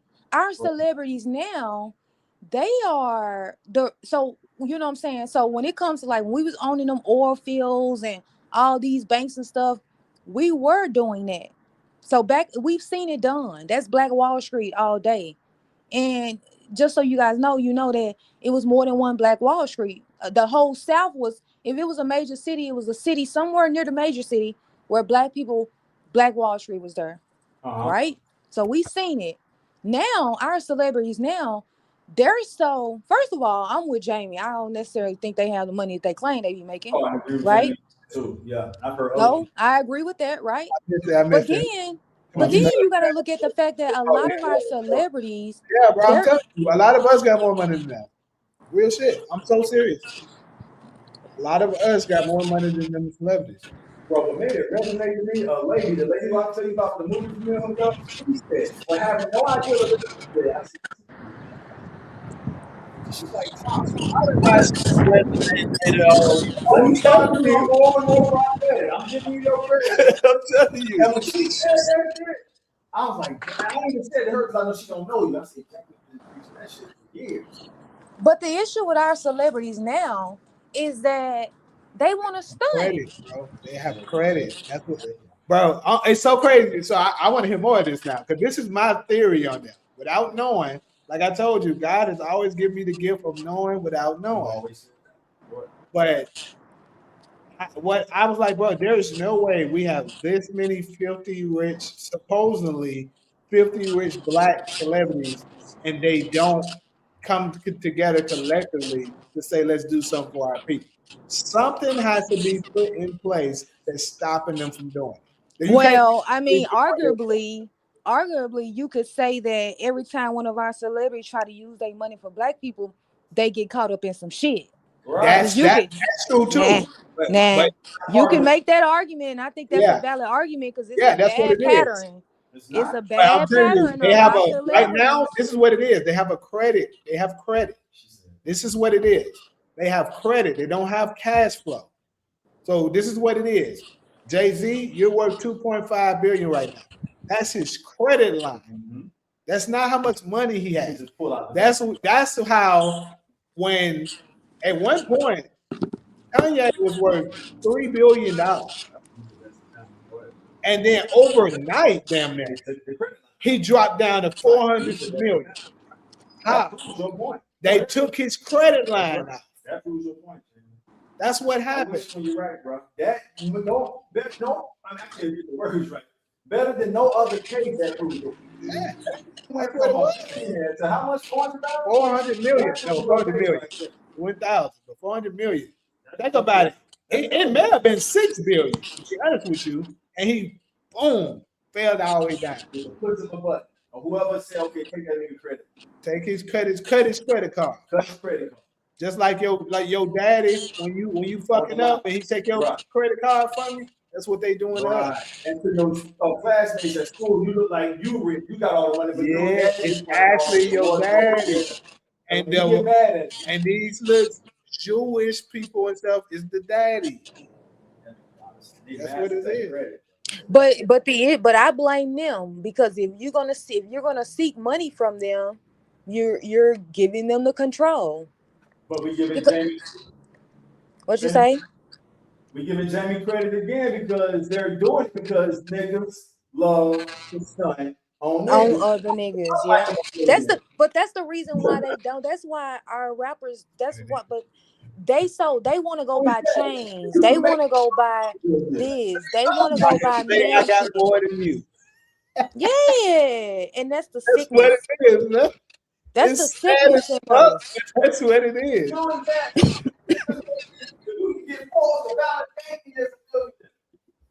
Let me look like I got more money than the nigga I grew up with. Right. And we got my nephew calls it a curse. My nephew say, "Mom, we gotta break the curse, Mom." I'm like, "Hey, nephew, I mean, let's do it. Let me know what I need to do to help you." But that nigga, y'all make me think about that shit when you say that. You gotta break the curse. He believes we under a curse. But check this out. Imagine if like Diddy, for example, Diddy had gave Black America $100 million, right? Uh-huh. In a bank. He opened up a bank and said, "I'm giving this to Black America. I'm gonna put in a goddamn director, a group. You know what it's like, a board of directors. They're gonna operate the business, and these are the 3 businesses I'm gonna create, right? Banks, hospitals, supermarkets, schools, and manufacturing plants." He get into it with the non-black people. They ain't gonna touch the money he making off the black bankers. We ain't shutting it down for them. We don't give a damn what y'all come here and ask us to do. Oh, freeze this. No.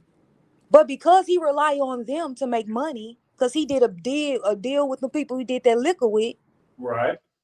right? That's You in contracts with them, Kanye West, Adidas. You in uh-huh. contract with them. That's why they can stop your bag whenever you Right. start stepping out of line. But if you would have did this with us, we don't give a goddamn what. He gave us the money. He made all of this possible. You think we finna sell him out? That's the reason No. why. Look, think about this. That's the reason why content creators, we're starting to become the next big thing because they can't control us. We got our independent money. Yep. Direct. They can't stop that shit. I love it. I love it. And that's why I'm solo. I'm glad I gotta piggyback on what Jamie just said.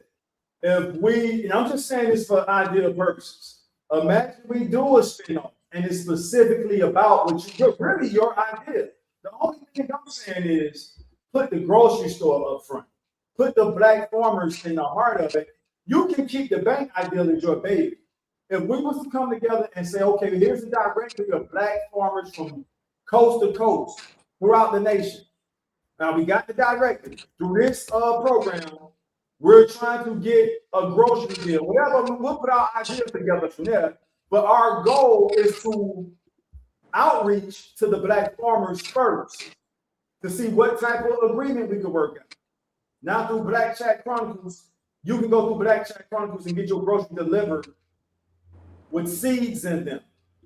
If the black farmers haven't been compromised with the NGO, what is it called? The NGO or some shit? Yep. So Yep. thank you that. So I guess this is my chance to ask you, what if the black farmers are forced to deal with the bad seeds? So Then we can only use them for certain shit. Then we gotta grab some of our high schoolers. Say, hey, black farmers, can you train him? He ain't in no damn agreement with them people that you got an agreement with, right? He ain't in no agreement with them. So you train him up to be an independent black farmer that's gonna do, and we gonna use you for something else. all right. Right? Uh-huh. I mean, we find them somewhere. Hey, we go around to the hoods. Hey, we having a program where we're going to be training, for the summertime. You go spend the whole summer with a black farmer. He going to train you. And you know what I'm saying? If it's, we may have a group of them that own the farm together, and we hire them after they learn what it is they need to do. We just need somebody free and clear. If you notice, that's how the people do it that we can't talk about. They don't give a damn who it is that we put in this spot, as long as they're gonna do what the hell we telling them to do. Right? So Yeah. I say shit. We had that. We had the old school farmers train our new generation of farmers. We buy the land, and they got to start over because they ain't got it already. All right, now we got a bit of a project we need to do, right? To build that, we got to build a farm, right? Maybe we using the black farmer, to start off with, because we already got the building and stuff, and we want to start providing to the people now. But eventually, we're gonna give it to the the YN farmers, the next generation, right? Uh-huh. Where they ain't got no strings attached. They can send us fruit with the seeds, and I'll be damn, Taj, I would say, and we'll have a distribution plant that they going to the Caribbean and getting the fruit from the Caribbean people too, and providing that to us too. Not saying that that's just immediately, but I'm just saying like that's how we can. Because that's what I wanted to grow into. Once Black America get their shit together, I would like for us to start. Once we have made every black person in this country that want to participate, because it's gonna be open for them.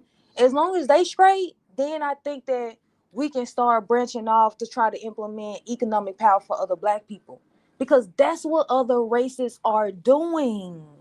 That's what they doing. Yeah, but we want to show off on each other. No, Where we I getting don't. that We from? no. We how we showing off and we all in last place. See that we're looking at it where we're competing against each other, and that's how they've been able to conquer. They're Right. not competing against each other as white people, as Asians. They're competing against other races Right. on economic power, and right now, black people are last. We're not last as far as economic power, and we're the 10th wealthiest economy in the I'm world. talking about I'm talking about as black people as a group as a race. Like if we divide the country, if we divide the people by 5 races, we are. Yeah, if If you we look all based on race, but if we delineate the Still not, cultures, still not last, but right? we're see ahead. no, see yeah, no, I get it. I ain't tripping about that. I Yeah, mean that's something that Black America will come together. I'm not saying, but I just think that if we can tap into them resources in Africa, we're gonna be that's where it's at. That's where it all the is very European countries. That's why they're gravitating towards Africa because they know that's where the minerals at. See, yeah. okay. So now Black America, we built our economic power. Now we got the money, right? We got USD, even though that ain't backed by shit. We got it, right? So Uh, now we want to make sure we're secure for our next generation because we don't know where that US dollar is gonna be. Now we want to go get cobalt. Now we want to go get uranium. Now we want to go get gold, silver, and bronze, putting them in our bank. So in the event this dollar go down, our people have a way to trade money for services if needed. If it's us, they going to a black hospital. Shit, you probably do. You have to pay for that? I mean, if we at a point economically, you ain't got to pay for that. Hey, Solo, can you do me a favor? I know What? it's crazy. Can I Zelle you like $750 and you cash app it to me? Um. Yeah. Cool.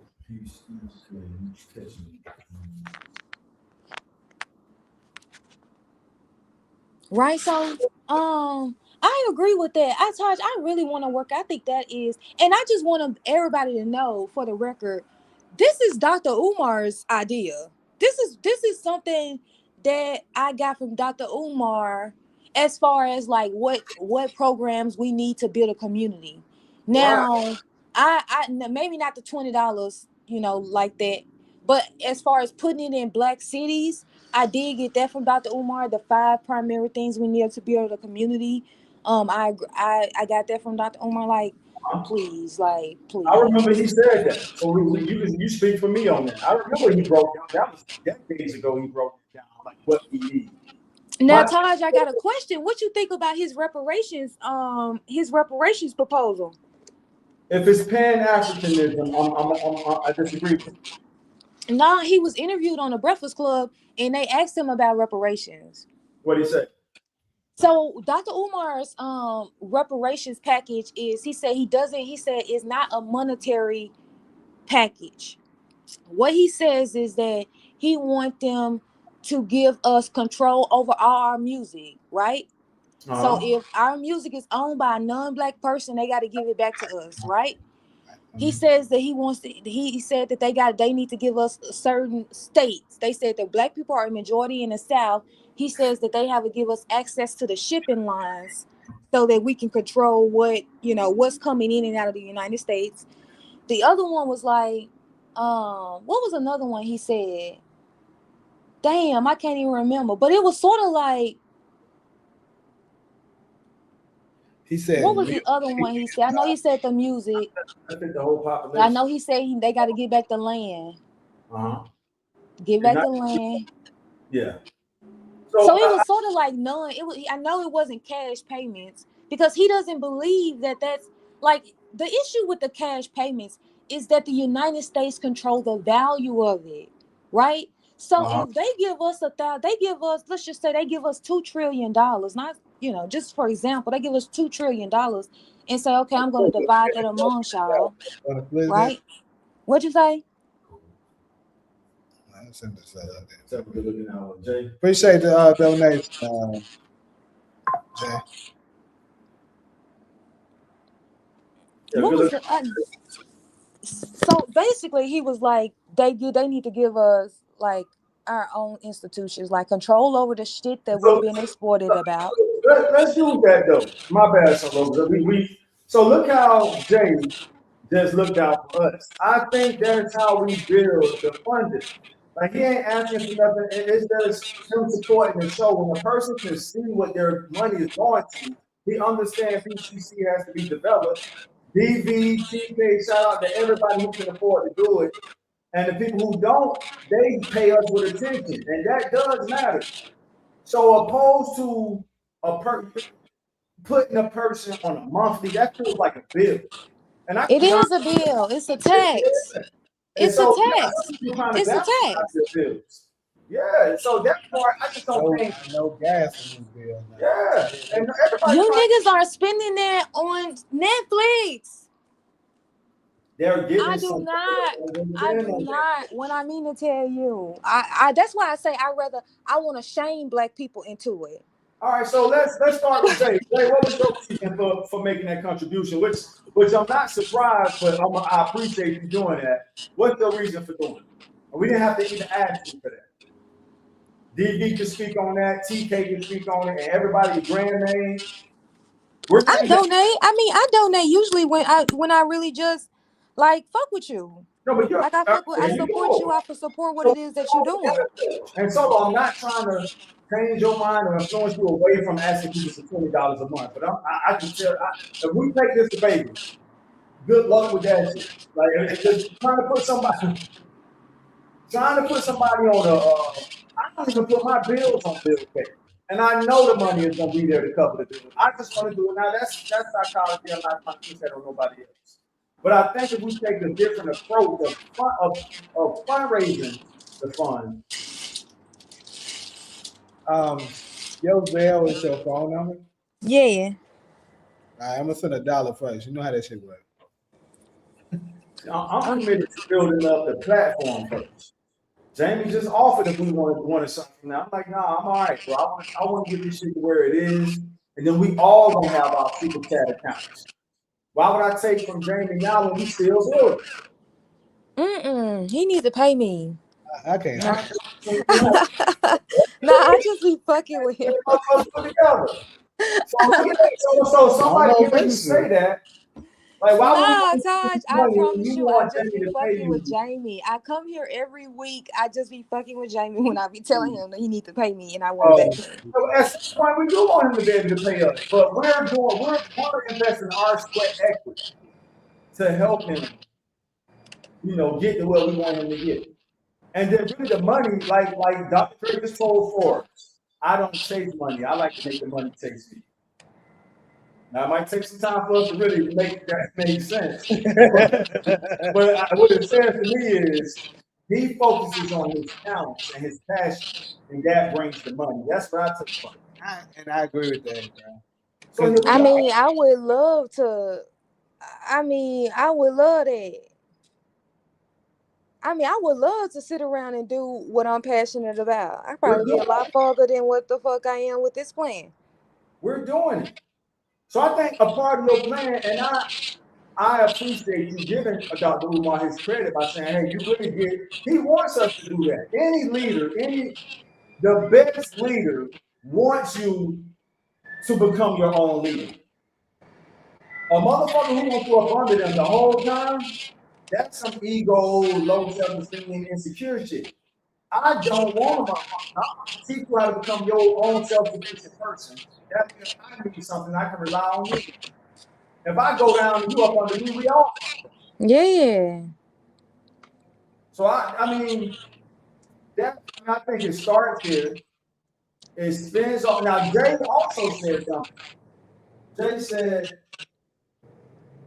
"Damn." He was like, somebody's already doing what you're talking about. So he said, I heard. Hold on, Taj. I can barely hear you. What you say?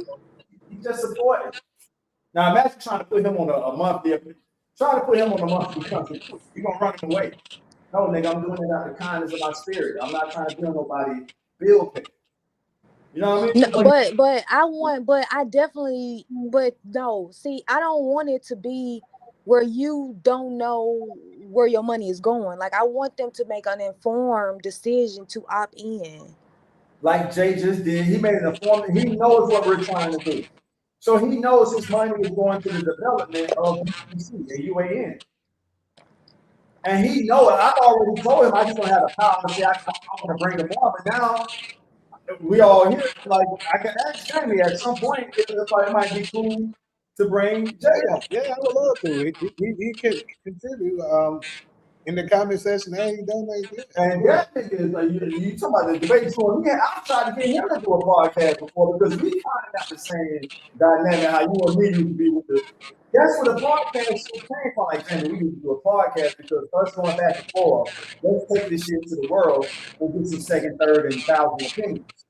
Me and Jay was the same way. So he's very informative. He drives trucks. And Solo, he responded to your comment about somebody's already doing what you're talking about. He's what? He responded, I think he's talking about the grocery or farm. But I'd rather him put that in the comment section. He said someone is already doing what your idea is talking about. As far as the black farmers and all. What they doing? Try business, DeMarcus. Nigga. Farmers, Jay just confirmed. And Jay, I'm aware of that as well. I just didn't have a receipt. So he's basically saying somebody's already doing the farmer idea. Solo. Yeah, but with the farmers, we just using the farmers to do the store. I mean, to fund the store. Right. To supply the store, right? Right. Can it be a digital store for starters? So what that means, the grocery store is online. Think about it. You in Arizona, me and Jamie in California, Jay is in Georgia, DV in Virginia. The list goes on. How is one store in one city going to benefit all of us? That's the start. I agree with you, and I think that's a great idea to make it virtual. I agree. I like that. But we got to think about the people who delivered to him. I know. All right, right. so I agree. I think that's a great idea. If we get the directory first, and then we get it's a digital grocery store, which means DV can get his groceries in Virginia. Jay can get his groceries in Georgia. You can get yours in Arizona. TK can get his in Florida. We don't have to. I'm putting all my money in the grocery store way out there with Jamie and Taj, or in Arizona with Solo. How much? Not saying that the grocery store can't ship him the groceries, but why not just go directly from the farmers first? I don't hate that idea. I mean, I don't have a problem with that. But I'm thinking, but I guess I'm thinking about. So Jay is saying they already people in the hood. I kind of knew that already. I just didn't know it probably as well as he does. So they already have a list of bank farmers. Now it's BCC job, or if we do a spinoff specifically for this, to say, hey, what's the best way for us to connect with you guys and start generating this grocery store income, this grocery store economy, this grocery store restaurant. No, I feel that. I like that idea. And I was familiar with that. I couldn't remember where to go to find it, but I know Jay is very resourceful. And we get him on something, but it's your idea, Solo. You got my main thing is if we can just show people what they're getting for their money. We've had too many examples of people asking for donations, and then the shit don't turn out how they told us it was gonna turn out. That's been going on before we've been alive. Before we got in this world, people was doing that shit, and then they give you a sob story. Hey guys, we're sorry. ABC 1, 2, 3 happened. I get it. No, I get it. I don't understand that, Solo. You're a very intelligent, thoughtful person, black woman. Why would we go that route and we have enough track record of people doing that shit and it going left? Because I guess the way I'm looking at it is that and it may be a bias of me, is that I wouldn't dare steal from my people. Everybody else said that is bias. I know, but that's because I'm sitting here thinking in my head, like I wouldn't dare do such a thing. Like if I'm building this money to benefit us, like that's where every cent is going. It's to benefit us. So I wouldn't dare think about that. But I get from your perspective, from someone on the outside looking in, they may not know that that's my mind frame. They Hey, may go, you know what I mean? So I guess who get that I got confidence? perspective. Guess who I believe have the same sentiment you have? Dr. Umar Johnson. But guess what? After so long, this man has to travel to different states and countries. There's going to come a time where he has to dip in the donation money. And let's say the donations start to slow down, but he's steady dipping. It slows down the price. I honestly believe his intentions were what he told us it was.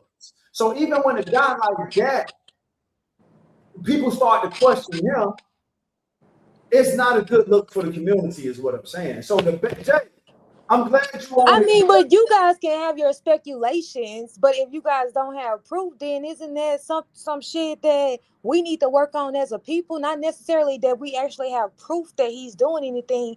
It's just that we're speculating that he's doing something because what? You know better than anybody. It's not about the proof; it's what you can sell to the people. Right. And I'm not here So, to but bet. who fault is that though? I Is appreciate that the you. person I'm who's not here to, building fault, bet or him. is it the way we think about each other's fault? Jay, Shelby, when we started our music company, I said, I got a witness down. Jay can testify to us. We didn't ask nobody for no money. We sold t-shirts. So everybody in the hood had something to show for the. We wasn't just walking around saying, "Hey, homie, let me get $20. We about to start a new company. I got the studio downtown." We like, nah, hey, bro, if you want to support us, you don't have to buy a CD. You might not like our music, but you can wear this T-shirt. Imagine buying a CD like, I don't even really, they the homies, but I don't really like this shit. That ain't the same impact if you buying a shirt that you can wash and wear as much as you want. And that shit worked. So we was able to sell T-shirts for years. Motherfuckers still asking about the damn motherfucker. I think Jay still got one of his. So all I'm saying, though, is when people got something to, these were drug dealers we was getting money from. We didn't even want to ask drug dealers for their money. Like, bro, buy shirts. Then you out here selling crack rock for $20 a pop. Spend $10, $20 on this t-shirt. And they were just peeling them 20s off. Here you go. Let me get that shirt. Give me a medium. Give me a large. Give me one for my sister. And it also instilled pride where we was from because we had all the neighborhoods on the back of the shirt. And so I'm sharing the experience of what worked. And people had something still to this day to show for their money. Okay, Taj. I mean, I don't disagree. I say let's do whatever thing we want to sell. Let's go there. Let's do that. All right, so Jay want to recap on the Dr. Umar conversation if y'all want to go back over that. When Jay basically, TK, who's the financial specialist in our group, he was sort of pushing back on against Solo about Dr. Umar scamming, which I disagree with respectfully, TK. I think Dr. Umar's intentions were in the right place when he started. That when to maintain a lifestyle costs money. But to finish the recap, Jay, Solo was saying that TK. Taj, can I stop you right there? You can. I'm sorry, Taj. Dr. Umar is a psychologist, a psychiatrist. So that's his job. That's where he makes money from. And then they pay for it. If you want to interview with Dr. Umar, I think if you're not black, you got to pay. And I think that they have to buy his flight. I think that's the only thing that he makes them pay for is the room and the flight. So when you see him traveling, he's not paying for that. The people on the podcast is paying for that. And he is still a private psychologist. He evaluates children in the school. Like, that's his job. All right, so, and like I said, so I really mean it. I'd rather you speak on that back and forth you and TK had, because I support Dr. Umar, so I don't want to say things, but I'll say this one thing and I'll leave it alone. When he did the video where he was saying, hey, they froze my account, we never got a screenshot to prove that. I've had an account froze before. I can show you a screenshot of Bank of America saying, hey, it's suspicious activity going on with this account.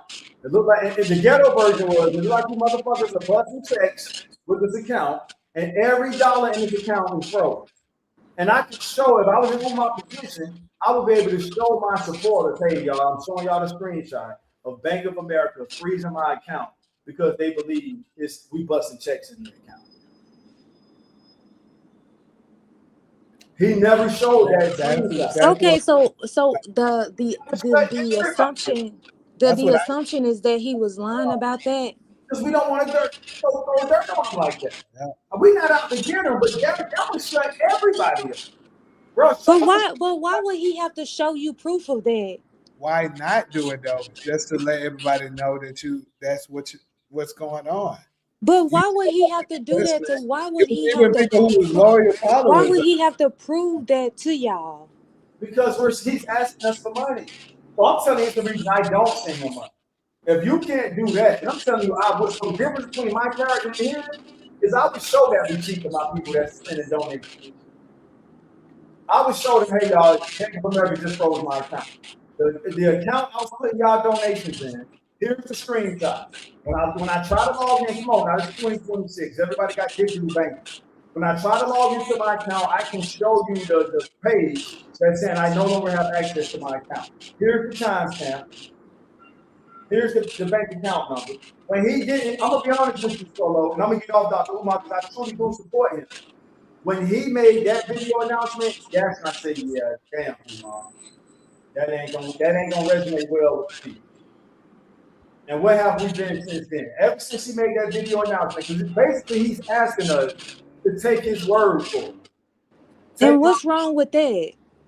There's a lot wrong with that.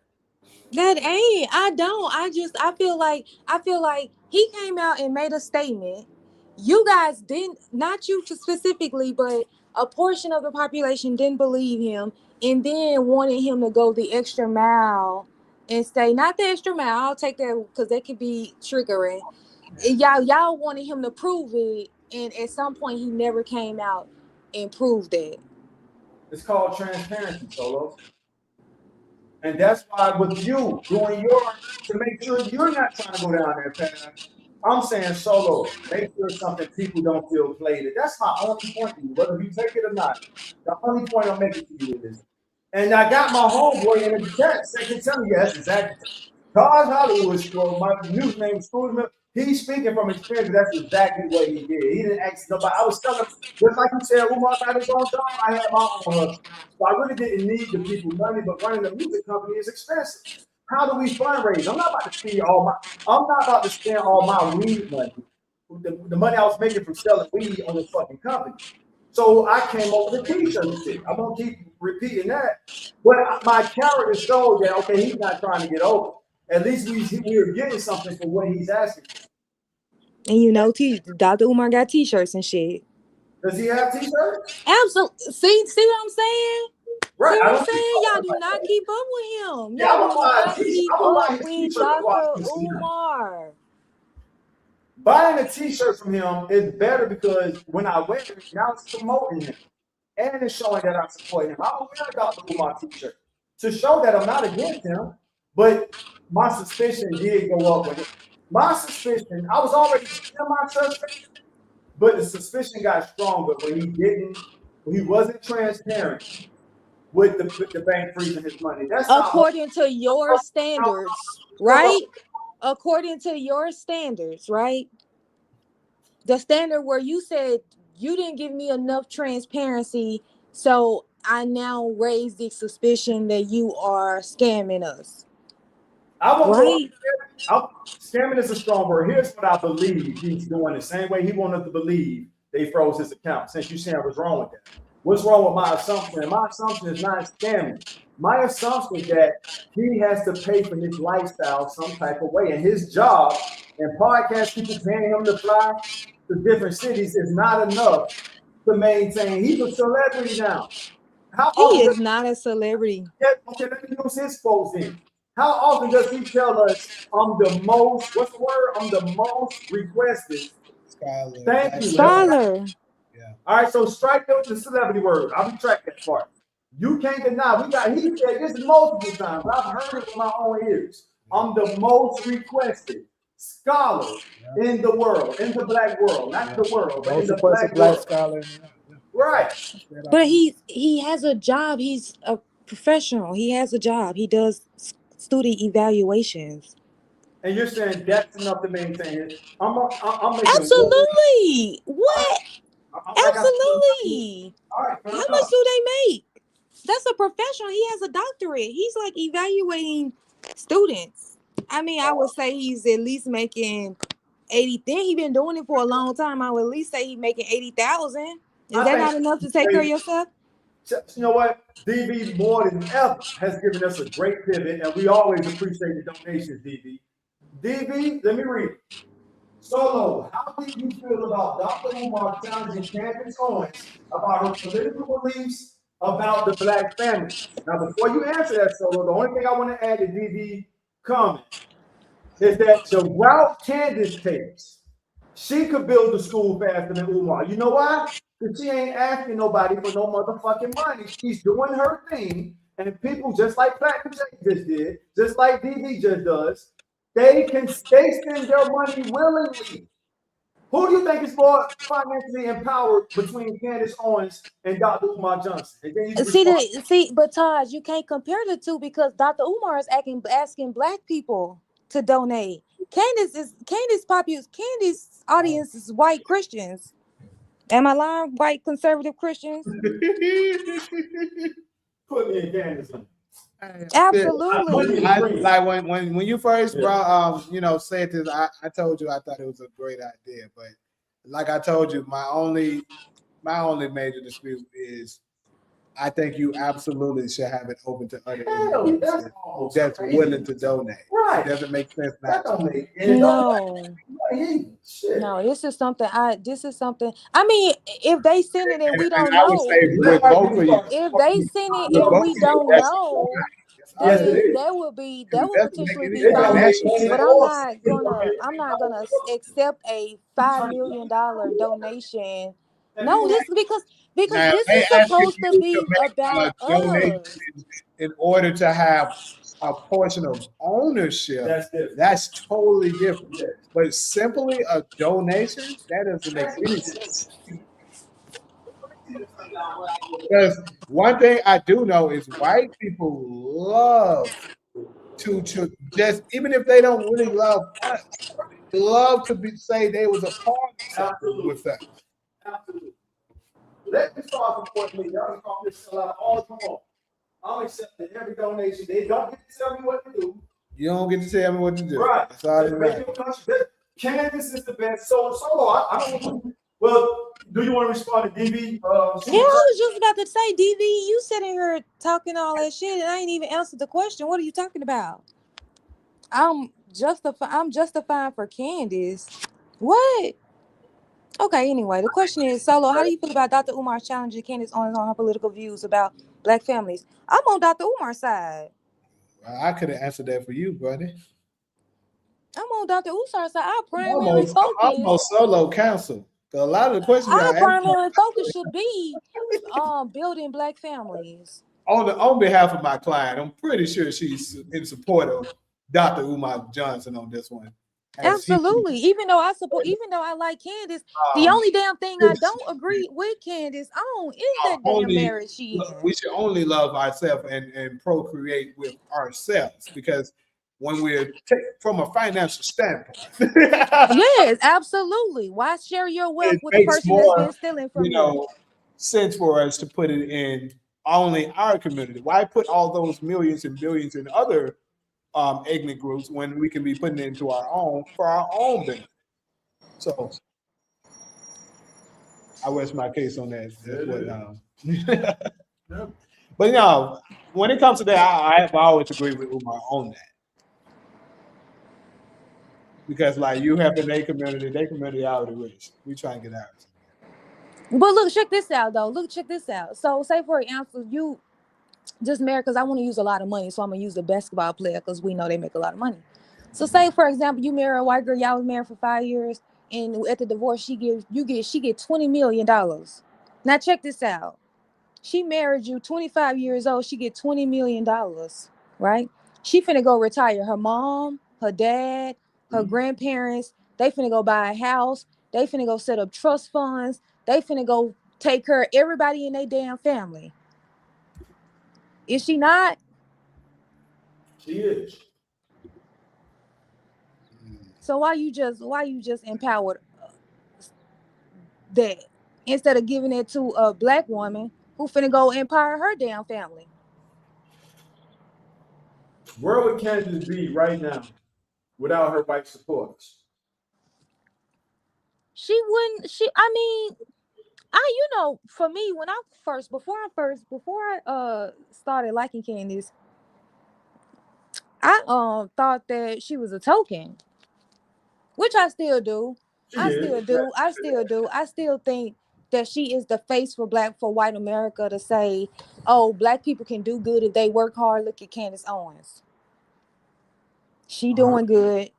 Black people can make it if they work hard. I think that's sort of the role they play. But Candace be right, especially when it comes to the national issues, because I think a lot of time Black America is focusing on the domestic issues. Candace is more so of a person that talks about national issues now. Now I don't remember that Black Lives Matter, shit that she was doing back in the day. I didn't watch her back then when she was doing domestic stuff. But when it comes to like the international shit, yeah, I agree with Candace. All right. So if her or Dr. Umar Johnson had to put up or shut up right now to build a school, which one you think is more financially empowered to do so? I think Candace Owens would be, but hold So, on to that, so right? basically, Hold on. But I want to hold on to that, right? Because uh-huh, if you're talking about a Black school for Black people uh-huh, that we're going to have control over it, who you uh-huh. think going to do that? Do you think Candace going to say this school is only for Black students, or she going to say this open to everybody? I believe if she did, her white followers would go along with it.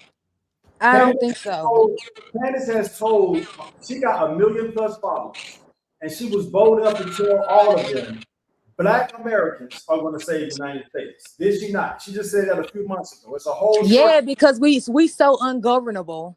That wasn't no fucking compliment. She still said that to her base. That was a risky statement to make. And it's still on her channel, right? So, first thing, Solo, I appreciate you giving me an honest answer saying that if Dr. Umar or Candace had to put up a shut up right now, because what you're proving is that, You said the most financial opportunity. like, who? Candace get millions and billions of followers. All right. So if Candace wanted to do what Dr. Umar is doing, I'm talking about don't change nothing. Keep it as a Black school and everything. She would be able to get it done faster than Umar. Do we agree? Because Dr. Umar's school is supposed to be funded by Black people. And that's what me and Jamie agree that that's kind of silly. That, like, imagine if we took the reparation approach with that mindset. No, we want Black people to give us reparations. That don't make No, we sense. want the federal Reparations. government to give us reparations. Solo, you know law. And law is called restitution. You don't get restitution from the victims, you get restitution from the people, the perpetrators. But this is for us. Right. So let them be the We're people the that give us the money. this is reparation. If you want to, the way I frame it when I'm talking about reparations, I'm talking about us paying ourselves reparations, not that we're gonna be getting money from them. This is us empowering ourselves. This is something we're doing for us. We're doing it for us. That's the only way it's gonna mean something. That's the only way it's gonna make a difference. That's the only way that we're gonna genuinely give a damn about what it is that we're building. If it's given to us, what is that? Damn, what happened there?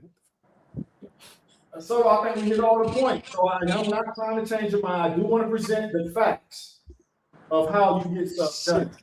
And hey, I think that that's a really shady way of putting it, Taj. which way? Be clear now. So I can Saying that I want to negate the facts. Really? So it's only one way to get stuff done?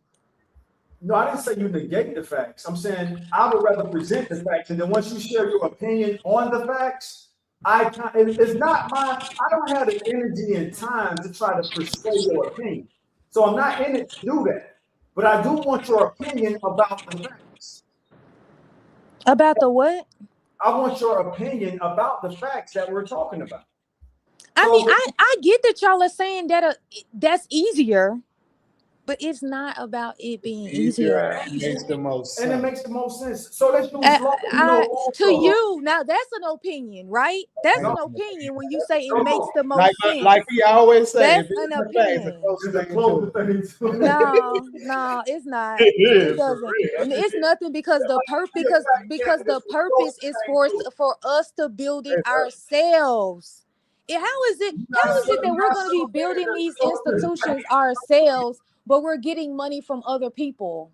How are we building it ourselves? If we're how are you gonna say I build my house for myself, but my mama gave me $300,000? You didn't build it yourself.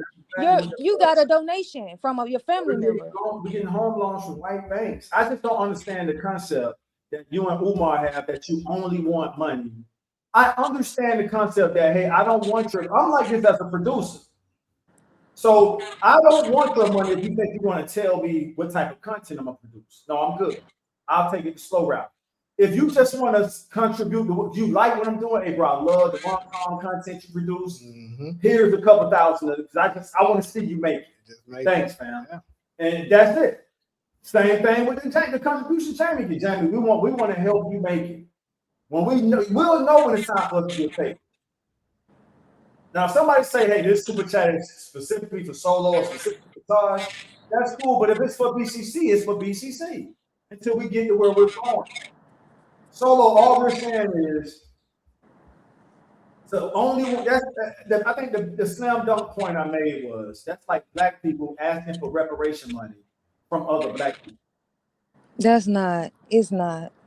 Because the program, the institution that I'm building isn't the United States or white people's payment to us for slavery or in Jim Crow and all of that. It's not that. This is an institution that we are building for us.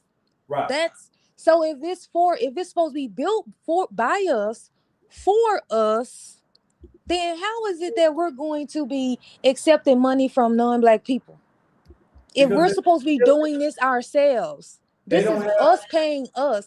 I understand that it's easier. I understand that it's easier and all of that. But as far as what the goal is for us to build this for ourselves. So if like the example, if your mama gave you a $300,000 for your house, did you really build it yourself? To make it a more realistic example, that's what the banks do. The average person, mama don't give them $300,000 for a house, but the banks do, and those are white banks giving us. No, but you're not. But you're not trying to pay. You're not having to pay your mom back in that example. I mean, pay the person back that's letting you that supports you. You're not having to pay them back. They're giving you a donation to help you further what it is that you're doing, right? You're not having to eventually pay that back, so it ain't a bank. So you don't think that it's a possibility that white folks can bless us so that we can make it, so we can bless, make it better for ourselves. You don't. Can they do that? Yes, they can. I'm saying, do you believe that do you think that's not a good idea? Because I do know biblically, I got to go to the scripture now. It says, if you bless Israel, you shall be blessed. Absolutely. We are Israel, so they're blessing Israel. Yes. Why are you denying what they're doing? Right. No. No. That's not what we're talking about. That's not what we're talking about. We're talking about us, whether or not we're building an institution. Like that. I mean, I get that, but I'm saying how I don't think that apply. I mean, I understand the scripture. I know where it's at. I know, I've heard it before. I've heard it. I heard it before and all of that. But we're talking about us building institutions for us working together, coming together to build the things that we need. It's two components. It's us coming together and doing it, and coming together to build it. So let me ask you something. When black people was conquered, right? And we failed. How did it happen? Did the white people just conquer us, or did we portray ourselves betray ourselves, and they. No, black people fought white people tooth and nail for war. They went to war when That's we not what were I'm being asking. conquered. That's not what I'm asking you though. But I'm neither one of your options apply because we went to war against them when they came to conquer us. yes, but the what can't be denied is that they eventually conquered us. So But what that's I'm not your question. Your question was whether or not whether how did the white people conquer us? Did we lay down and let it happen, or that's did we betray each other? not what I asked. What I said is, did they just come in and just conquer us on their own, or did our people contribute in helping them do it? That's what I'm asking you. Gave her 3 shots. We went to war. Goodness gracious. Right. I mean, you got that. I get it. I understand Solo better now, and you can't force her to turn. I admire that to a degree, but I don't put it above logic. The logic is other African tribes sold us out as the foreign tribes to white people. Those are the facts. Okay, and that's what ultimately made the fall of us. We started, they infiltrated, and other blacks helped them beat it. So my whole purpose of asking that was, on the flip side, in order for us to get back on top, white people is gonna help us get back on top. It's the flip. It's the reverse thing going. And how what part in history have you seen white people economically empower black people in America? When? 2020, y'all not gonna like the answer, but 2020 Black Lives Matter. I just looked this up last night. They received not Black No, Lives. I'm talking about economic power, not donate to an organization that has no plan on like that didn't that don't want. No, I'm talking about create a system of economic power for black people where we're saying, hey, this is how we're gonna build institutions, because that's what we're talking about. Because they gonna donate to the homeless all day. But are they gonna give us a All right. $300 million to put in a bank? Glad you said 300 million because it was 380 billion. I just read this last night. And it wasn't just white people either. All So right. you know that. The 380 billion went into the black community in 2020 to 2022. When and did what?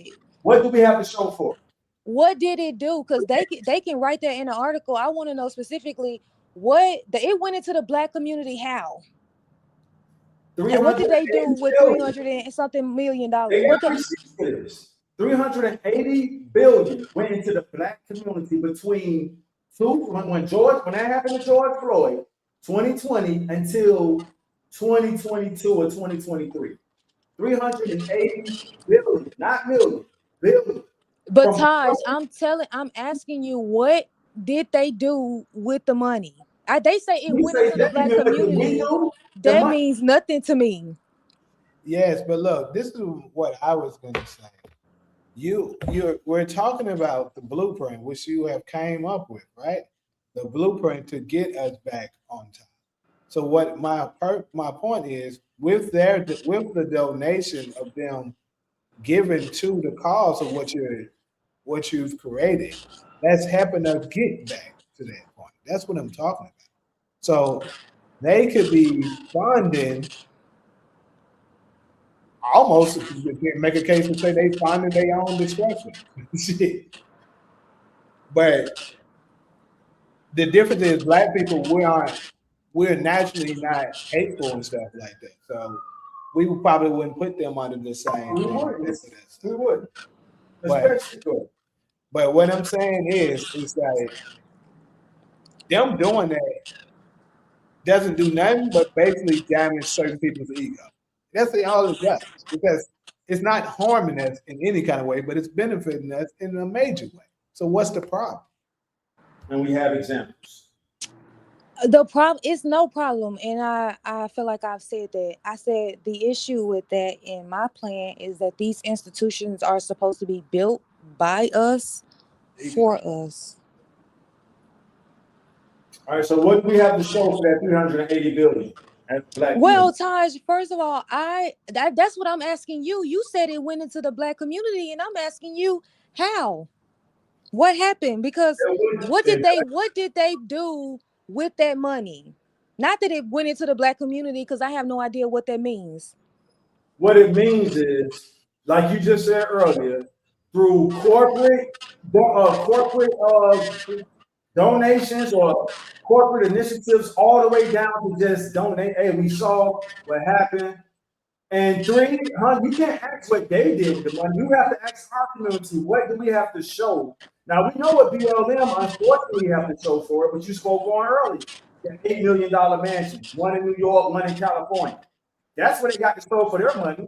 What do we have to show? Why do you But think? Taj, but that's what you're saying. I understand that that's the amount that they raised, right? I understand that's how much BLM raised, but they're claiming that they put it in the black community. BLM is claiming that they put it in the black community. Now, if BLM was scamming us, then of course we are not going to be able to pinpoint what the fuck happened with that money, because they were scamming, right? They was buying mansions and shit. So it's not the black community to answer the question, what did they do with the money, is them. They need to ask what they did. I We mean, know how the what hell is Black BLM did. America gonna know what happened with that money? Because I'm wondering, okay, if they raised $300 billion, what institution did they, and they're claiming we put that in the black Here's the proof. community. What did Here, they do with it? they did, we did, I ain't gonna say we did whatever we did with it. Now, here's the proof. But Taj, see, I guess this is the little minor correction. Black America, were we in control of BLM, or was we were just the You're face of it? shrinking it to BLM. That's my bad. I shouldn't have said BLM. The 380 billion didn't just go to BLM. BLM got a nice share of that. But the 380, so Solo, you're not gonna act like you don't remember these 2 years. From 2020 to 2022, corporations and all other type of organizations were pouring all kind of money. So let's focus on the industry me and Jamie work in. Issa Rae just came out and said, hey y'all, we back in square one. What does she mean by that? She's saying when she blew up, she benefited from all that money. They went to point, hey, Issa Rae is a go-to girl, give her what she needs to produce, whatever she wants. And she's basically just said within the last month or two that, hey, that money is gone. We can see what Issa Rae did with her money is the point I'm making. She did this movie, she did this TV series, she did this, that, and the third. She created a production company. Now let's stretch back out to our community, Solo. All of us did whatever the hell we did with that money. I don't want to shrink it to BLM. But did individual black people get that money, or did a organization get that money? Organizations and corporate. Right. So Taj, how are you gonna ask individual black people what we did with that money when we didn't? They weren't passing out fucking checks to us. They were taking control of that money, and they were doing what it did, whatever it was that they were doing. It wasn't like we divided, all 40 million of us divided $300 billion, and you looking at us now saying, hey, what did you guys do with y'all refund Black Lives Matter checks? Not Right? you stuck on Black Lives Matter. Okay, so let's take Target. Here's why we boycotted Target when Trump became president. Target was, when after that happened to George Floyd, Target started platforming black business owners. When Trump became president, one of the first things he did was got rid of DEI, and Target followed him doing that. And the black community said, hey, since you want to follow him, we're going to stop spending money with you.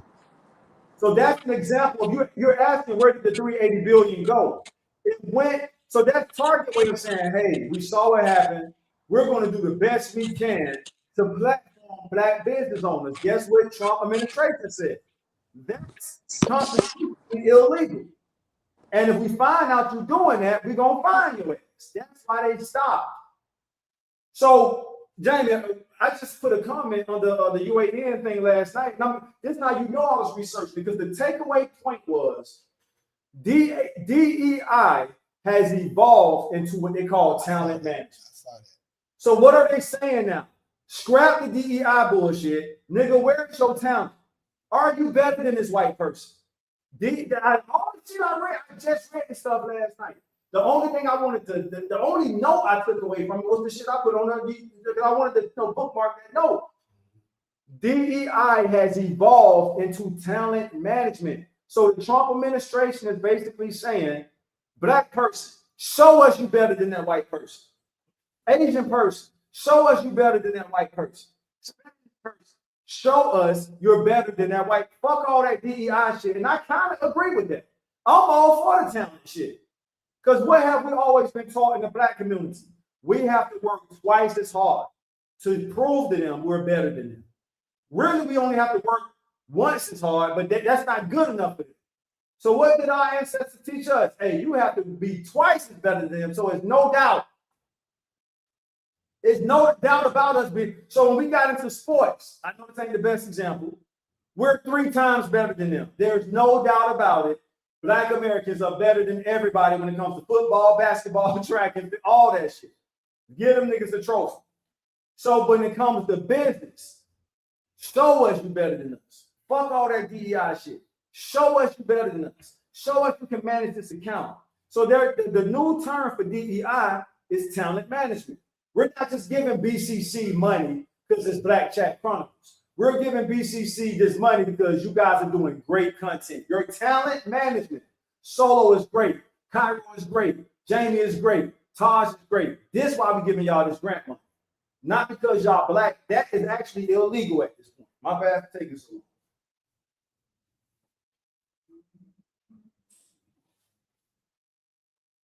Yeah. That was the takeaway, bro. That's the one I read in the 3 pages last night. Uh, You got 80 billion. I wish I kept the shit in my life. I feel like I gotta find it.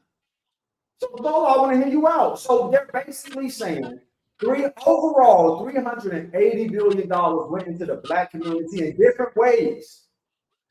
Now everybody like what though? You can't tell me that. You're gonna have to tell me the specific program and to make me believe that actually occurred. That was a program. The Target program was a program. That's just one example. Walmart did one too. The reason But that's not the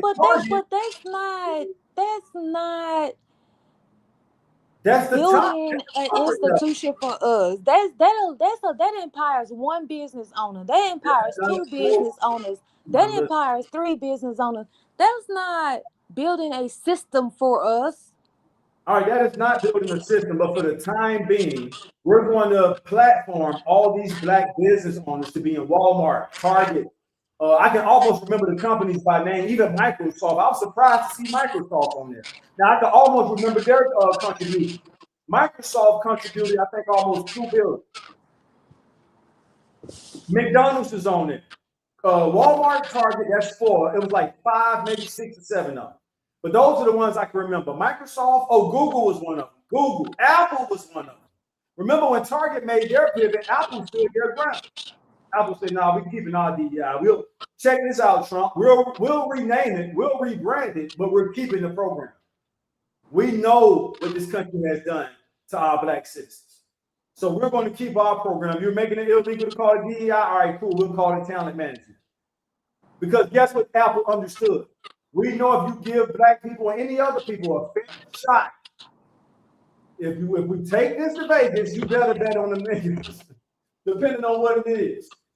Depending on what the category is, if you give everybody equal footing, 9 times out of 10, them black folks will come out on top. So I gave you examples. Target was an example. Walmart was an example. McDonald's was an example. Apple was an example. That's just on a corporate level. That has nothing to do with BLM. See, you were trying to shrink the conversation to BLM. I didn't want you to do that. That's not shrink. But okay, so check this out, Taj. Mm-hmm. How is them investing in black businesses? How is that empowering us systematically? It's not. It's helping that business owner. It's helping this business owner. Let's say they help 25. Let's say they help 25. They gave X amount of dollars to 25,000 black businesses.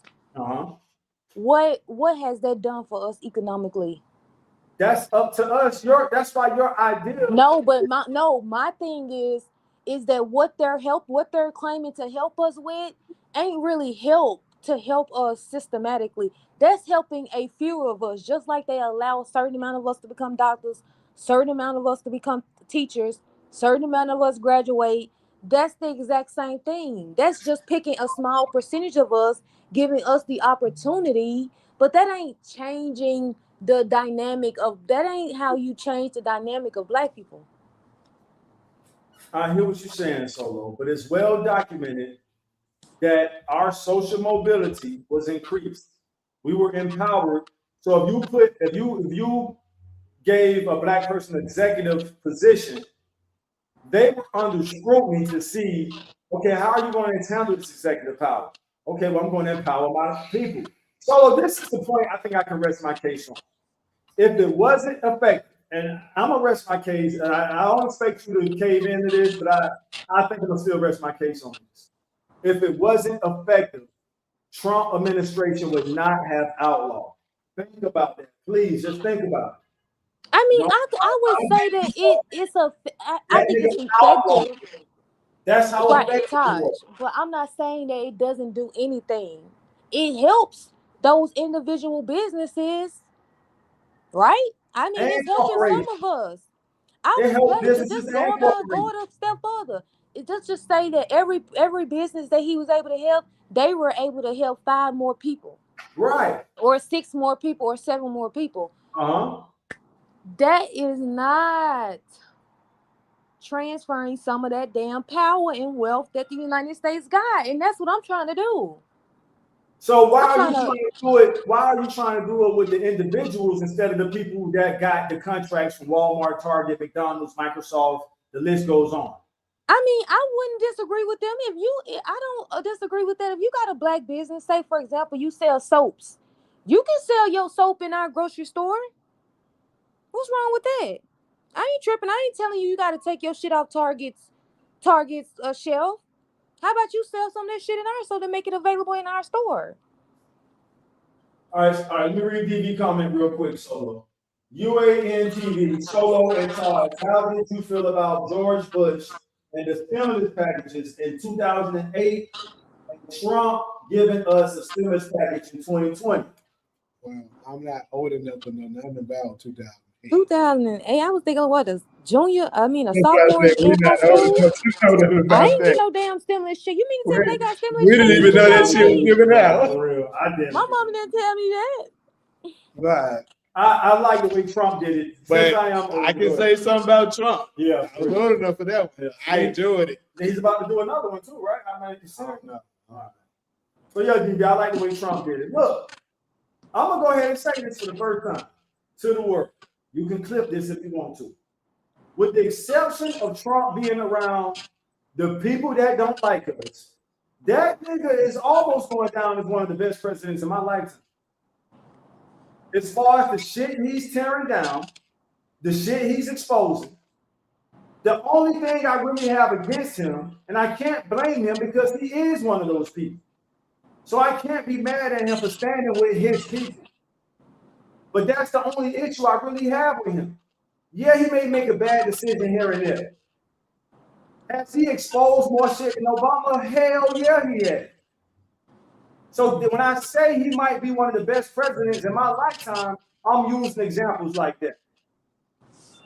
Obama played it very safe. The CIA said he pretty much ran a textbook administration. He knew he was under the world scrutiny, so him and his family played it by the book. We're not going to do it. Trump is just exposing everything. This is the first time in my life that I feel like, I know I can match the wits of a president. I've always looked at presidents as being smarter than me. I think I can hold a conversation with Trump. Todd, I got a question. That's not an insult to his intellect. I'm just saying that's it. I think I said enough. Todd, do you think Obama would have got elected if he acted like Trump? That's our point. He knew he had to walk a tightrope. Trump doesn't. So you just kind of helped my point. No, you didn't answer the question. More than we can do. Because Trump doesn't have to walk that tightrope, he's arguably the best president, I'm going to say in my lifetime, which includes y'all lifetime because I'm older than you.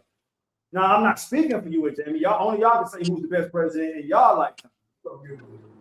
There it is. So me and Jamie basically saying Trump is the best president of our lifetime. The only exception I make is that he's not gonna go against his base to help us out. We gotta get our shit off the backboard, like Kobe told Shaq. Kobe told Shaq, nigga, get your shit off the backboard. In other words, if I miss, that's pretty much what Trump doing. Right. Nigga, if I do something for the rednecks and you see that it can benefit you, grab the rebound.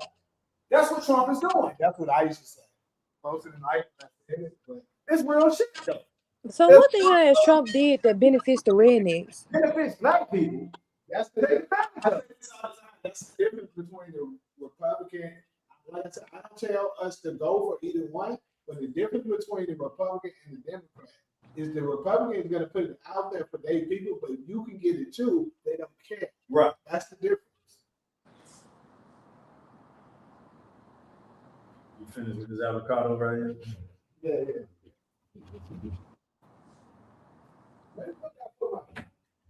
Yeah. The boss taking a break. Where y'all at? Taj, I said, what has Trump done for the rednecks? That's a good question. Now, I'm obviously not a part of their community, so I can't tell you. Remember, you're not going to get me to contradict myself. Remember, just last Sunday, I got on Puma Fist about that. Like, nigga, Trump pretty much finessed y'all. Played them. So Puma Fist will have to answer that. I'm not about to answer that for the I don't know. You have to ask them what did Trump, because remember, all of them, MAGA is split right now because he didn't do what he said he was going to do. So I don't keep score with them. But like Jamie said, whatever he's trying to do for them, if we see a way to benefit from it, go for it. I'm trying to figure out what the hell has he done.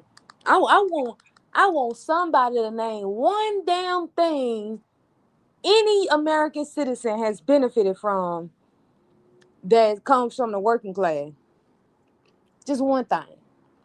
I won't know. What have we done? What have we got? Right. So, we got a comment. What did it say? Your fool said they empowered him just for votes. That's exactly. Yeah. You know the way I say they got Obama. That's what they Trump did for us. Their But we Obama. needed that. But we needed that. We needed that empowerment. Yeah, we did. Because we needed to know, we needed to see that the thing is, a lot of black people been looking up the Democrats' face sideways ever since Obama. Right. We've been looking at them sideways. Right. But we still needed that symbolic. Okay, let me put Jamie thing on mute so I could go back to the phone. We still needed that symbolic empowerment. No, that was a good answer, Jay. Empowered them just for their votes. Bro, let's not forget, United States, Americans in general, all of us, for the longest time, we have been number one in confidence. So when you say empowered them, that makes sense. Because if you can boost somebody's confidence, they can do anything. We're like, I don't want to say last, but in a lot of categories like science, math, you name it, we're not at the top. But the one category we're always at the top of is American confidence. And that goes for all of us. Now, what you do with that confidence is on you, but all of us have access to it.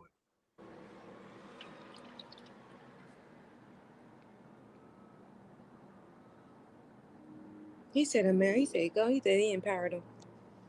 Yeah, he did. And so that's the answer to your question. He empowered. Don't forget, the governor of Alabama said way back in segregation, he wanted to know why the poor blacks and the poor whites wouldn't unify. And to make a long story short, the poor whites only wanted to know that they were better than them. Why would they want to unify with a group of people they want to feel better than? Now, this is a racist governor who did this survey of poor blacks and poor whites. And what the governor found out was, damn. And then that's why another, I can't remember which person this was. He said, if you can make the poorest white person feel more powerful than the richest black person, you can pick their pockets. I forgot who said that quote.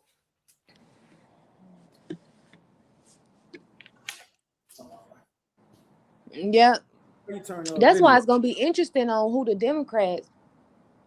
The Democrats are fried chicken.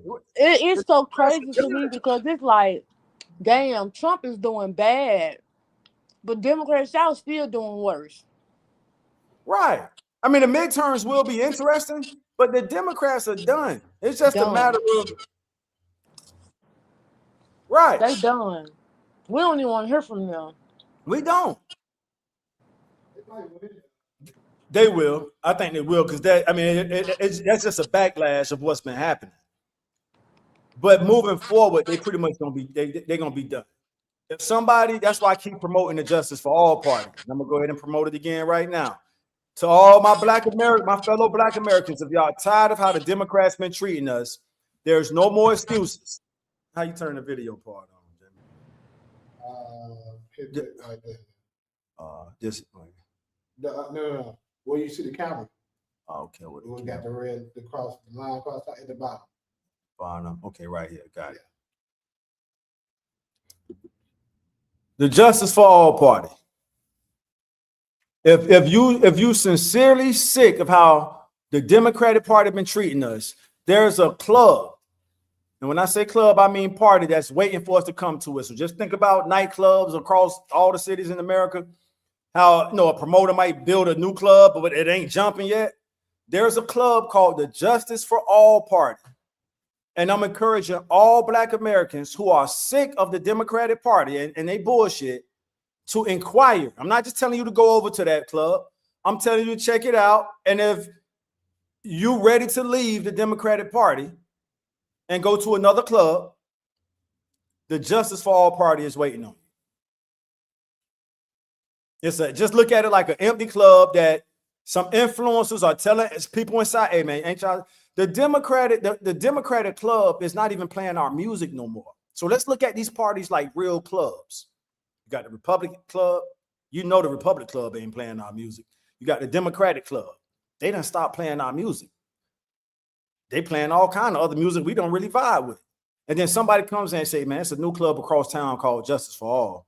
They play our music. Let's go check that out.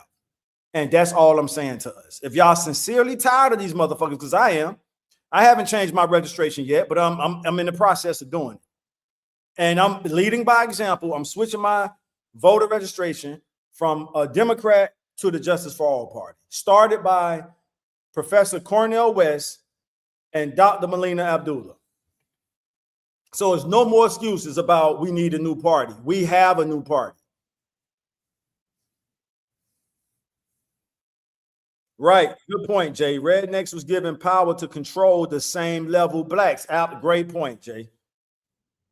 Hey, Jamie done gave me his blessings. You be prepared, Jay. We're gonna be bringing your ass on soon. I don't know how soon, but just be ready. Yeah, I completely agree, Jay. Yeah, that's what they did. They told Malcolm X that. Malcolm X met with the Ku Klux Klan. The Ku Klux Klan said, you won't have to worry about us wearing these white robes hanging you niggas no more. We're going to go into the courthouses. We're going to go into the police departments. We're going to go into the hospitals. And we're going to change these white robes with a hood on them into adopt the white robe, into a black robe as the judge, where we're going to give your ass 100-something years for doing something petty. They told Malcolm this. Has that not... Did they not lead by example in making that true? Don't let Puma Fist hear that. And he got to deal with it. It's the truth. And he know it. That's y'all homie. I don't really interact with Puma Fist like that. Once I saw his vibration just too low for me. Like, yo, man. It's way too low. Yeah. It's way too low. What fun is me? What be funny to me is that he really think that he's smart enough to debate with us on some shit. And I'd be like, you haven't read enough books. Exactly. So I'll let y'all do. You have not read enough books. I'll respond to shit that piqued my interest, and he doesn't do that for me. So I'm not. He I mean, I does let not. you handle him. All he Yeah. do is spew that same rhetoric. Which shows you the limits of his intelligence. This is why they didn't want niggas like us to learn how to read. He's the reason. Like, damn, this is why we should have never let them niggas learn how to read. Now they out thinking us. Come on, y'all. So okay, Taj, because you know what, Taj, because I was thinking about that data center shit that you was talking about the last time. Mm-hmm. I ain't mean to say shit. That's just how I Cool. talk. That's cool. I ain't. Right. I ain't. That's how I you thought live. that was I would really like to go into business in other countries, and the reason why is because it'll be cheaper on us, which is because that's what these corporations do. That's why ain't none of the jobs here because they gotta pay us minimum wage. Right. See what I'm saying? Hell yeah, I see what you're saying. I'm glad we're on the same page with that. Go ahead. Them motherfuckers, we want to pay somebody $100 a week to cut 40, 50 hours of content. Shit, they gonna jump at the idea. Right. And the average American is not, no matter what color they are. Hell no. That's the point I was making last Sunday. And that's a hard reality for us to accept, but that's why businesses outsource to foreign companies. That's the number one reason they do it, to cut costs. That's why when Trump ran on that Make America First shit, we're gonna make America great again, and he finessed the white Southerners into that he's gonna bring the factories back. That shit never happened. You might be able to name one or two, but overall, it didn't happen the way he campaigned it, and he knew it. He knew he wasn't bringing those businesses back. It costs too much. I know that shit. If I could find a foreigner to edit my content, listen, I know how to edit. Motherfuckers gonna charge you for that shit here in America. Mm-hmm. But if you could find somebody in any foreign country, preferably Africa, of course, even the Caribbean, I think Africa would be less expensive than the Caribbean. Hell yeah, cause don't do Jamaica. Right? They gonna tax you too. Hell yeah, they tax the shit out your ass, especially Right? they know you They got their American. own content. Like nigga, we doing our content. What the fuck we gonna Hell stop? yeah. Like I don't know if Africa is really tapped into the content economy yet. So you can probably get them to work with us. Hey man, here's what we're paying in America. How much you gonna charge? If it's too close to what we're paying in America, why would we send our money over there? But if you at least cut that in half, like you said, if you charging X amount of dollars to do what you said, 30, 40 clips per week, now that's generating more. Solo, I'm not saying this with pride. When I used to hustle out there in them streets, specifically weed, I don't want to glorify crack. That was the whole thing, is to get the weed to pay for itself. So you might pay $500 for your first pound of weed. When you make $800, you made $300 profit. Mm-hmm. Now you only have to put 2 out of the initial 5 back into that next pound of weed. By that second pound of weed is paying for itself. Yeah. You done put the same 5 you put in to get that first pound, that's in your savings account again. And now it's just, that's what we're trying to do with the content income, the content economy. Hey, Zimbabwe, Mozambique, Ghana, but they say Ghana, you said that, Solo. No, but I think if somebody would make a clip our shit $100 a week in Ghana, because they don't make that in Ghana. People not making $500 a month in Ghana. It's more like $250 a month. All right, so let's do it. If you meet next time you go, if you connect with somebody and we all cool with it, even if it's just one of us, if I'm cool with it, like Jamie might say, "No, I'm gonna do my own people," which is cool, because at some point, if we care to share notes, we can help each other save money. Mm-hmm. But let's just say you say, Taj, I found somebody in Ghana that say they'll give us 100 clips a week for X amount of dollars. All right, let's do it. My thing is, once we get the clips, I eventually want the clips, like I just said about the weed. You want it to start paying for itself. So now I'm just taking money out of the income the clips are making and keeping the business going. Yeah. Hey, my clips are making money now, so here's another 100. Keep it going. Right, Taj. But I guess my only question, just because I just don't know the content stuff, this is the only content I really make. I mean, I go on TikTok and play around, but coming on this podcast is the only clips I make. So what you talking about, clipping the podcast? Yes, Solo. if I was your producer, if I had the luxury of being your producer, I would go back to the first show we ever did. So I would have this group in Ghana say, look here, here's all the content she's done from BCC, Black Chat Chronicles. If y'all serious about this, I want y'all to take y'all time and cut out the best clips from Solo. We're going to grade the clips. So when they're done with the clips, hey, Taj, you're the producer. Here's 50 clips we found of Solo that we think have the potential of going viral. Solo, it's your talent, Solo. So we're sitting there and we're going, okay, yeah, we like that. All right, boom. You guys are doing a great job. We're going to renew the agreement. We're going to give you another 100 to do some more Solo clips, because guess what the first 50 are doing? They're going viral. Solo, it's shallow, but you got the voice and you got the knowledge. So it ain't just your voice. People love your voice. I believe you got the potential to get up there with Candace and them if it's done right. If I just had the luxury budget just to produce you, I would do Cairo as well.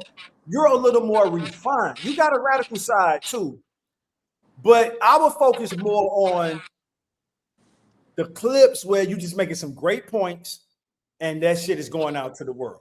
It's being edited in Ghana, and then your clips just going out to the world. And then as the producer, I got it. I get a piece of the cut. You get the lion's share of it. That's me as a producer. Now, if you produce your own shit, which I intend to do for myself, hey, just give me all the best clips of Taj Hollywood. If you think I said some shit that makes sense, this is what the people in Ghana got to do now. Taj Hollywood, we saw the clip. Hey, we think this 20, it could be a 20-second clip. Taj, put this on shorts. We think this is great for shorts. We think the whole Africa gonna love this. All right, bet. Once that shit start generating income, we in business. We're late to the party. That's what's happening already. It really is, because I definitely figure, like I said, that me becoming a content creator, I'm late to the party. We both are. We're both definitely late to the party. You have something. All of us do. Don't nobody take this the wrong way. I'm just saying, if I had to use my own money to produce one of us, it would be you, Solo. I would say, okay, let's take it. And I'm being honest. I'm saying, not only because she got a voice I think everybody would love, she makes sense 90% of the time. Damn. That's wrong. So I'm gonna say she make a lot of great. I told you when Jamie was doing the clips, for you to just get into the Israelite stuff, the way you articulated that shit is one of my favorites. Like, if I had to share that with people, that's one of the clips I would put out there. Like, listen how she articulated this of how we got to where we are and what's going on. This will bring you up to speed in 10 minutes. If you're interested on who we are, where we've been, and where we're going. She's brought you up to speed in 10 minutes. So Solo has done us that favor with the Israelite stuff. Now she's talking about this. Now she's talking about family law. Listen, somebody's going to approach you like that. I can only afford to do myself right now. I wouldn't be surprised after you get a few out there, somebody's going to approach you just like they approach Candace. Hey, Solo, let's do a business meeting. Here's what we're willing to do to produce your content. We think you got what it takes. We're going to put these clips. The internet is called WWW, stands for World Wide Web. This shit is worldwide. Motherfuckers everywhere listening to you. Like, yeah, that makes sense. And you influencing with the logic that you put out there. So that's what you mean when you say clips. To go back to our first show, because we coming up on a year. Right. September, right? Yeah, I would go back to the first show. No, in May. May? Oh, wow. Oh, was it May? No, I think it was, because I think I was in PR the first show when we was talking about reparation. I think I was in Puerto Rico. So that's August. Yeah, September will be a year. Damn. So as your producer, Solo, that's what I would have that edit team do for you. Go back to her first show. Just because, look, a lot of people make content and then they just move on. But it's a lot of shit all of us have said. All of us have made some great points. And we're just letting the shit sit there. But if it's nobody's about to go watch a 6, 7, 8 hour live to hear a 20-second point that was well articulated. But if we get the edit team in Ghana or any other country over there, I'm gonna say, man, Solo been making all of us, but Solo been making some great points since the very first show. I'm paying you, edit team, to focus on her. I'm not saying you don't have to let Jamie voice in on this clip and my voice in on that clip, but focus on her. Give us anywhere, the time limit depends on what she's talking about. Get these clips, turn them into shorts and other little segments, and then we push them out to the world. That brings attention to Black Chat Chronicles because they're going to see that you're on Black Chat Chronicles. Now, these clips are on your platform, so you're getting the revenue from the content. That's why I'm saying if I did it as a producer, you would have to cut me in on that. But I'm just sharing with you what I plan to do for me because I feel like I've made some points. I'm doing it for two reasons. Like Kevin Samuels, I'm highly inspired on that. Whether you like him or not, this ain't what this is about. And I'm saying that to everybody. In a 2-3 year period, that dude created enough content to speak for himself about relationship situations. And people are still recycling his content. That's my goal. My goal is to share. I don't want nobody speaking for me when I'm gone. I want to be able to share my perspective on shit. So, and I pray I live a full life. But when I'm gone, I want you to be able to hear me speak for myself like Kevin Samuels did. Here's what he thought about relationships. You don't have to interpret what he thought. He's telling you what he thought. That's the thing. So when we're going solo 100 years from now, here's Solo, who once existed. It's 2126. Here's Solo from 2026 speaking about this issue. Damn, she was prophetic about that point. 100 years later, this point still resonates. Your nieces and nephews or whoever you want to leave your inheritance to is still eating off these points you make on these platforms. You see what I'm saying? Hey, Yeah. my channel goes to my nieces and nephews. Let them split the revenue of all of me sharing my soul with the world, sharing my knowledge, sharing my experience. What we have that's unique, just like our fingerprint, is our experience. Only you can share your point of view. I'm saying this to everybody. Only you can share your point of view. I know people that are gone that I would love to have gotten a point of view on a certain angle of how things went, but they're gone now. So somebody else got to tell you what they would have thought or would have said, opposed to them telling us, here's what I thought and felt about the situation. So you want to hire somebody to do all our videos and then cut it. Yeah. Now to do all of our video, I can't afford to do all of ours. I can afford right now. I can afford to do, but my thing is, I would let them know, hey, if Jamie is making a good point and in my clip, cool, keep it in there. If Solo is making a good point or Cairo, you can leave them in there. But the clip is mostly about my POV, my point of view. So now if we all invested together with this data center, then we're all collectively paying them to do all of our clips. Hey, here's the category for Everybody Solo. clip. Yeah, I agree Right. with that. Hey, So it's Jamie like we Solo, can have a good we can even conversation and then individual clips too. right.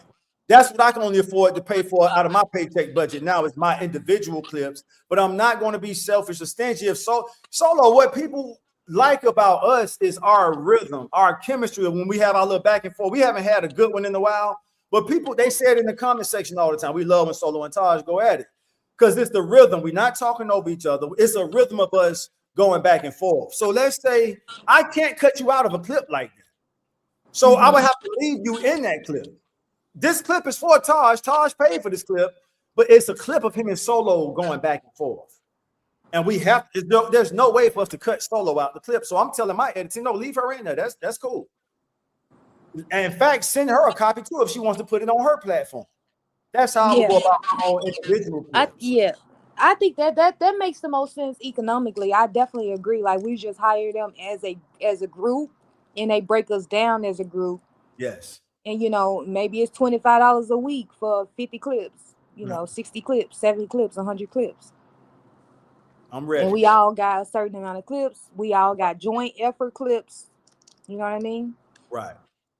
So yeah, I'm down. I agree with that. You're gonna have to teach me how to do content. Cause Taj, I got a YouTube channel. I ain't trying to promote. I got a YouTube channel, but I be on there, I don't be on there a lot, but I be getting on there just to sort of rant a little bit. Uh-huh. So I ain't then, so never. that same with that same YouTube channel, because I got one I'm not using too. I have two channels. I have one I'm not using at all, and that's the channel I plan to put these clips on. You could do the same thing. When we go through this edit team, all you can get your niece, anybody you want to appoint as your what they call those people, content management, I think. Mm-hmm. So when you get the clip, you email it to them. Hey, but you approve the clip. All right, Yeah. niece, I like this. Put this on my YouTube channel for me. All you doing is directing traffic to whoever your content manager is. Once you give them it's just like presidents. They approve. I think Trump actually uses the damn X channel or his True Social, but most presidents just approve the tweets or what they're about to put out. So they have somebody to prove they trust that'll proofread it. Okay, we got the thumbs up, put that out to the world. You're doing the same thing with your content manager. In fact, once you send it to them, that's your approval right there. Like, so they'll already know if she sent it to me, that means they got the green light to put on. Once they put it on your channel, you just chilling. Some clips want to do better than others, but they're all generating income. When you get your income, you pay the edit team to keep it going. Mm-hmm. That's it. If things slow down a little bit, hey guys, things kind of slow right now. I got to put some money other place. I'll get back to y'all next month. Taj and Jamie said they're gonna keep theirs going, but no, I need to fall back for a month or two. But if it's pain, why would you fall back? Remember what I said about how when I used to sell weed? Why would you fall back if it's generated? Once you get that motherfucking autopilot, you doing what Candace and everybody else doing. Just let that motherfucker. It's on autopilot. You it's making money while you sleep. Residual income. That's what they call residual income. What up, Ali C? I thought I saw Ali C in there. Yes, she is. Yeah, no, I agree with that. I'm down. I mean, I'm all for it. I told you I like doing the podcast. It's fun for me. Yeah, it's same here. It's therapeutic for me. I mean, y'all don't know how much I look forward to to get it. all this shit out my soul, to all this shit I've been carrying my whole life. It's a relief to put this shit out there and move on. Because that's the whole thing, Solo. It's all been recorded. But if we just let it sit there, that's exactly what it's gonna do. It's gonna sit there. But if we get the edit team to recycle the clips.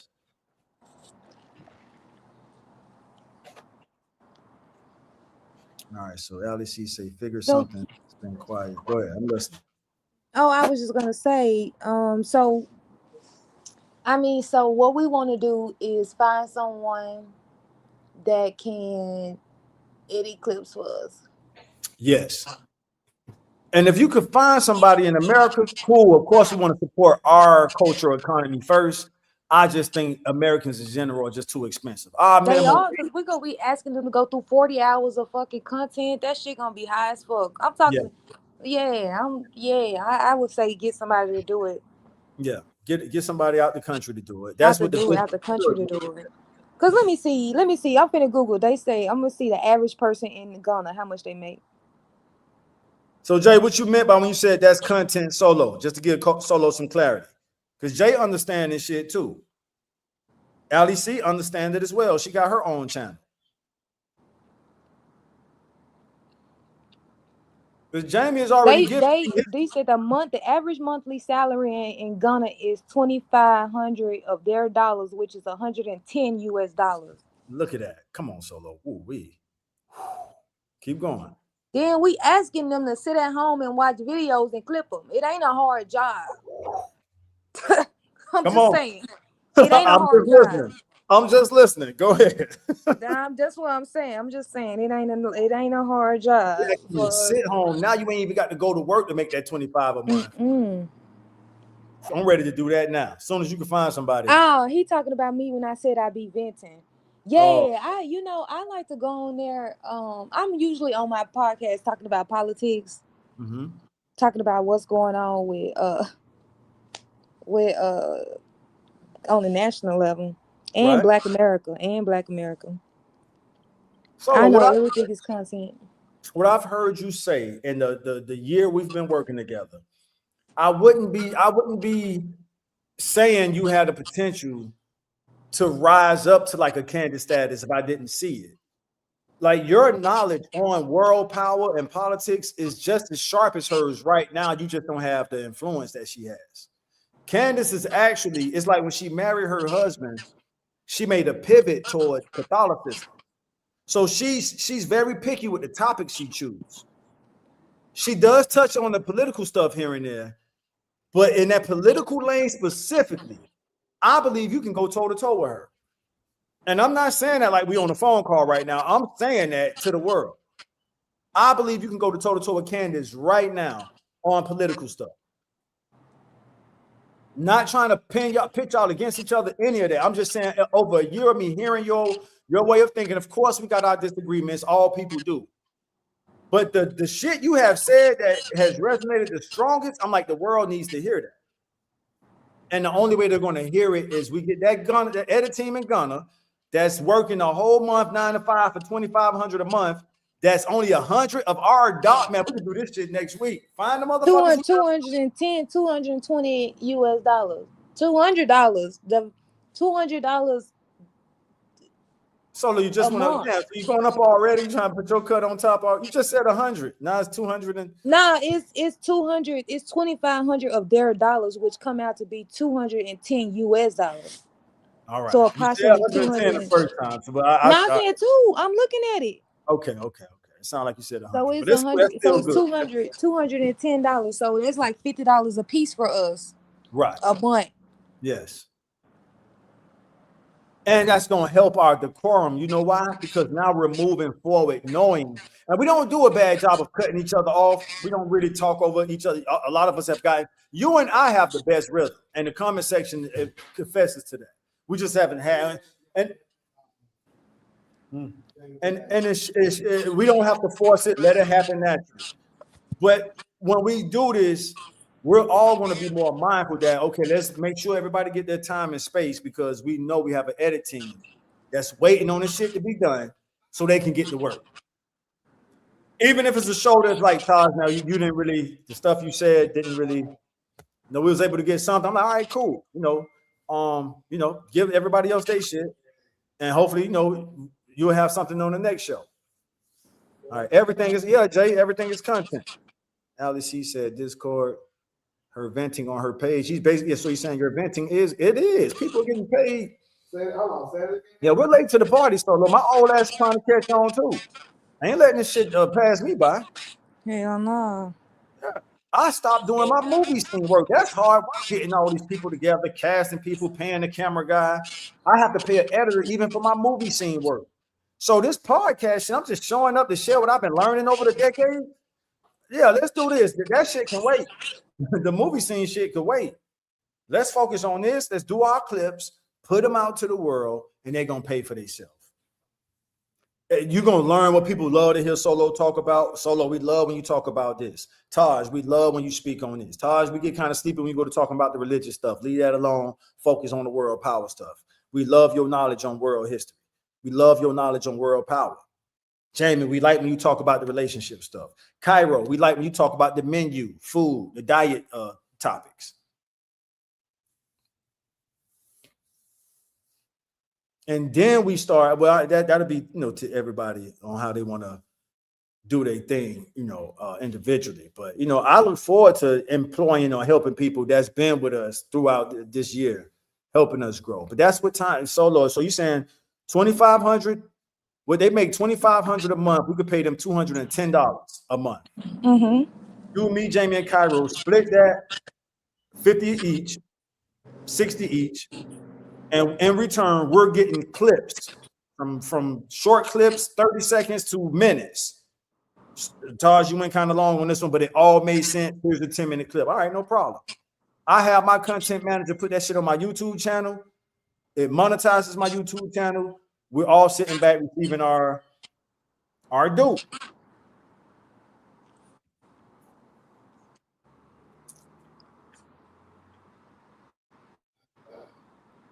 Oh, it's like another Sunday here. Yeah, I'm down.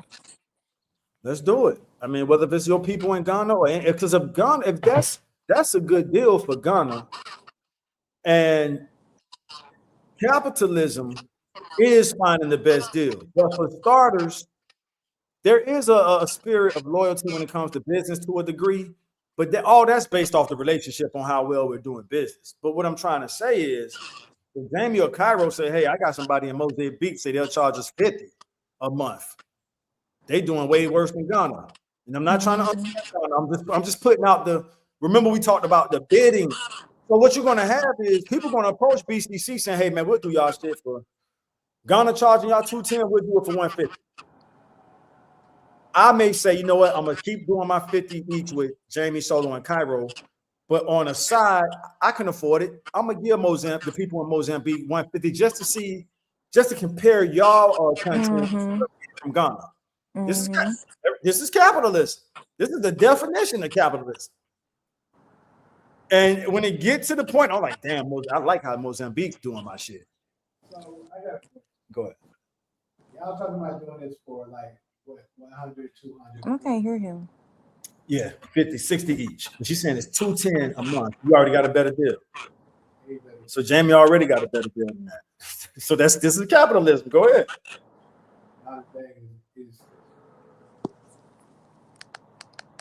So Jamie got a way better deal. You want me to say the other part? That is, it's the truth. It's AI. So Jamie's saying he can undercut Ghana for 210 a month. Us putting up 60. He might was rounded up to 60 each.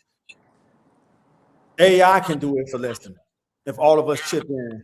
Yes, but you at the show last time you said it's better to have a human doing it than AI. That's my That's individual. what we got from it. That's what we got from it. I mean, I don't have a problem with AI. I don't either. I'm just thinking it makes the most sense because it's gonna work faster and it's gonna do it for you. And so Solo, this is capitalism. So that goes into our negotiation with the Ghana people. We're not trying to make them work below minimum wage or any, let's just say Africa. But will we not use that in our negotiation conversation? Hey, you know, we could go to I've had to tell a writer that shit one time. I went to a premiere and it just seemed like the dude was giving me a hard time. I was like, bro, I can go to AI for free, basically. So to your point, Solo, I was letting that brother know I want to work with you, bro. You a black man, just got to Hollywood from, I can't remember where it was from.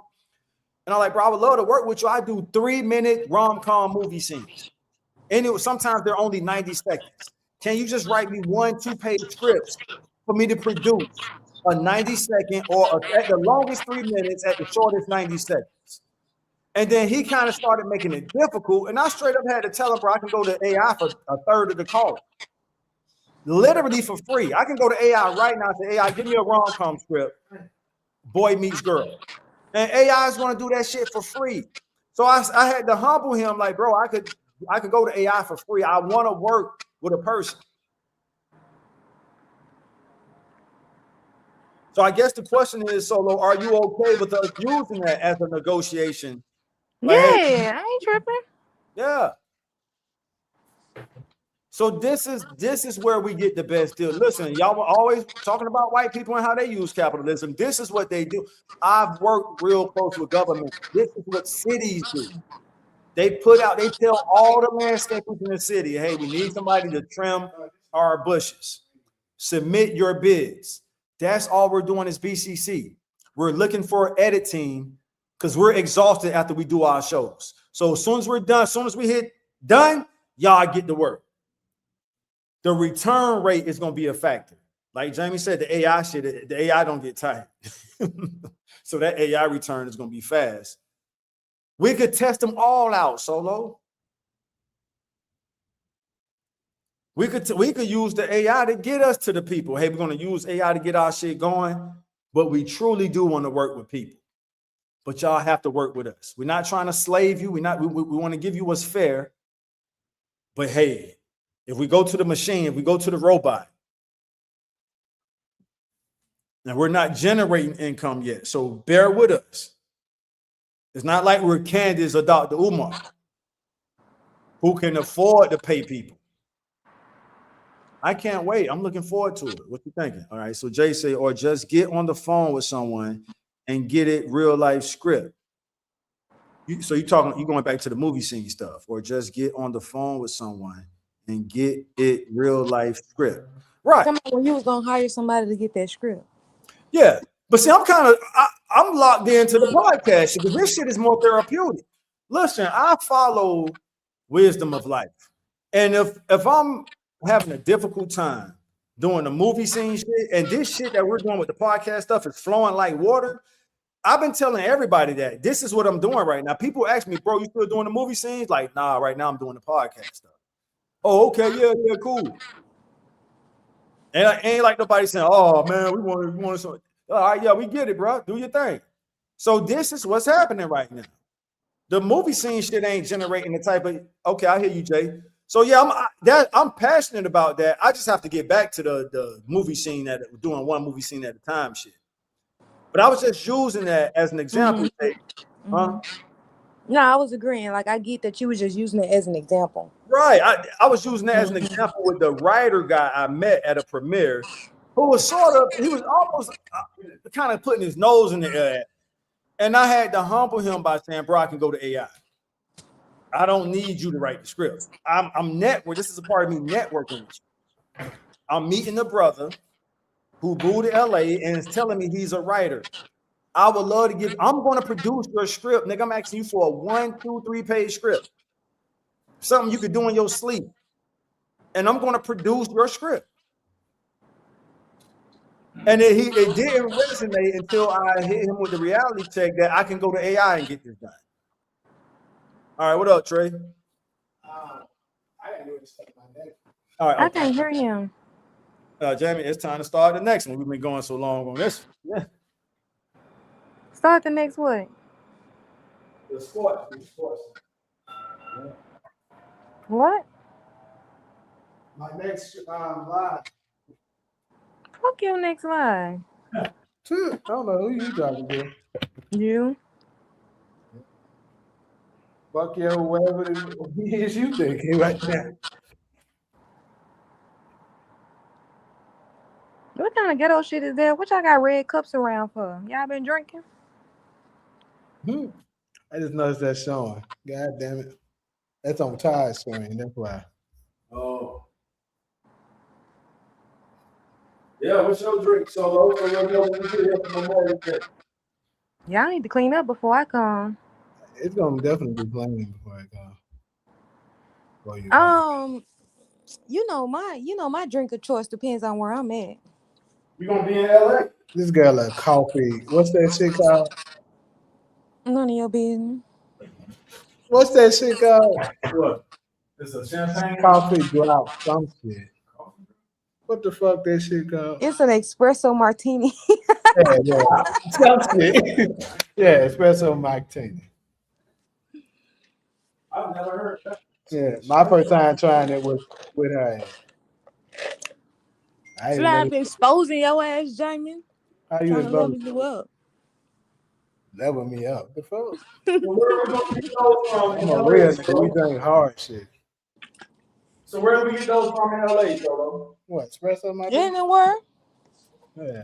Just like a shit. Probably some of these over here got that.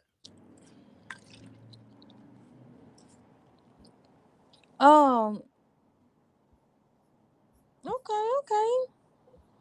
Jamie need to give me a crash course on content. I've been trying to school you on some of this stuff for a while. I told you a way to try to build the platform, stuff like that. I know a couple. I did the same for Ghost, and I don't know if he took one of the tips I told him.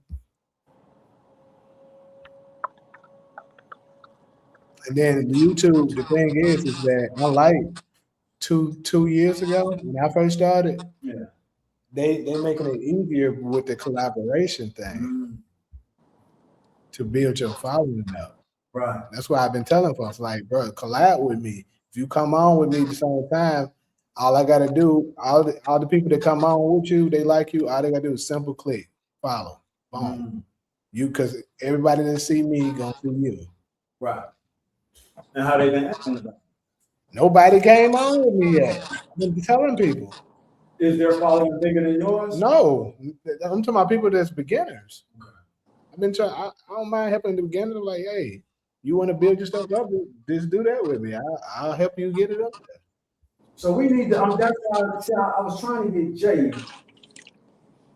All right. So now that you said that, and you've already given me your blessing to do it, I'm gonna go ahead and activate that channel that I'm not using. And I guess we could probably do something like that. I'll come up with the concept. And all three of us, if y'all down with it,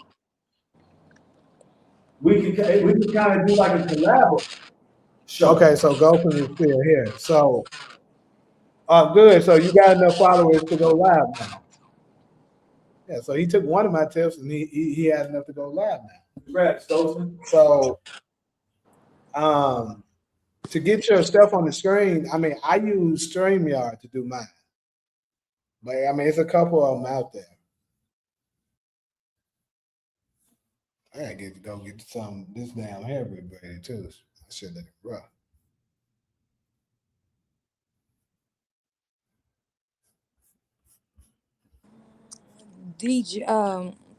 DV, I don't know what a black martini is.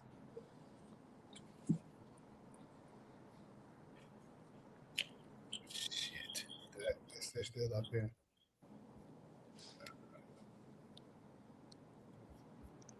Little bitch. Why they say doing us like that? I just thought about it. So I'm about to put this.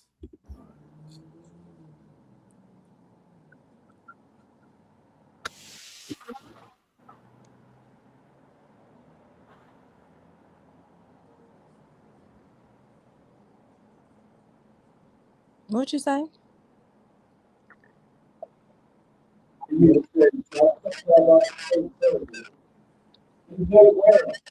But that's the shirts we were selling. Hey, thanks, Jay. If you feel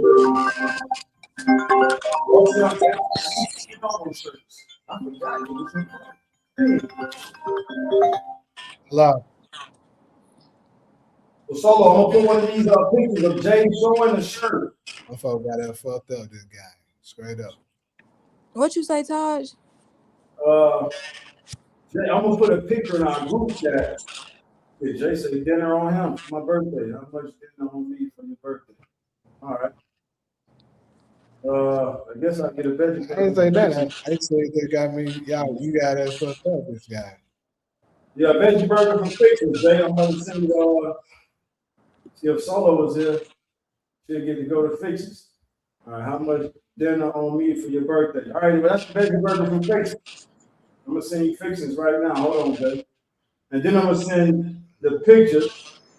All right, so I use a MacBook Air to 2025. Oh, you got money. we all do. Money shouldn't be the issue. Unity is. I thought that's what you were saying earlier. Money ain't the issue. I'm talking about. I'm fucking with Jamie. Oh, unity. We don't have unity.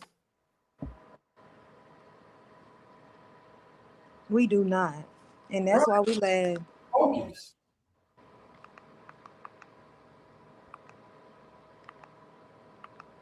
All right, thank you. The t-shirts we I'm sold. live on right now. That's well, you don't know it's solo, but you know FRE. You know this app. Excuse me.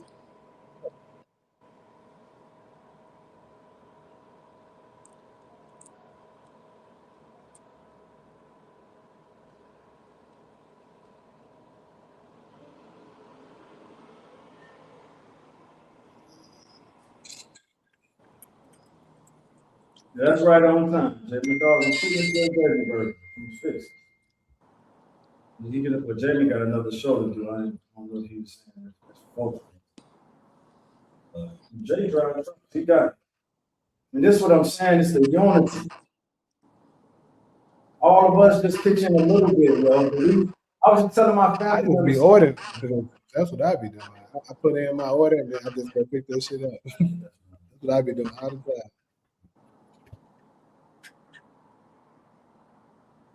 But yeah, what were you saying, bro?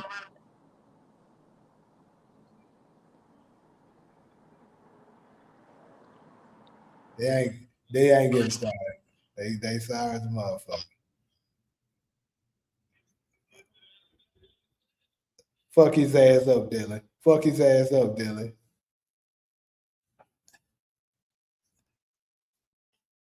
Man, the NBA, bro, they got it on ESPN. This game, like that's I don't even have ESPN, bro. The NBA so bogus now, bro. It's crazy.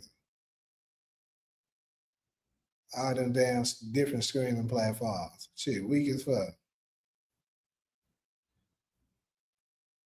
Solo, you still on here? Yeah, I am. Ah, my bad. I was about to hang your motherfucking ass up. You finna get off? I was just fucking with you. You about to miss out on that veggie burger, Solo. I was finna what? Missing out on the veggie burger. JT, the What's cat. up, all I see? She said she had a PSA. Hey, Solo, you get my dollar? Yeah, I did. All right, I'm gonna send the rest. I'm gonna give you $50 to.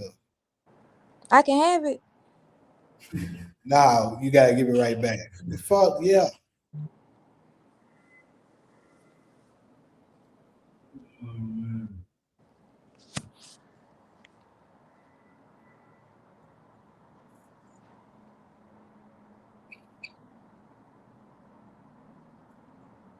I'm confused on whether or not I can have it.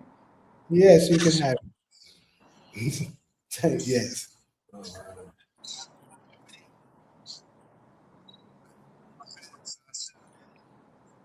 All right. Sakura to be over here Friday. Give it up.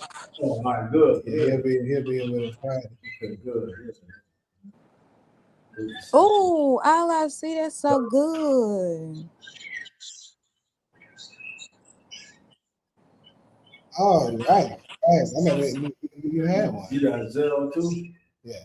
I'm gonna save my zero. You can bring it for my veggie burger. I don't got apple burger. So we're glass up. I can't even that movie.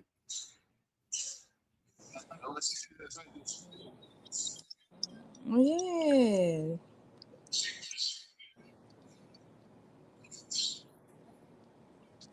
Do you think that a content creator should be single? Jamie, are you single? Oh, that's Court. Oh, okay. What up, Court? Just cooling, man. We putting that work in over here. I think a content creator can be single. Do I drink coffee, petroleum, or mojitos? Do you feel that content creators should be single? Solo, do you think coffee, petroleum, or what? What is that? Mojitos? For Cash App or Zelle. You can cash app it. All right. There you say it. I don't know if he's still.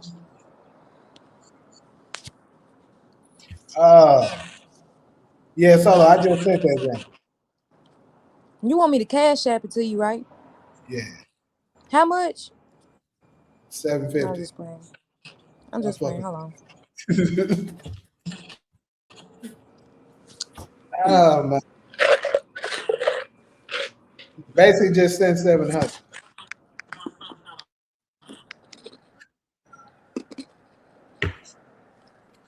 So yeah, Solo, we can take both approaches. There's nothing wrong with experimenting. We can still experiment with the editing and genres. I do think a human touch. That's what I was saying Sunday.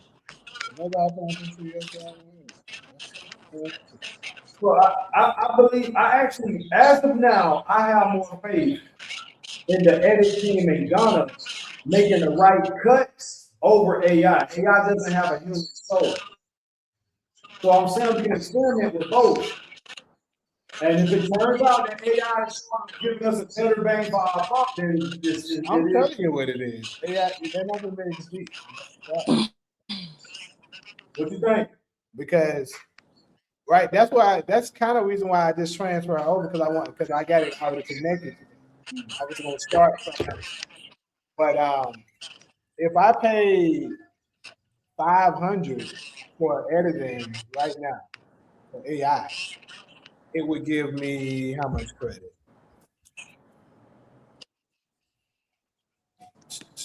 Where's that shit at? If I paid the 500, it would give 10,800 credits, which basically that would last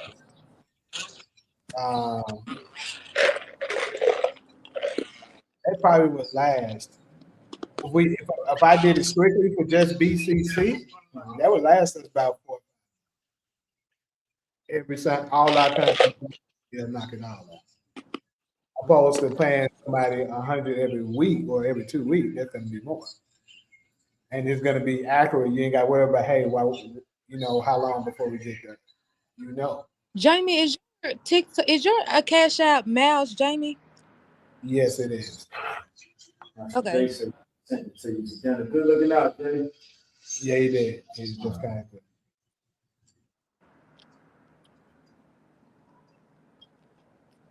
You want to just order it? Yeah, we can. Yeah.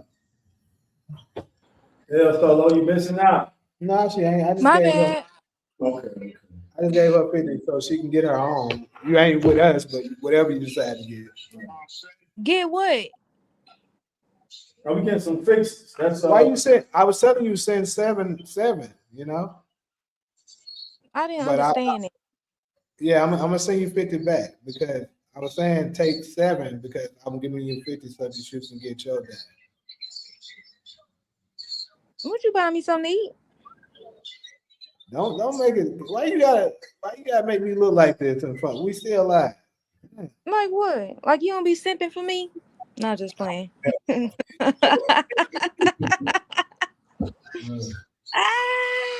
Just playing. Damn, he said get ready for the Suns to go down 2-0-2. Damn. He don't know what he's talking about. He don't know what he's talking about. But yeah, I think I'm gonna come down there this weekend for sure. Go ahead and watch us beat their ass live. Got us fucked up. I'm sick of this shit. Oh shit, I just thought about it. I can't. I guess I'll go to game 4. Yes. Do not come to my house this weekend. You gonna make me make an exception. Keep talking. She got something going on. I worry about her got something going on. Oh, man. I'm gonna have 2 men here. Both of their ass gonna have to leave. I'm gonna have you on the couch and I'm gonna have one in the bed. Oh God, you got me fucked up.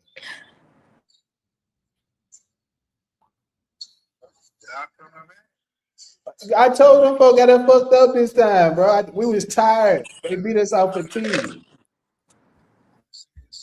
Fuck Shay. I don't worry about shit that nigga talking about. Shay ain't worth that. Nigga be Shay a front runner right now. That's all he is. Oh shit, hold on. Let me send that shit. So is this food money? I just want to confirm. It's whatever you want to do with it. I'm finna go gamble. Hey,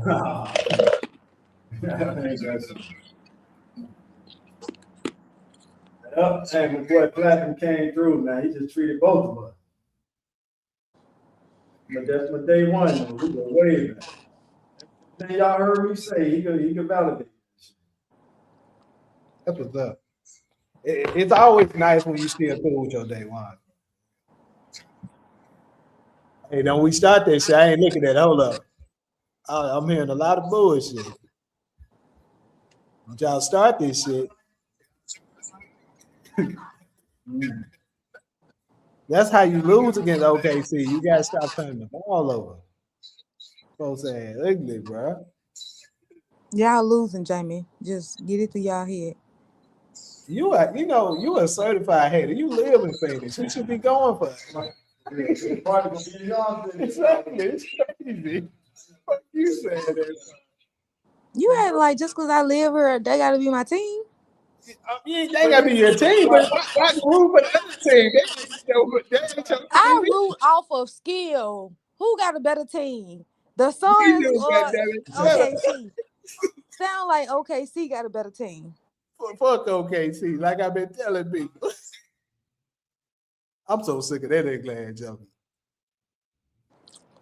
Your delusion for the Suns is my delusion for the Cowboys. Nah, yo delusion for the Cowboys.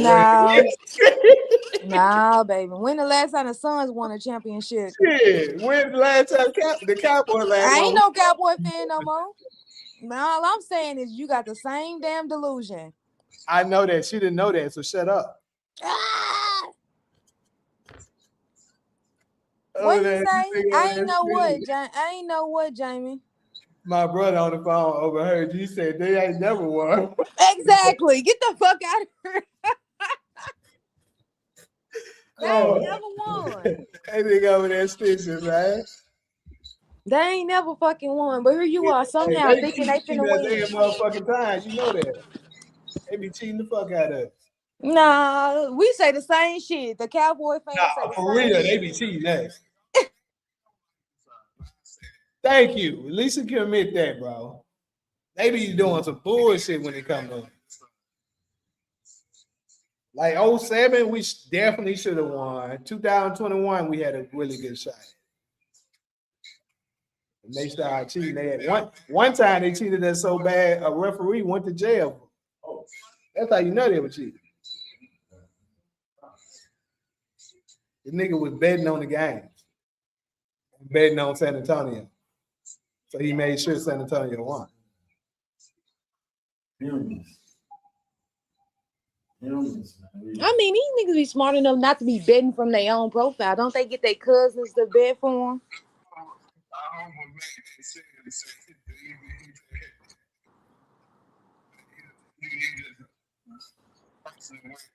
Man. Humans, we cannot govern ourselves, man. The referee bet me on the pen.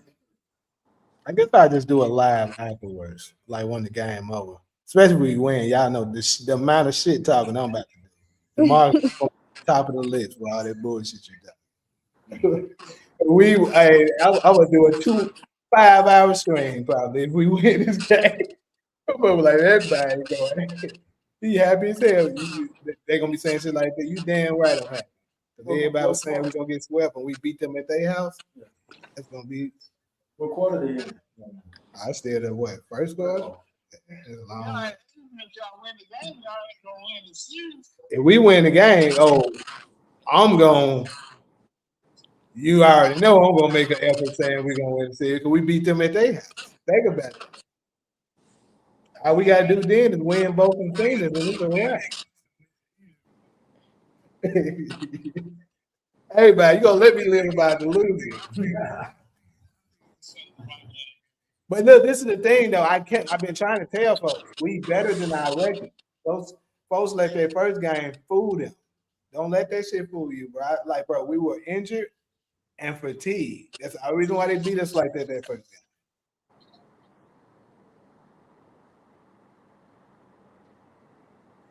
But like I said, I do much rather wish we was playing San Antonio because Wemby got hurt too, bro. I ain't, bro. We've been conservative. Damn. Now the whack ass Blazers benefit.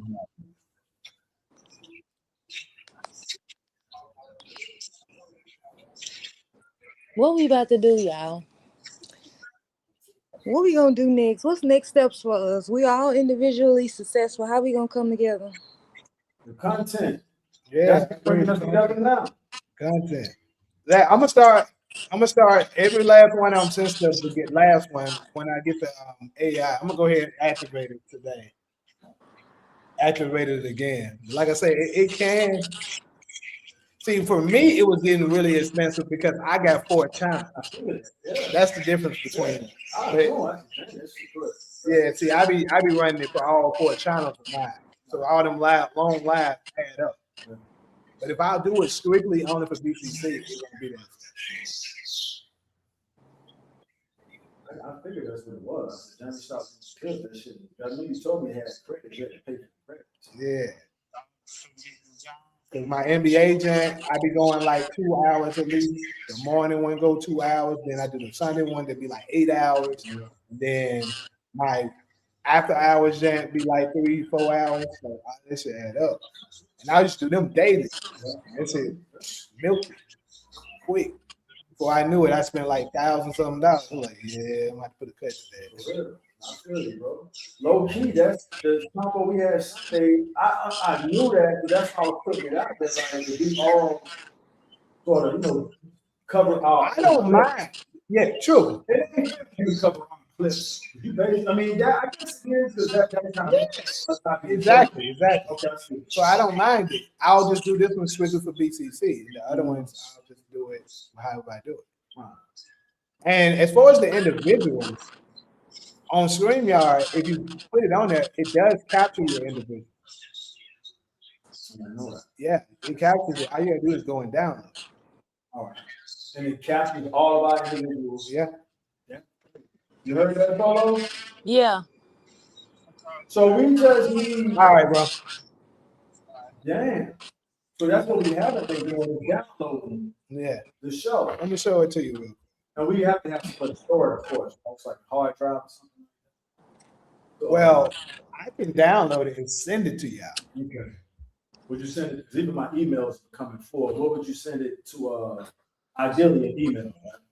Email or I mean, shit. See, Solo, I can't airdrop you because you're not in LA. I can airdrop you. Hell no, I'm thinking about Jamie. You know what I'm thinking about? Hiring one of these niggas off TikTok To do what? to do like a test run to see, like, okay, so I'm gonna give you 40 hours of content. You know, I'm gonna give you for 4 weeks of our podcast. I'm gonna give you 4 episodes. And I want to pay you to make clips of it. I don't know how many clips. Jamie will probably give me a number, say, hey, you should have, out of 40 hours, you should have X amount of clips of you. The clips. I tell you, 40 hours. And I'm just saying, and then you go through it. I'm just hiring you just as a test run to see how you would clip this. And if I like it, I'm gonna go with you. If I don't, that part. So Jamie, you saying that, like how Polo just worded that, I want to see how you gonna do it. You're saying you still think the AI will outdo the people who kind of have the soul, the emotional soul, and say, okay, cut it right there. Or because that's the key part. Like, I'm betting that a person would know better than AI because they have a conscious soul. They might take a part from this part of the show and then connect it to a part. You know how sometimes we'll start off on a segment and then later in the show we'll speak back on an earlier segment. We've done that before.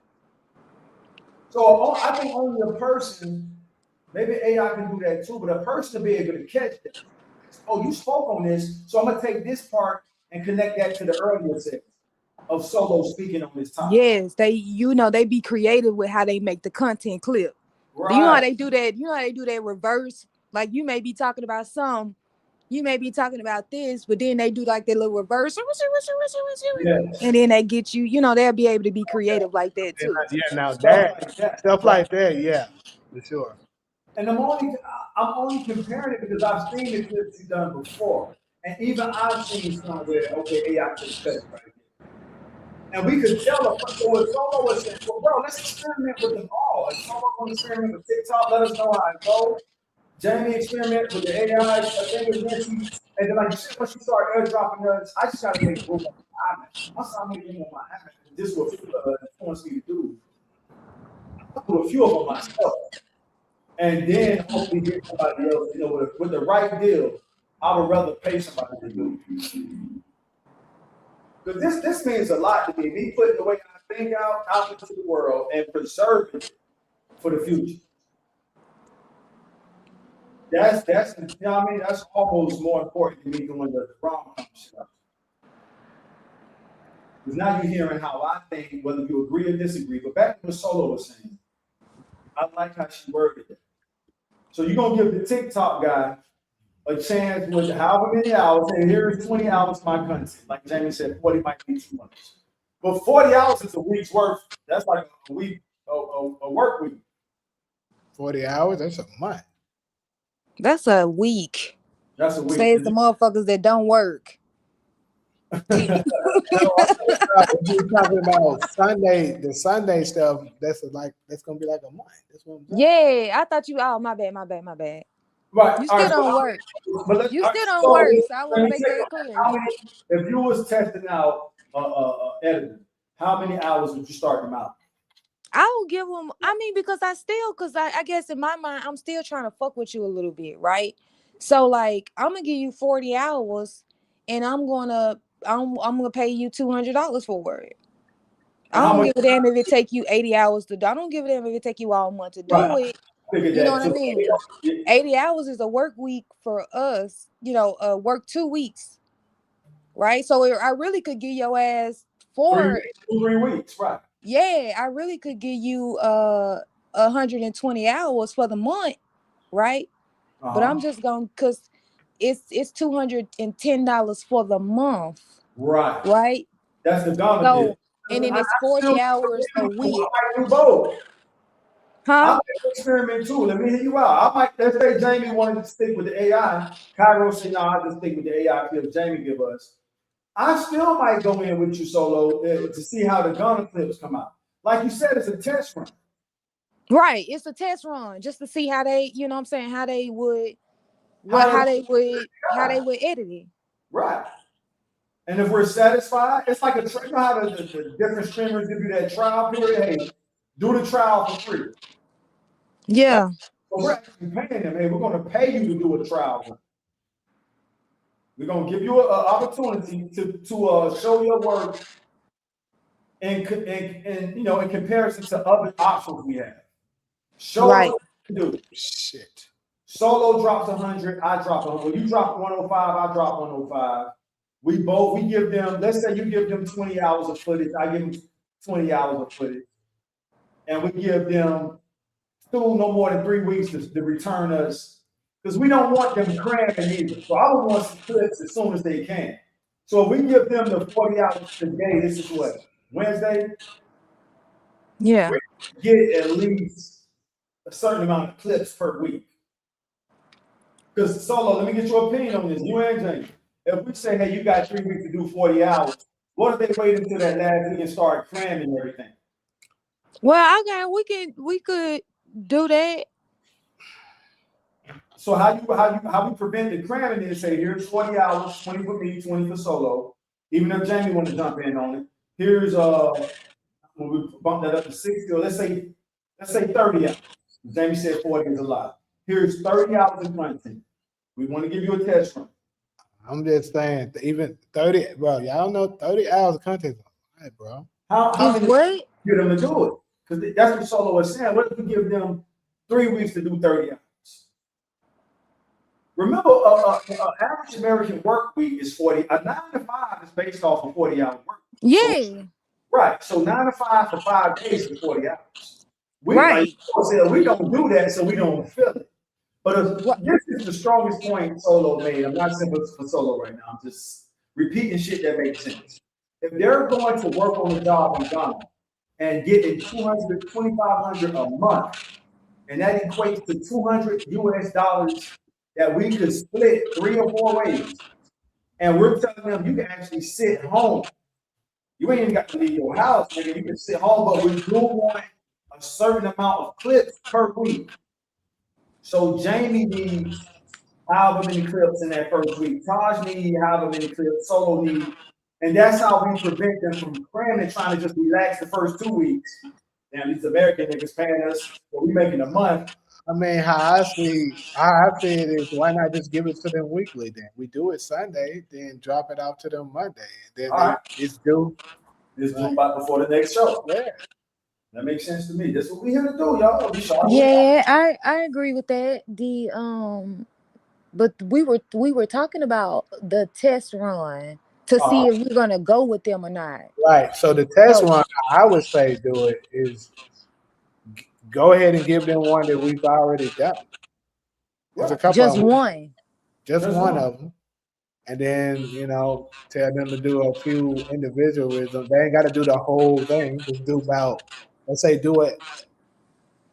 Um, if you want to do individualism, let's say, hey, do 3 individuals of each one of us, and then also 2 hot topics.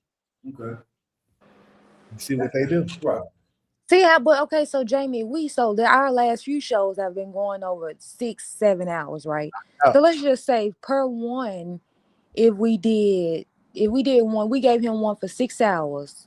How many clips do you think he should be able to produce with that? With a 6 to 7 hour clip. Yeah, yeah, a 6 to 7 hour live like last week. If it's at that last So week, this is what it would come down to.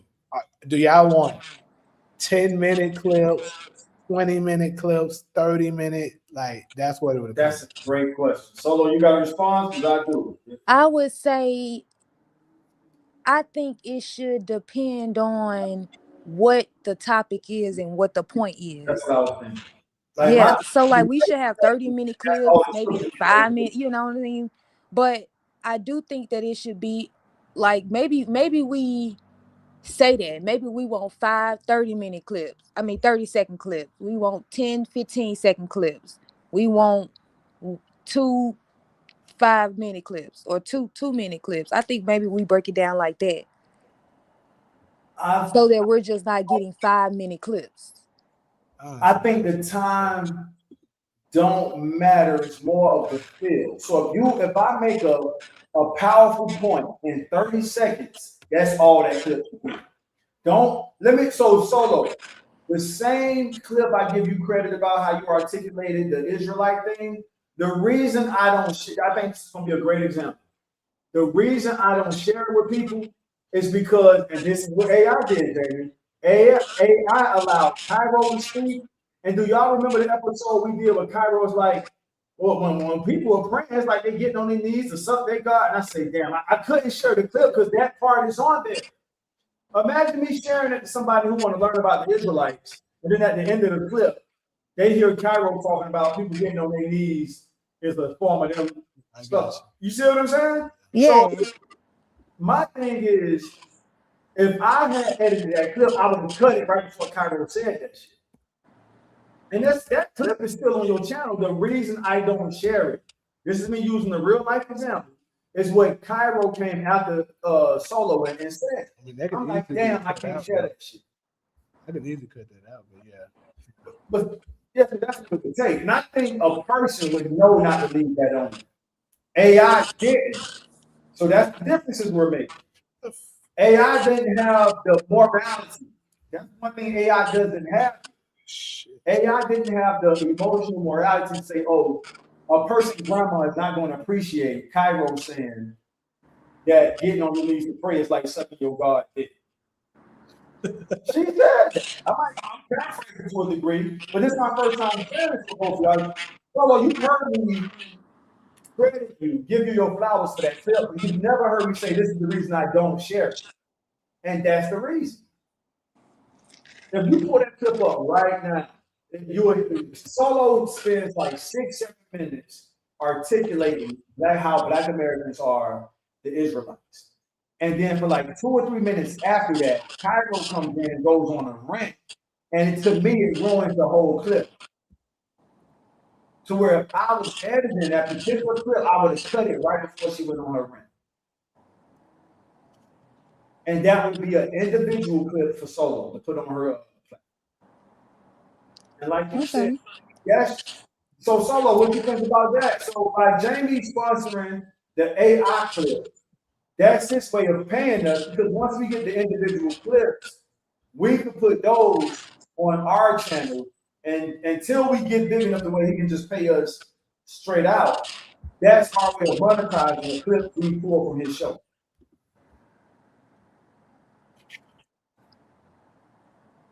Okay.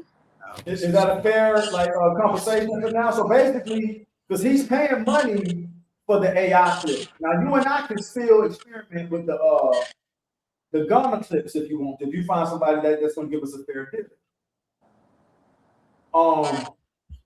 Jamie airdrops us the show. Well, you're not here to get the airdrop.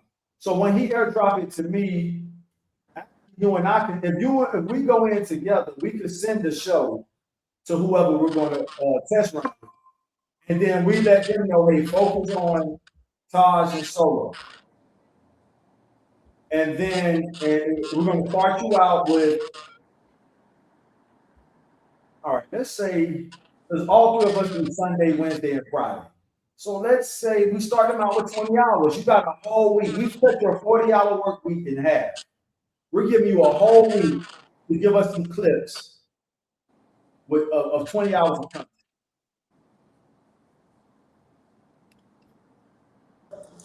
All right. What's up, bro? It's your boy. Oh, that's Jay? Yeah. What up, Jay?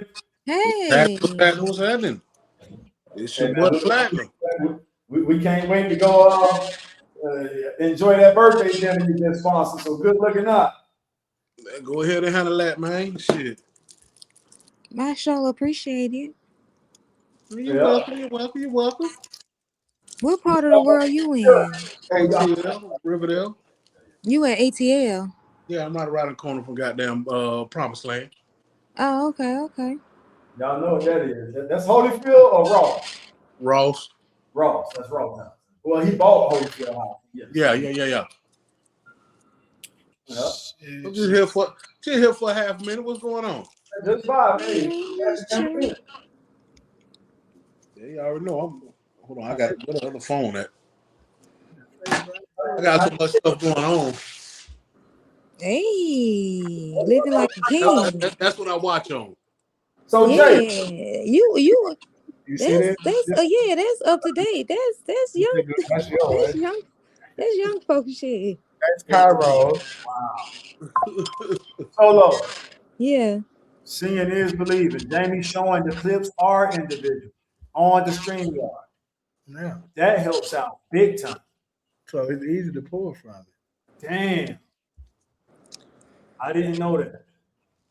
So, I see. So everybody who tap in, Yeah, it corrects one for them. crazy. This is mine.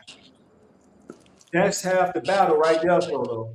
So even with Jay coming in right now, It's gonna capture his. it'll capture his shit too. Yeah. Cuz, hold on, cuz. I'm finna show you what you finna get whenever they put the order in. There I'm it back is. quiet. I'm back quiet. Taj, that's what you be saying. Yeah. We get it from his cousin, my homeboy who passed away. Y'all be hearing me talk about the heart attacks and all that stuff. We lost our homie. That's his cousin, 50 years old. That shit. And that was one of his favorite phrases. After he finished talking, I'm back. So that was my way of honoring him by keeping it going because he's no longer here to say it. So that's Jay's cousin. So Jay went and got the hats and the shirts to, put the fashion aspect on. Okay. You sure be saying that. And we the first platform to really put it out there. So without Jamie, it ain't possible. No. The first. Yep. And Jay and they doing their part in Atlanta, making it into a fashion so nobody can't run with it. So that's what I was saying, Solo. So now that they got the shirts, now, is it okay for him to send it here? Yeah. All right, Jay. So then you got the green light. I just didn't want to. So send it to the party. I'm still waiting on the order. Huh? I'm still waiting on the order. That's what I'm telling you. I'm still waiting on the update from the order. No rush. No rush. Just let us know when you're ready. I say when I get it, I'm gonna see. Hey, address. You already know. I'm gonna send the address. We got you. All right. Let us know we're ready to ship it out here. All right. And so now that you're speaking on the platform, now like what Jamie just showed me, this will be your segment of how we honor and smoke with that quote. So we'll be able to pull a segment out of this right here of us connecting all the dots together. Pull a segment out of this right here. All right, let me turn that one down. I'm trying to figure out how to listen and hear at the same time. Black Americans, our ancestors have fought for us to have the luxury of doing shit on our own.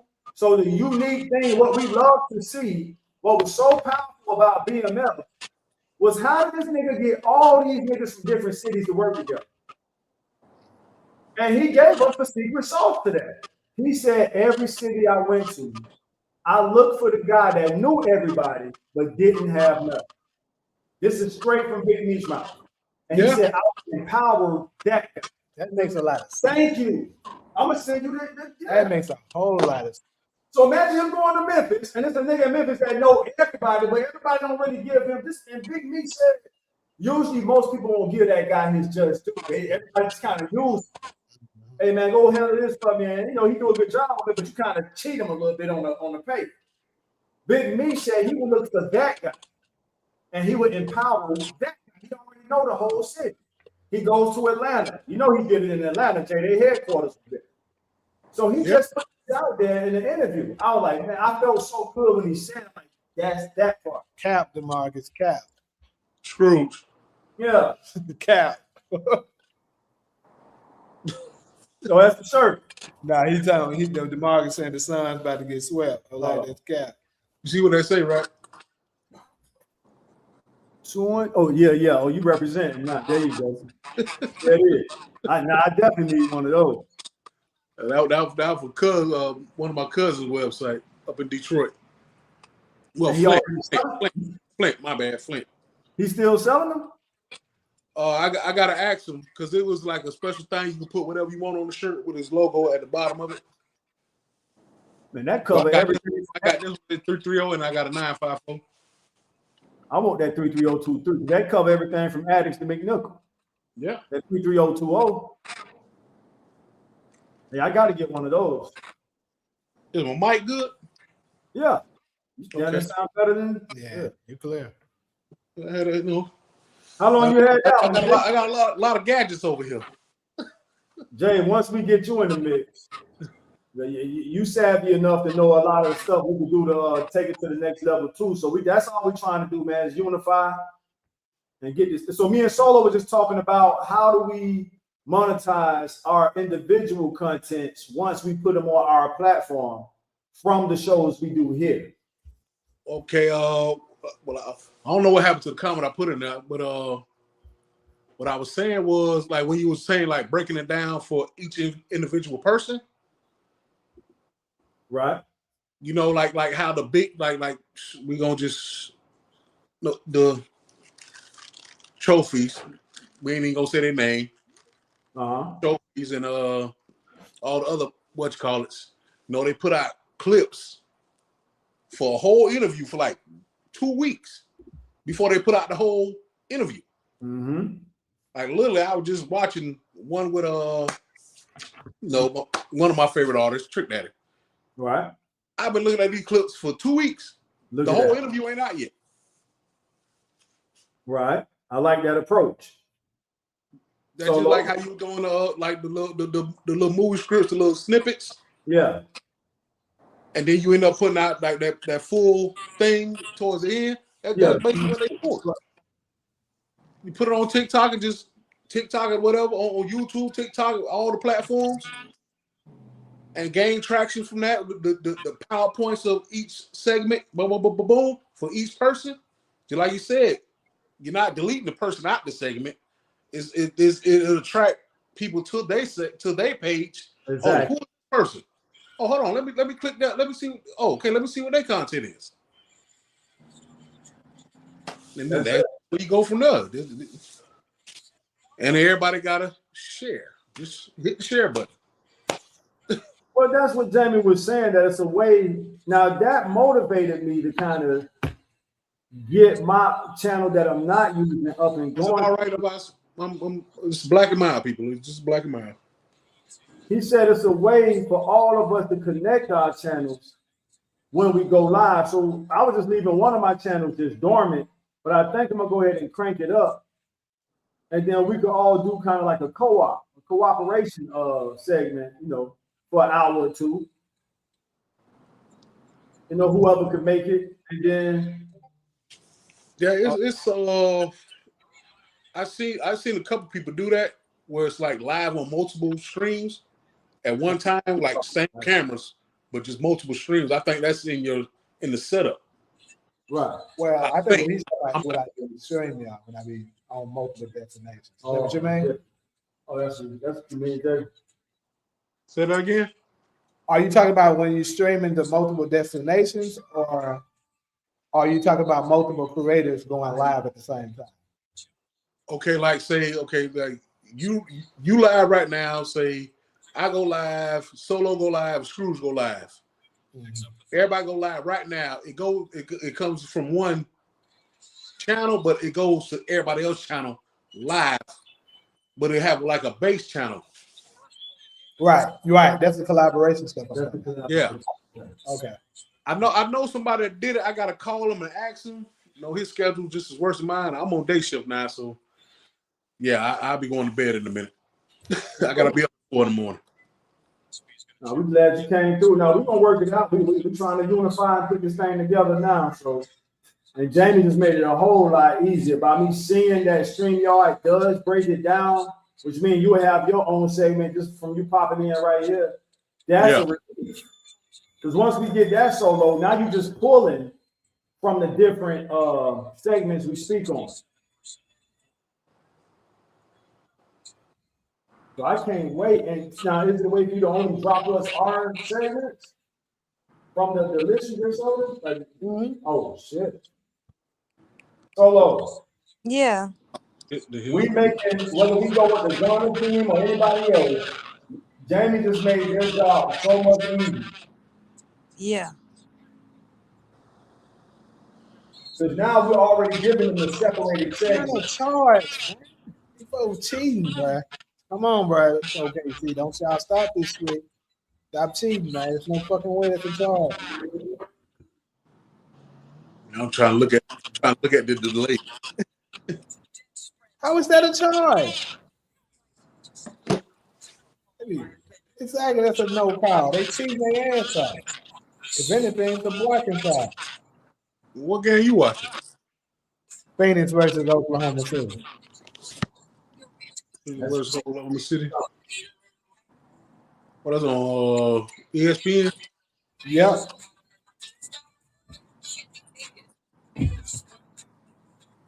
Let's see. Let's go ahead and get that order in because they're gonna close it now. Yeah.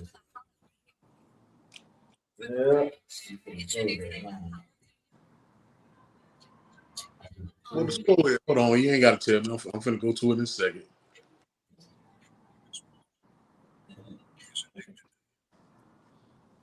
Yeah, Solo will be out here and well, I ain't gonna drop a location like that. But she did say it on the show. I just don't can repeat it. So what now? Solo will be out here for the weekend. That mother thing is I gotta find a headset or something. I need to get one. I keep saying that, and I don't never go get it. Let's see what all these buttons is at the. That's to mute my mic. That's the camera. What we gonna take out or deliver? Oh, you doing it on that? No, I'm doing it. Oh, okay. Yeah, pick up. I'm just looking at it. We're gonna watch the game.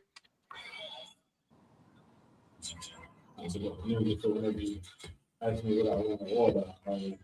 I'm always disrespectful, but I think I got the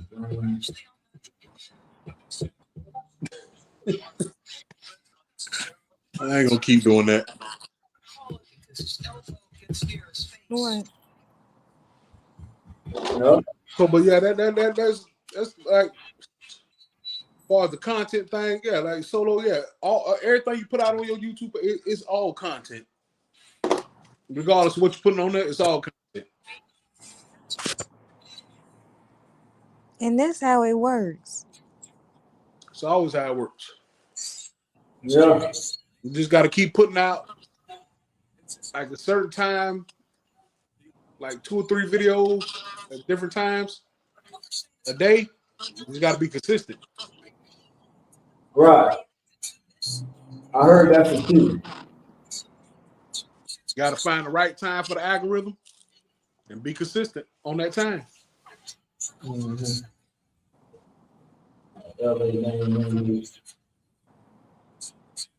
You had a chance to check out that menu, Jay? No. All right. I'm too busy trying to order my whitening and fries. That sounds good. Cause I ain't feel like going in the house and cooking anything. Yeah, no, I'm looking at the menu now. Start to put that order in before 9. What would you say is the go-to soul food restaurant in Atlanta? Soul food? Yeah, like well, we about to order from right now is Fixins. He used to play for the Phoenix Suns. You remember Kevin Johnson? I don't Kevin. know if you know, Kevin Johnson's pretty good too. KJ. This is restaurant that we ordering from. Grandmama? Nah, that's close. But I forgot his name. Not Grandmama. You close. It was the other dude that played for Phoenix. I think Grandmama played for Phoenix too though back then. I know I think he started off in what the hell? He's Charlotte. The Hornets. I know he started off in the Hornets, but yeah, Grandmama started out with the Hornets. Soul food? No, I ain't too much keen on soul food.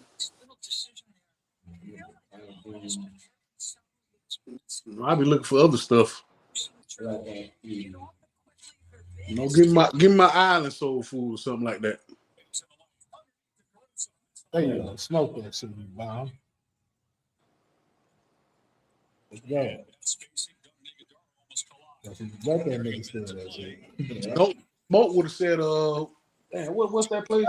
Okay. Junior, you look nervous as hell.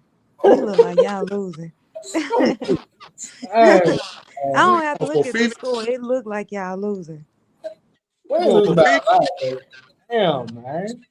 Yeah, he like Phoenix. Oh yeah, they losing. I know that.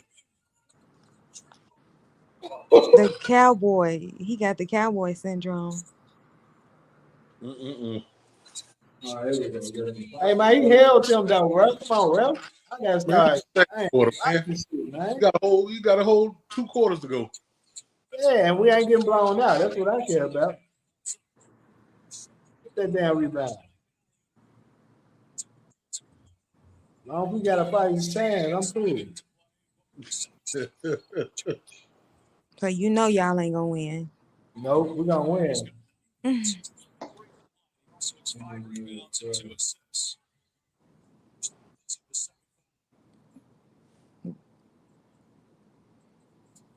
You know, it's weird. Only one of those things being out there now. It comes earlier than that.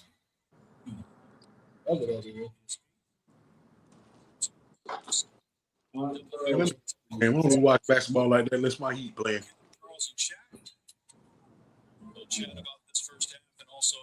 Okay, you like the Heat. Oh yeah, anything South Florida. South Florida over everything. Yeah. Okay. You know, that's a special breed. You know, they don't consider Florida to be a part of the United States. Well, yeah, especially not South Florida. You can almost say that's the Caribbean. Oh they man, say special people come from Florida. I gotta see something, Screw. All right. And now you're gonna have to go to the hour mark on the video. You know, I appreciate that. Straight to the hour mark. Yeah. What are they talking about? So you got Hood Fishing and the comedian Big Boy with the dreads, Dave. No, his name ain't Dave. Hold on, let me go look at it on YouTube real quick. Damn, I was on YouTube. What's my boy name? What is his name? Flash. Come on, Lefty. Rebound, boy. What is his buddy name?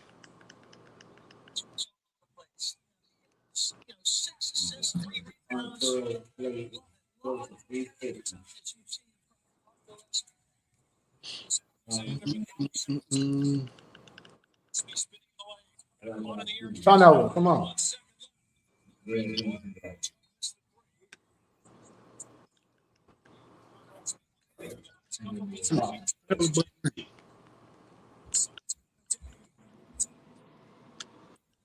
There's a big boy that he do comedy.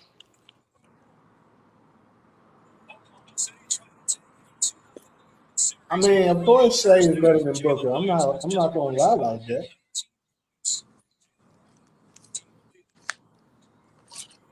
Is Shay better than Anthony? Shay is the best player in the league right now. Okay.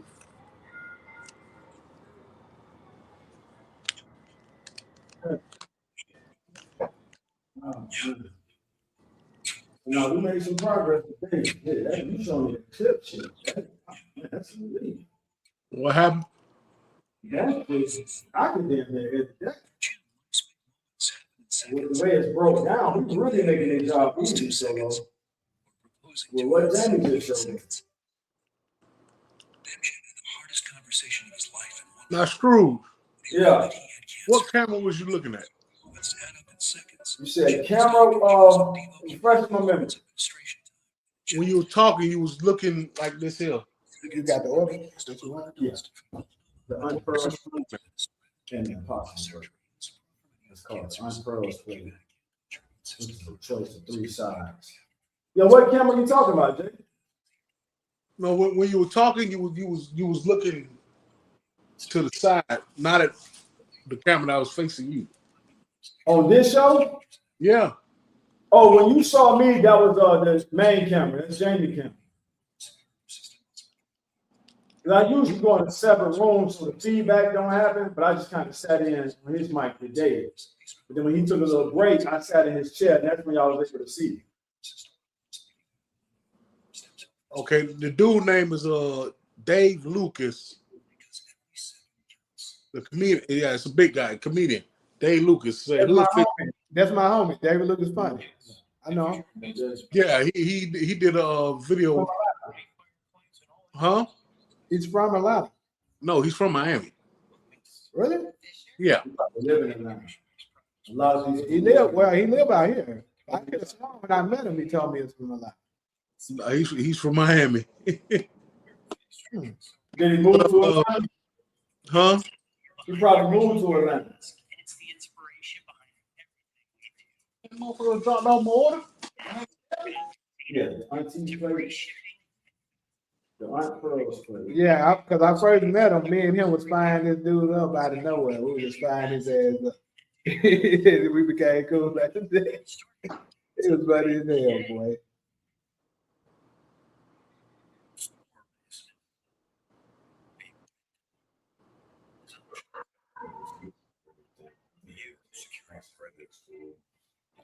Yeah, I'm trying to find, what was that second thing you said? You said about the grandma thing? It's called aunt pearls plate. Unfiltered. Yeah, this is just a combination of 3 sides. But yeah. Yeah, still fishing with Dave Lucas. Go to an hour. Yeah. It's a crazy conversation to have, Screw. Yo, send it to me. I'll check it out. All right. Yeah, David Lucas be getting in trouble sometimes when he be going hard on us. Yeah, he one of them niggas that'll go there. That boy be snapping on them folks in the audience. Yeah, that's what I'm saying.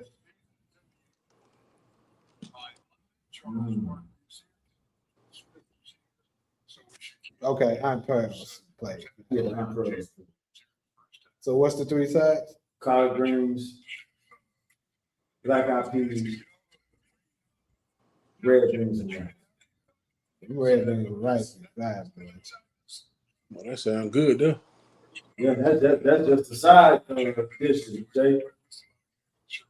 To go along with the impossible version. That's right on time.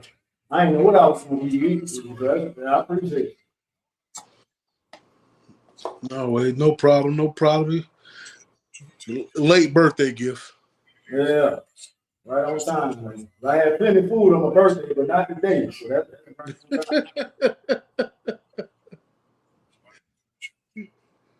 passing food up on my birthday, but not today. Shit, I knew that. Hey, dog. Yeah.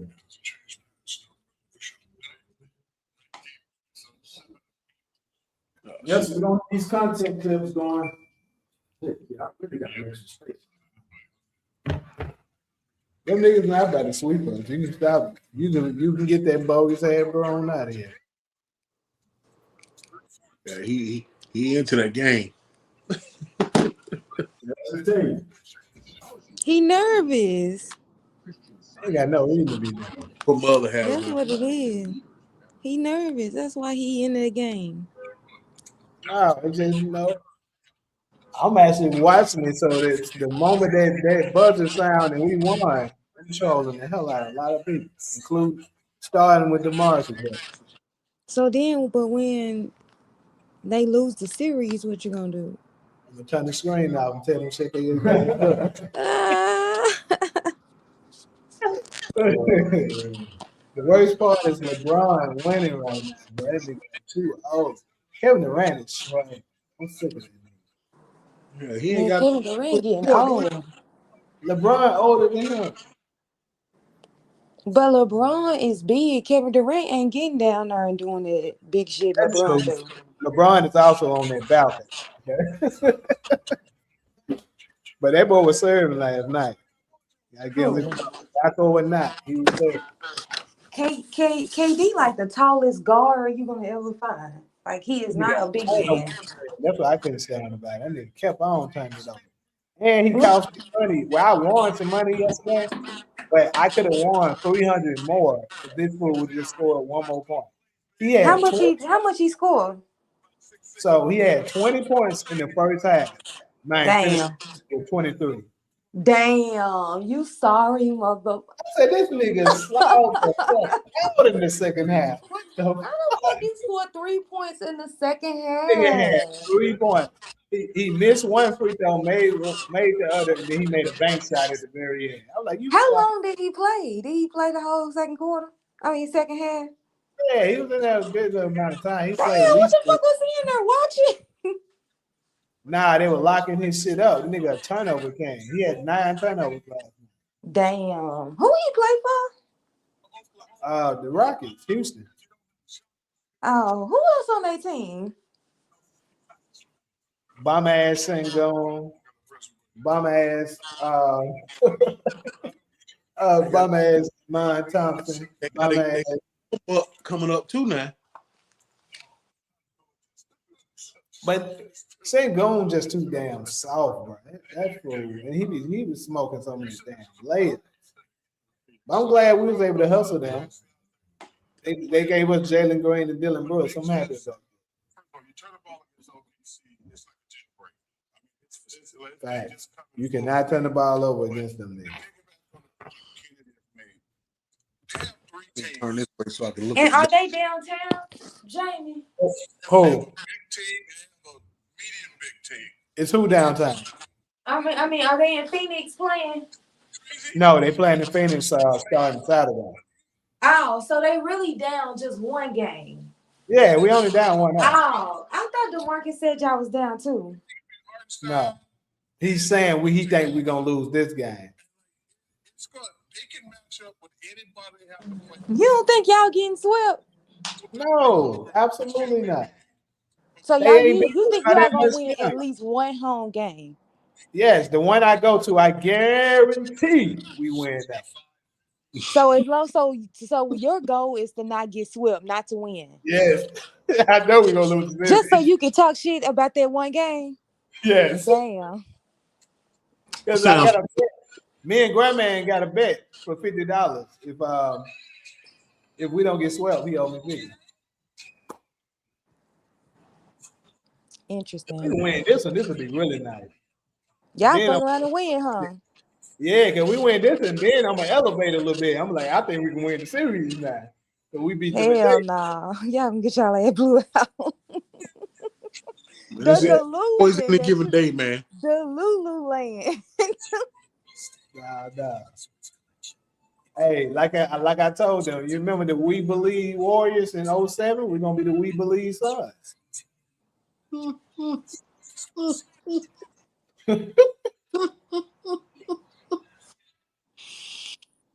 Lululand.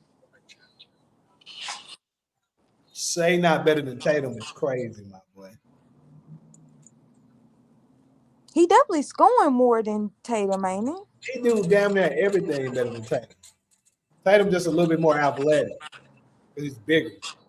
Other than that, no. I don't know. It's something about Tatum. I like Tatum, but it's something preventing him from being the best player in the league. It's something preventing him from. I know that's who they His want. skills. Yeah, something is They got missing Tatum got a from couple. that. He don't have really a good low post game. No mid post game. You know, that's not really too good. He be smoking layups. Like that nigga smokes a lot of layups. And I mean, other I than don't that, see him being aggressive. Like like he really, I think like he want to shoot like mid range to threes. Like he don't want to go down there and get dirty. be smoking layups. So I be that. Yeah, I ain't got nothing against that, and that's like him. yeah, I like Tatum too. But he something is preventing him from being. It's like he got skill, but it's something. He shit. I would say that I would choose Anthony Edwards over Tatum because Oh I yeah, know that man Anthony all day. Edwards gon' hoop. Yeah, that was tough. I like he doing Yeah, he doing me a favor right now, getting rid of Jokic punk ass. yeah, I like Edwards. And that was a nigga. Yes, and I like the way he play. He is a He nigga. play like one. He play like he right in the hood, hooping on the streets. It's so funny when they be having this, you know, when you at the end when you have your post game interview, some of the time he be having to catch himself. They be like, so what was it like playing today? And this nigga sometimes get caught slipping. Yeah, them niggas had me. Uh, Oh, damn, my God, oh boy, I said, yeah, this guy's nigga for real. my God. Don't ask him nothing else. Like you remember Money Talk? Yes. You remember that part when Chris Tucker was talking and they was interviewing him and he's like, yeah, man, you know what the fuck is going on, man? Yeah. Cut. You can't say that. Say what? What I say, man? That's Anthony Edwards. That's crazy. He don't know how to act. He. See, the thing is, he really a YN. He just Yeah, got money. yeah, he definitely he like what, 24? Something like that. Mm-hmm. But he is definitely a YN. Yeah, 'cause I think his birthday is in August. I think he a Leo. So he turned 25 now. That fool is a Grady baby. That's what he is. What that mean? So I was what? too, but What's a gravy baby? oh no. Grady. That's where he was born. Grady Hospital in Atlanta. Oh, a Grady. Oh, a Grady baby. I thought you said a gravy baby, like the gravy you put on potatoes. I was like, what? What that mean? People need to stop doing McDonald's commercials, bro. If the CEO ain't willing to eat it, you shouldn't eat it. Knowing he don't eat McDonald's. Right. I feel like the only person need to do McDonald's commercials is Chad Ochocinco. Who? Chad, I see. He lives down McDonald's. Successful projects. The General Steel design system gives you more than a price. It gives you a clear vision you can build on. Text BOLTS to 59583 to create your own building or browse thousands of You look nervous as hell. Personal shops to business expansions. See your new space inside and out down to the details. Installation tailored to That your fool called y'all the nuns. Who is DeMarcus team? DeMarcus is a hater. I don't even know who his team is. But he don't like the Suns. He just saying it because he know how to do I like. Oh. I can't. Jalen Williams, you know, whole last time. How do you have 19 points? I don't like that shit.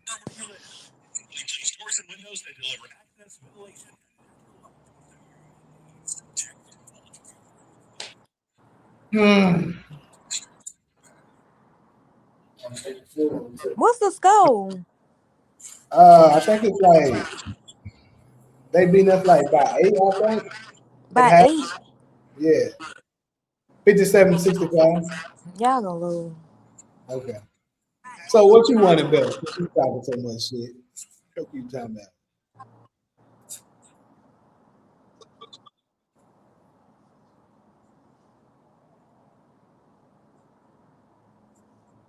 Who y'all leading score? Devin Booker. Devin Booker. Don't you start hating. Devin, y'all relying on Devin Booker. Devin Booker and Jalen Green. Them folks be terrible. What you talking about?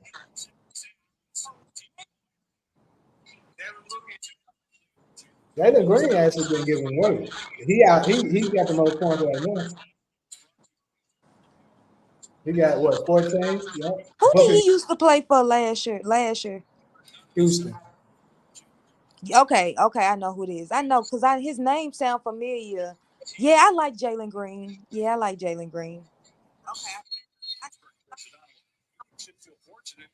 His name sound familiar. I couldn't remember, but it was like I don't remember him being on the Suns team. Nano Montana. This is I'll run it. This is a screen that lasted way longer than it's supposed to. It rolled over the basketball. Come on now, we got some time.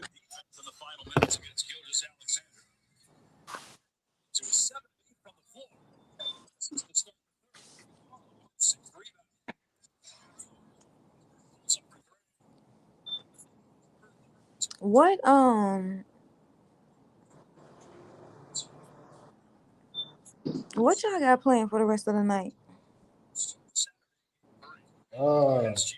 Depending on the outcome of this game. Damn. I might be talking shit today. Oh my God. Only talking shit that y'all won a game. We lose this shit, and they ain't gonna hear from me.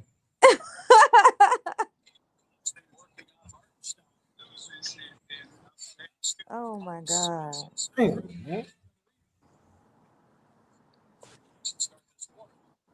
They trying to sweep y'all. So I'm gonna let y'all have it, man. I catch up with y'all next time. All right. Hey, brother. Nice to meet you. But it motherfucker getting started. Y'all sure ain't talking about nothing. Jamie watching the game. Come on, but stop fucking missing shots, bro. You niggas, dang, bro. Dylan should have made his shot. I can understand the other one. Come on, Dylan. You work. Get that big man.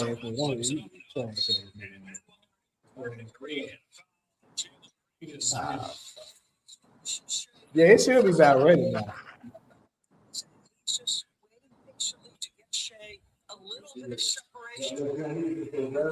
Yeah. I didn't know it now, but I said that's some food like that. Oh, I didn't know the girl. That's why I just gave her.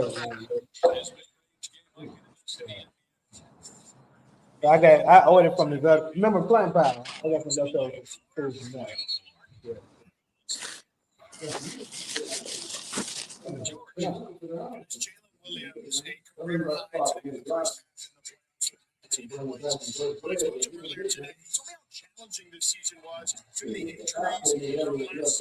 Oh no, you good? Like I said, let's solo have it. Yeah, when he said that, I gave her the chair. I gave it to her. Oh, okay. He was in a good place to just make sure he was good to go and as healthy as he possibly could be to help him. What you said what? Oh, it's gonna be under my name, Johnny.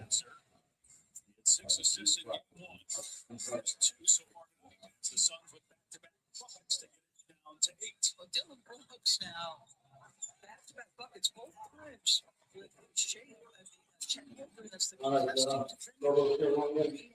yes, he said. I'm out for Friday. I don't think she can hear you, but Todd said he out.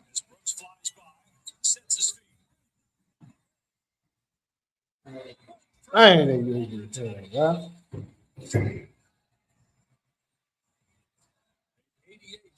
Yeah, watch my time. Yeah, good shit.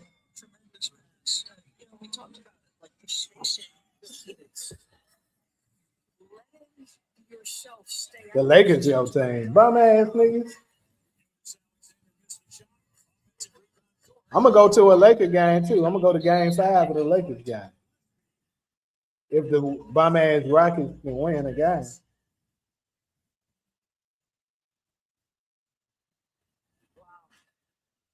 Man, fuck you, nigga. Going out and celebrating. Black ass nigga.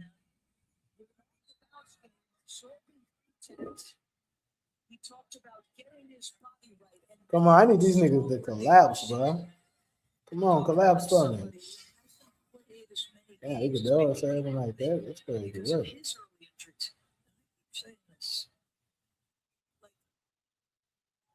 More of a ceiling to his offensive game. What that is, I do not know. He said he liked the Lakers. I see that shit. So he shouldn't be talking. They bum ass.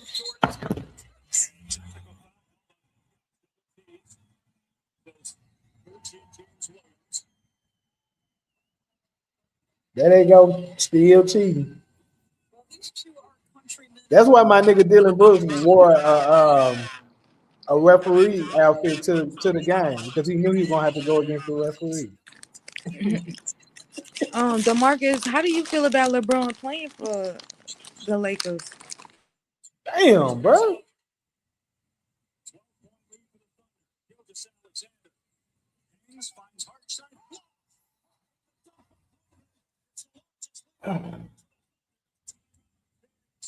Now it's starting to get a little bad. Not turn this shit off. Cheating. This group is talented, they're deep, and they're unselfish. Big to big. They don't play a ton of minutes together, but that big to big, very tough to contend with. Great talents.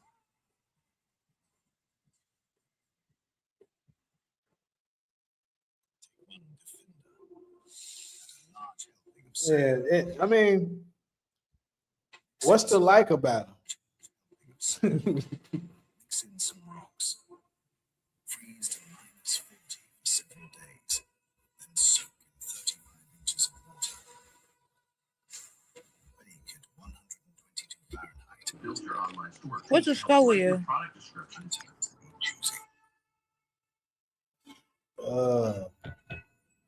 They starting to whip our ass now. But Spring outfit's so good. 63-77. Oh, It ain't that bad, but you know they trying to get off on us a little bit now. Then complete the look with 15%.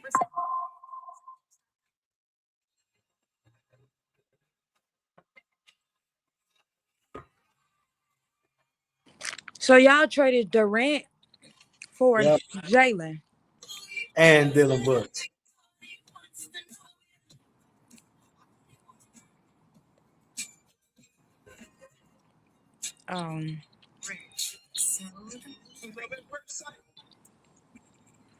You got money on this game? I already lost it.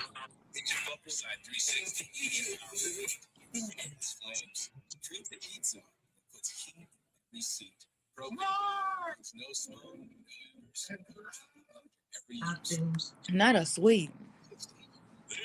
I might go to the BET experience this year.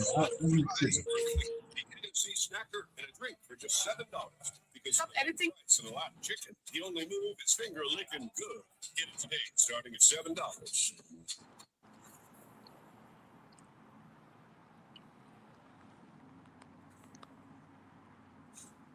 The line on your to-do list. Stop editing. Look, Playa awaits. Dessert. Making it to the weekend. Just making it to Wednesday. Because when it's made to order, always fresh. Whatever you say it is. You ain't even talking. You sitting here and we watch you watch this. Strangers. Yeah, you should be watching with me, but you stop all that motherfucking hating. You should be celebrating. What? Stop doing all that damn hating, and that's the root for us. Maybe we'll win. Fuck y'all.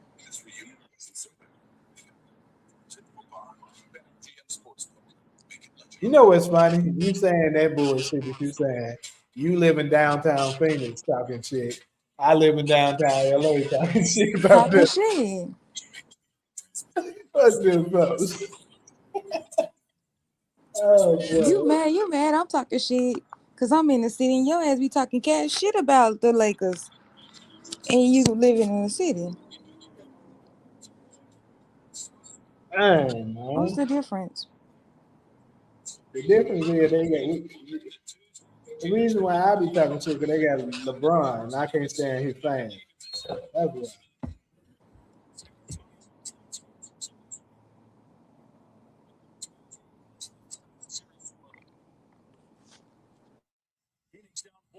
Y'all still losing? Yeah, it just started back. Come on, Jalen. Where you watching it at? I gotta use an app because this little whack ass NBA shit, like bro, it's so many different subscriptions, and I ain't got that one, and I'm not about to spend another money on another subscription. So, I'm watching it on this site called TV Pass down there.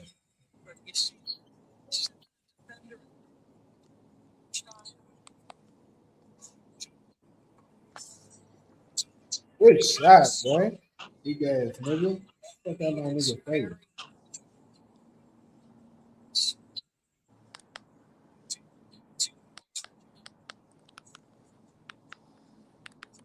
Hell no. I ain't paying to watch no NBA game. But the Prime do be showing some of them. I still don't watch it though, but Yeah, somebody be on time. But these niggas be another lob on there.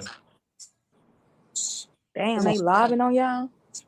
Man, that's like the third one I ain't seen in about 5 minutes. This nigga Dylan shot be so off, man, bro. I can't stand this shit. So their defensive rebound percentage when both guys play is That's not a fucking foul, bro. Stop letting them do this whack ass shit. to have success on the offensive window. The man didn't even jump into it. They probably just created the damn concept. Little handoff. The speed at which you come off it, right? Because it's going to get the attention of Iguodala, and you don't peel off a cigar to get back. It's a dunk on your head. There you go, like your bum ass niggas, because they shit in no fucking foul. Starts tomorrow at 8 Eastern. You can also see it on the NFL Network and on ABC as well. And those are going first. Going to the Raiders, number 1. 2 and 3 get really. Yeah, I don't like him either. I give him his props though. When he play good, I'll be honest about it. God damn, bro.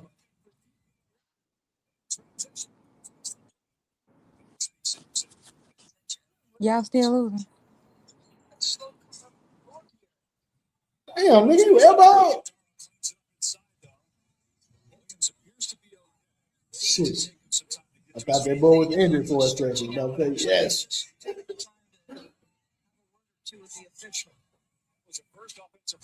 Bro, come on, man.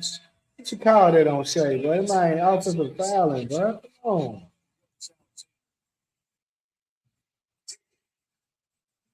It's 15 at the midway point of the third as Williams fouls Booker. It's his first. Maybe I should start watching the game and hopefully I tune back in to be Very winning. good at using that left shoulder.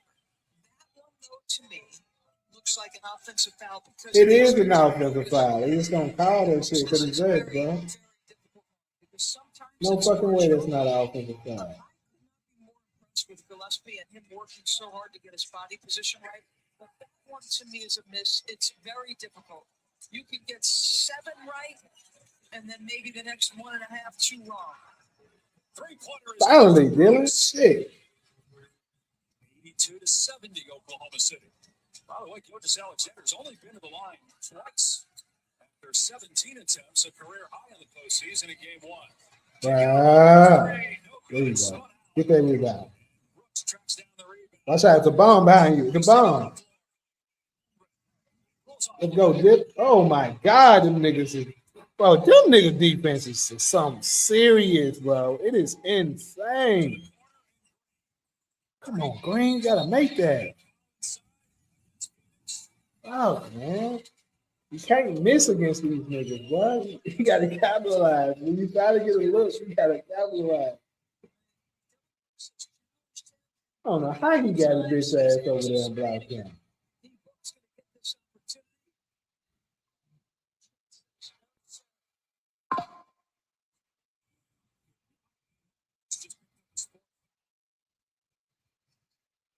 What do you mean? Surprised I didn't go to the Michael movie yet. It's not out yet, right?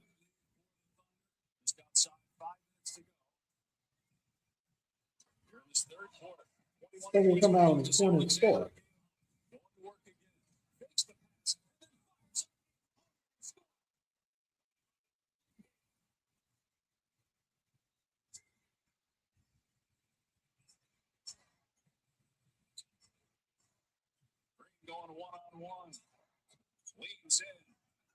Come on, bro. You know that Abraham's white boy gonna block you.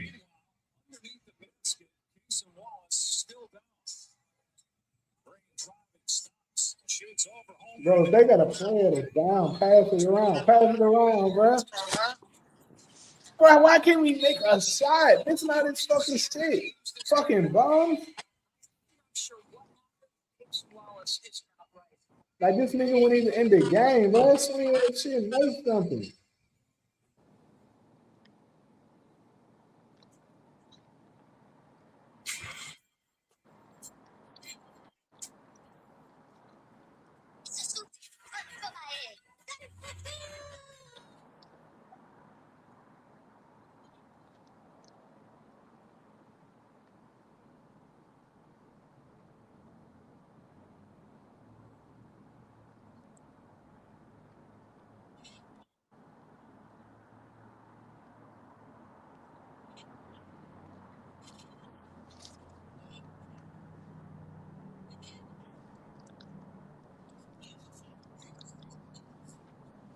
Stop it. The song's way better than B. That nigga's the epitome of trash.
You sad. What? You sad. Nah, what I'm talking about? That's y'all losing. Hell nah. This shit ain't no. Ah, you hopeful. Nah, if it hit that full quarter and we down like 18 or something, then I might start getting nervous. I wish these niggas would get tired, bro. It's like these niggas gonna get tired. Always playing defense. This nigga Kenny That's 2K, only their job. Kenny talking shit in the Discord right now.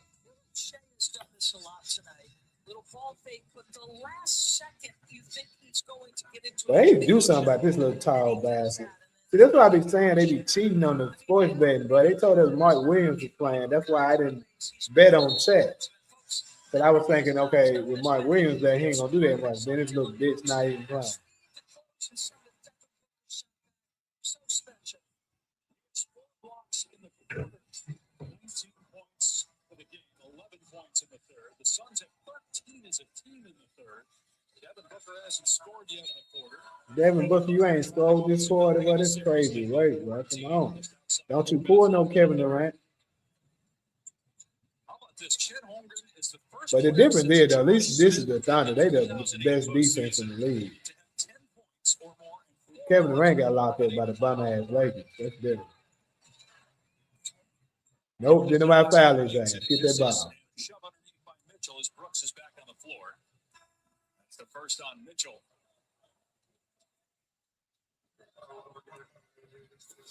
Look what they've done in the first couple of games. They're just trying to make life hard on Shai Gilgeous-Alexander. We talked about the fact that he was 5 for 18. What day is Saturday?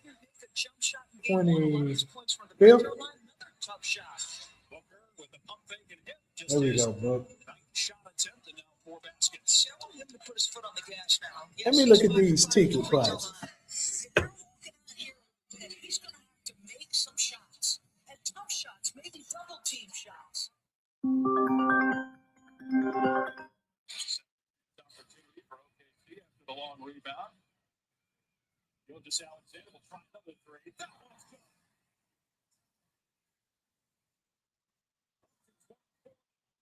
Gilgeous-Alexander, 10 of 19 shooting. Puts it on the floor. Nowhere to go. Gets it back out to Brooks. Brooks with 7 in the quarter and 10 in the period as he drills a 3. It doesn't feel very often like shots are easy against Oklahoma City. That one felt like a rhythm jump shot. This little action out top. Gilgeous-Alexander attacking kick 3.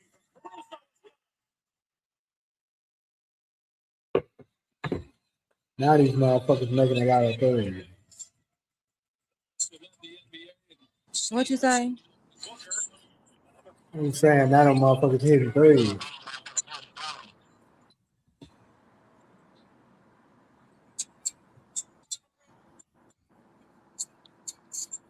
Yo, people coming back to talk shit. They beat my ass, man, too, but I don't like that shit. You said what? I said they beat our ass now, too. I don't like that shit.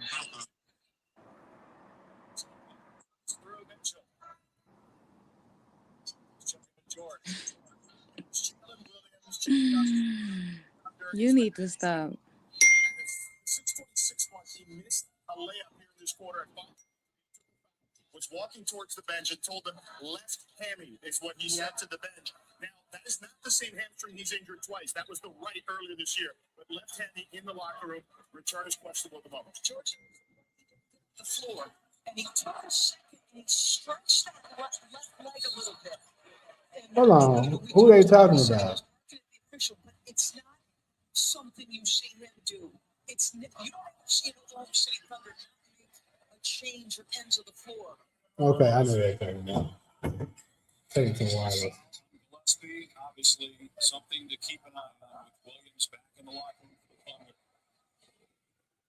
64 games this year with Williams missing 49 and several other games. We're into the locker room now, too. Come on, we can make it. Mitchell, who missed 25 games.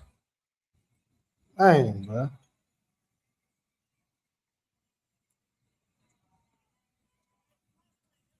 Six points for Mitchell. The second free throw. It's an 18-point lead with 2:15 to go here in the third quarter. Foul on Wallace trying to stick with Booker near midcourt. 14 foul. Second person. That's it. That could be a big storyline. They still not gonna sweep, even if they win this guy. It's not the same history, but it cost him a ton of time. No, I think y'all gonna win at least one game at home. Yeah, exactly. First half. That's the other Jalen Williams. Jay Will picks up his second foul. And now a technical foul has been called. There you go. I like that. I like that. Call that technical foul, man. Bond. Oh, they caught one on book too. Now they cheating. What the fuck?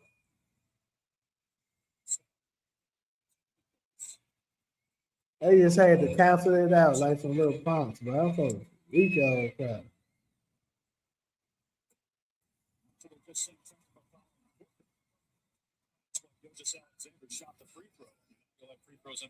Okay, that ain't that bad. Damn, that's not bad. I'm probably gonna let me look at the other game though. Let me look at game. Wait, the next one is not until Wednesday. Just trying to save the ball.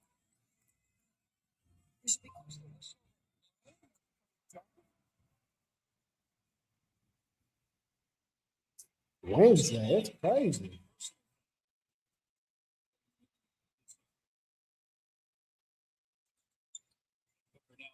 Oh, it's like at Thunder. No, that's necessary. Right?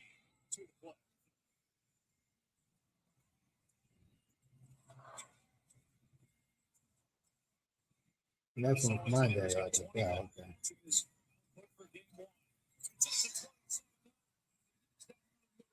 But this nigga Shay need to calm his bitch ass down, bro. He pissing me the fuck out.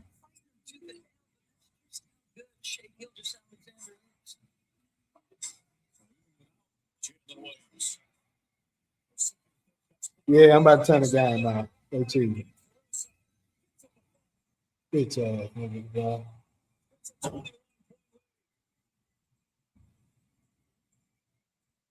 Damn, they actually got a ticket that's $53.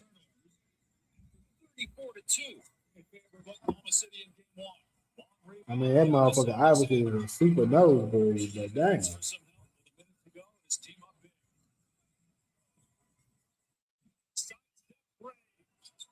The side of the rim, out of bounds to Phoenix. So this is the play. Jalen Williams hurt his left hamstring. He is obviously loves driving downhill left, but he stops playing, and you're going to see him go up and touch the back of that left hamstring.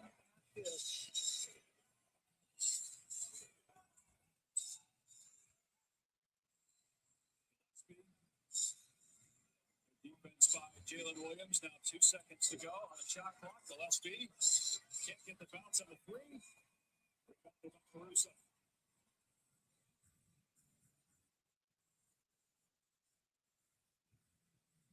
Solo, how your work going? I don't want to do it. Well, I know that. So how it works? Somebody just submit to you and they just give you your case and you just choose whether you want to take it or not? One of my jobs, yeah. One of them. How does the other one work then? The other one I work for a salary, so he just give me the cases. Okay. That's like my primary job, and then my little part-time job / full-time fucking job. I talk to the people and I decide whether or not I want to represent them.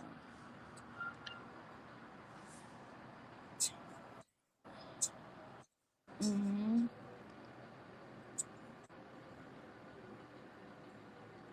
I'm waiting to get paid from that motherfucker. Man.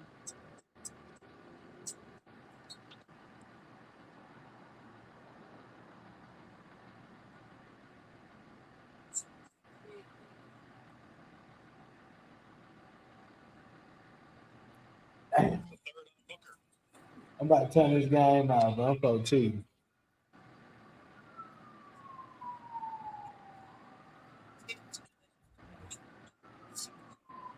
Why you mad?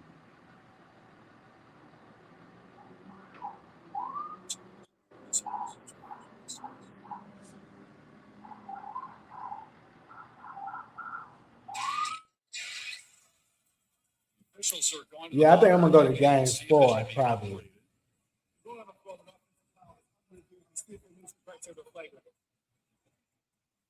Game 3, I mean, shit. Oh, yeah, the only reason why because Initially, it looked like he was just trying to unlock himself from Caruso, kind of moved into his path. I look at that. What the time is it? He actually veers into his path.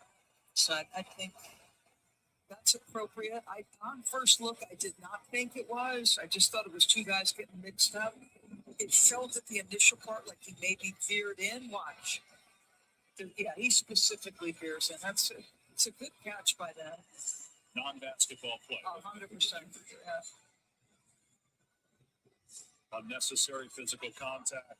He's saying, Luke Dort's been in my jersey all night. To give them a little of their own back. Do you? He got called for a technical foul a couple of possessions ago. He's just 4 for 10 from the floor. He's been doubled most of the night. Yeah. Had a handful of turnovers. Been a frustrating night and a frustrating series so far for Booker and the Sun. Game 3 will be Saturday back in Phoenix. Game 4 next Monday, and if necessary, a week from tonight, they'd be back here for Game 5.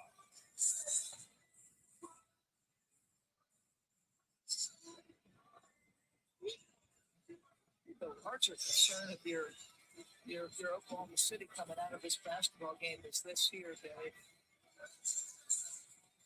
See right away, Jalen Williams go to grab the back of that left leg. Somebody just said OKC already good, but the refs make them unbeatable. I agree.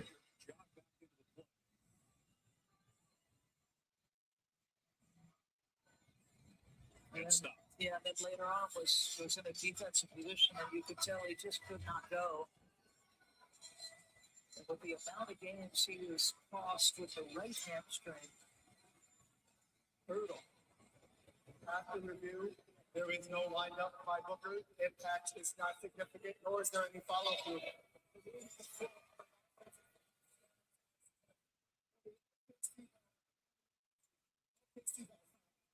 They call the flagrant, though you could understand it, because to your point, Norris, it looked like he was targeting Caruso there. Yeah. And then they got entangled at the end. There was no shove or lined up or anything, so no flagrant is called. 8.3 remaining here in the fourth. It's a 10-3-point lead.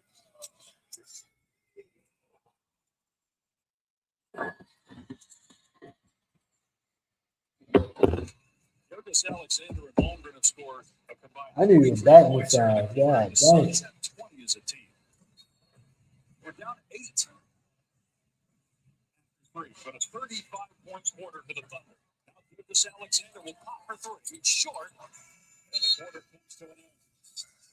Still, SGA with a game high 29. This ain't fair, bro.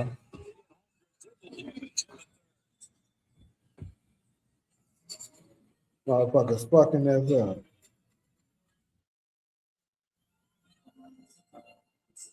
These are the faces men made before they shave their bodies with a face razor. So this is what we made. Introducing the new Gillette Labs Body Razor, our safest body shave ever, with a triple protection system uniquely designed for body hair, with as low as 0% nicks, cuts, and irritation. So men never have to make those faces again. Confident. Go there. Gillette. Forget the warm-up. DirecTV.com. They're on fire with more MLB games than any. Nah, I don't think Booker going nowhere, bro.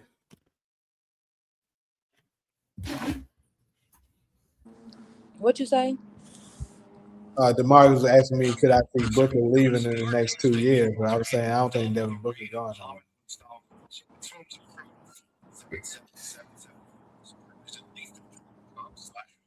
If you're an executive, then this shirt must not be your father. I was tired of fluffy colors and shirts that I used. So I got these shirts on TV, and I don't have to wear them anyway. I shipped in no time, and I switched from regular shoes to the TV. These shirts are real. The brand. How the cousins doing today? No, I've been on TikTok with you all day. I mean, YouTube. TikTok is disrespectful. No matter where you are or where you go, you can shop for work and look lenses with a trusted advisor who knows life. This is relentless.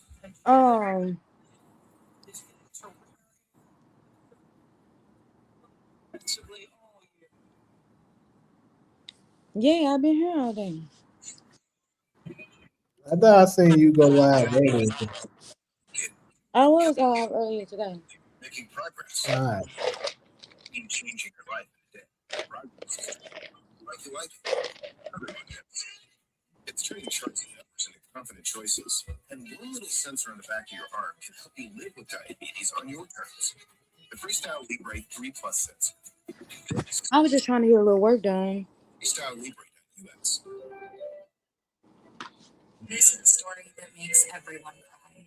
Laugh, cry, ugly cry, and definitely totally not cry. But it's okay. No, I want family all the time.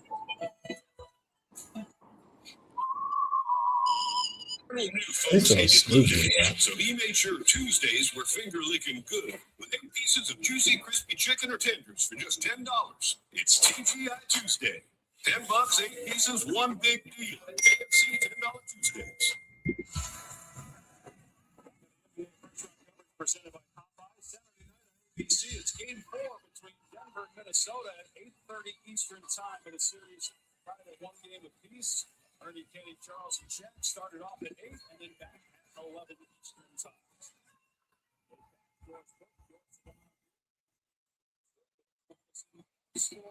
The Suns by 12. Oh my God, he talking cash shit. Oh,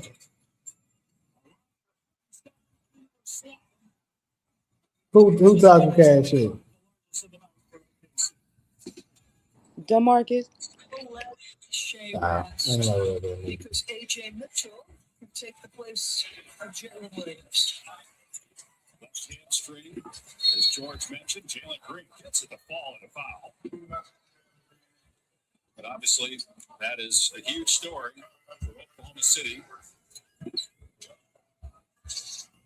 They do not play till Saturday in 3 and Damn, y'all are losing bad, Jamie. I know. That's why I told you I'm not watching the game no more. Oh, cheating. Well, they could just better than y'all.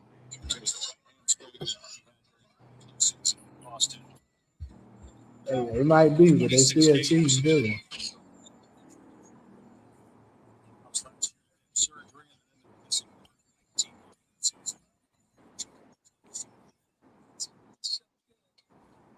He's so decisive on the catch, and he gets downhill in a hurry. That first, when he decides to go, is real. Green for 3.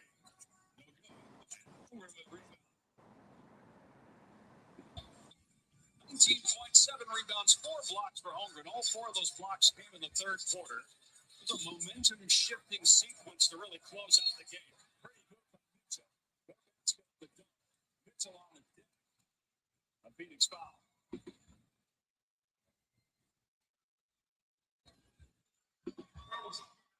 Tom Malawatch, his second personal. Jordan now will hope to get the starting center Mark Williams, another starter Jordan Goodwin, and key player for the Suns and Grayson Allen back for game 3. Even at full strength, it's a tall order against this Thunder team. Not just for the Suns, for anybody. But who is this nigga here? See, I don't even know this nigga. That's how I know this bad. You can't breathe. Their depth is such that Devin Booker, and Lou Dort might take a breather, but next up on you, Devin, is Jalen Williams or Wallace or Alex Caruso. They just keep coming at you. Number 1 defense in the league for the 2nd straight year. They won game 1 by 35. They had 11 30-point wins during the regular season. That was an NBA record. They're up 26 right now. A minute and a half gone by. Oh, yeah, 26 now. Them bitches. Sorry as fuck.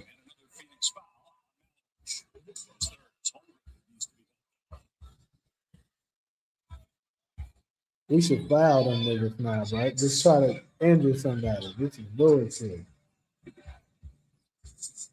Alexander played 30 minutes. That's more than he played all of game 1. Holmgren is in 24 minutes. Williams I'm finna leave you. Okay.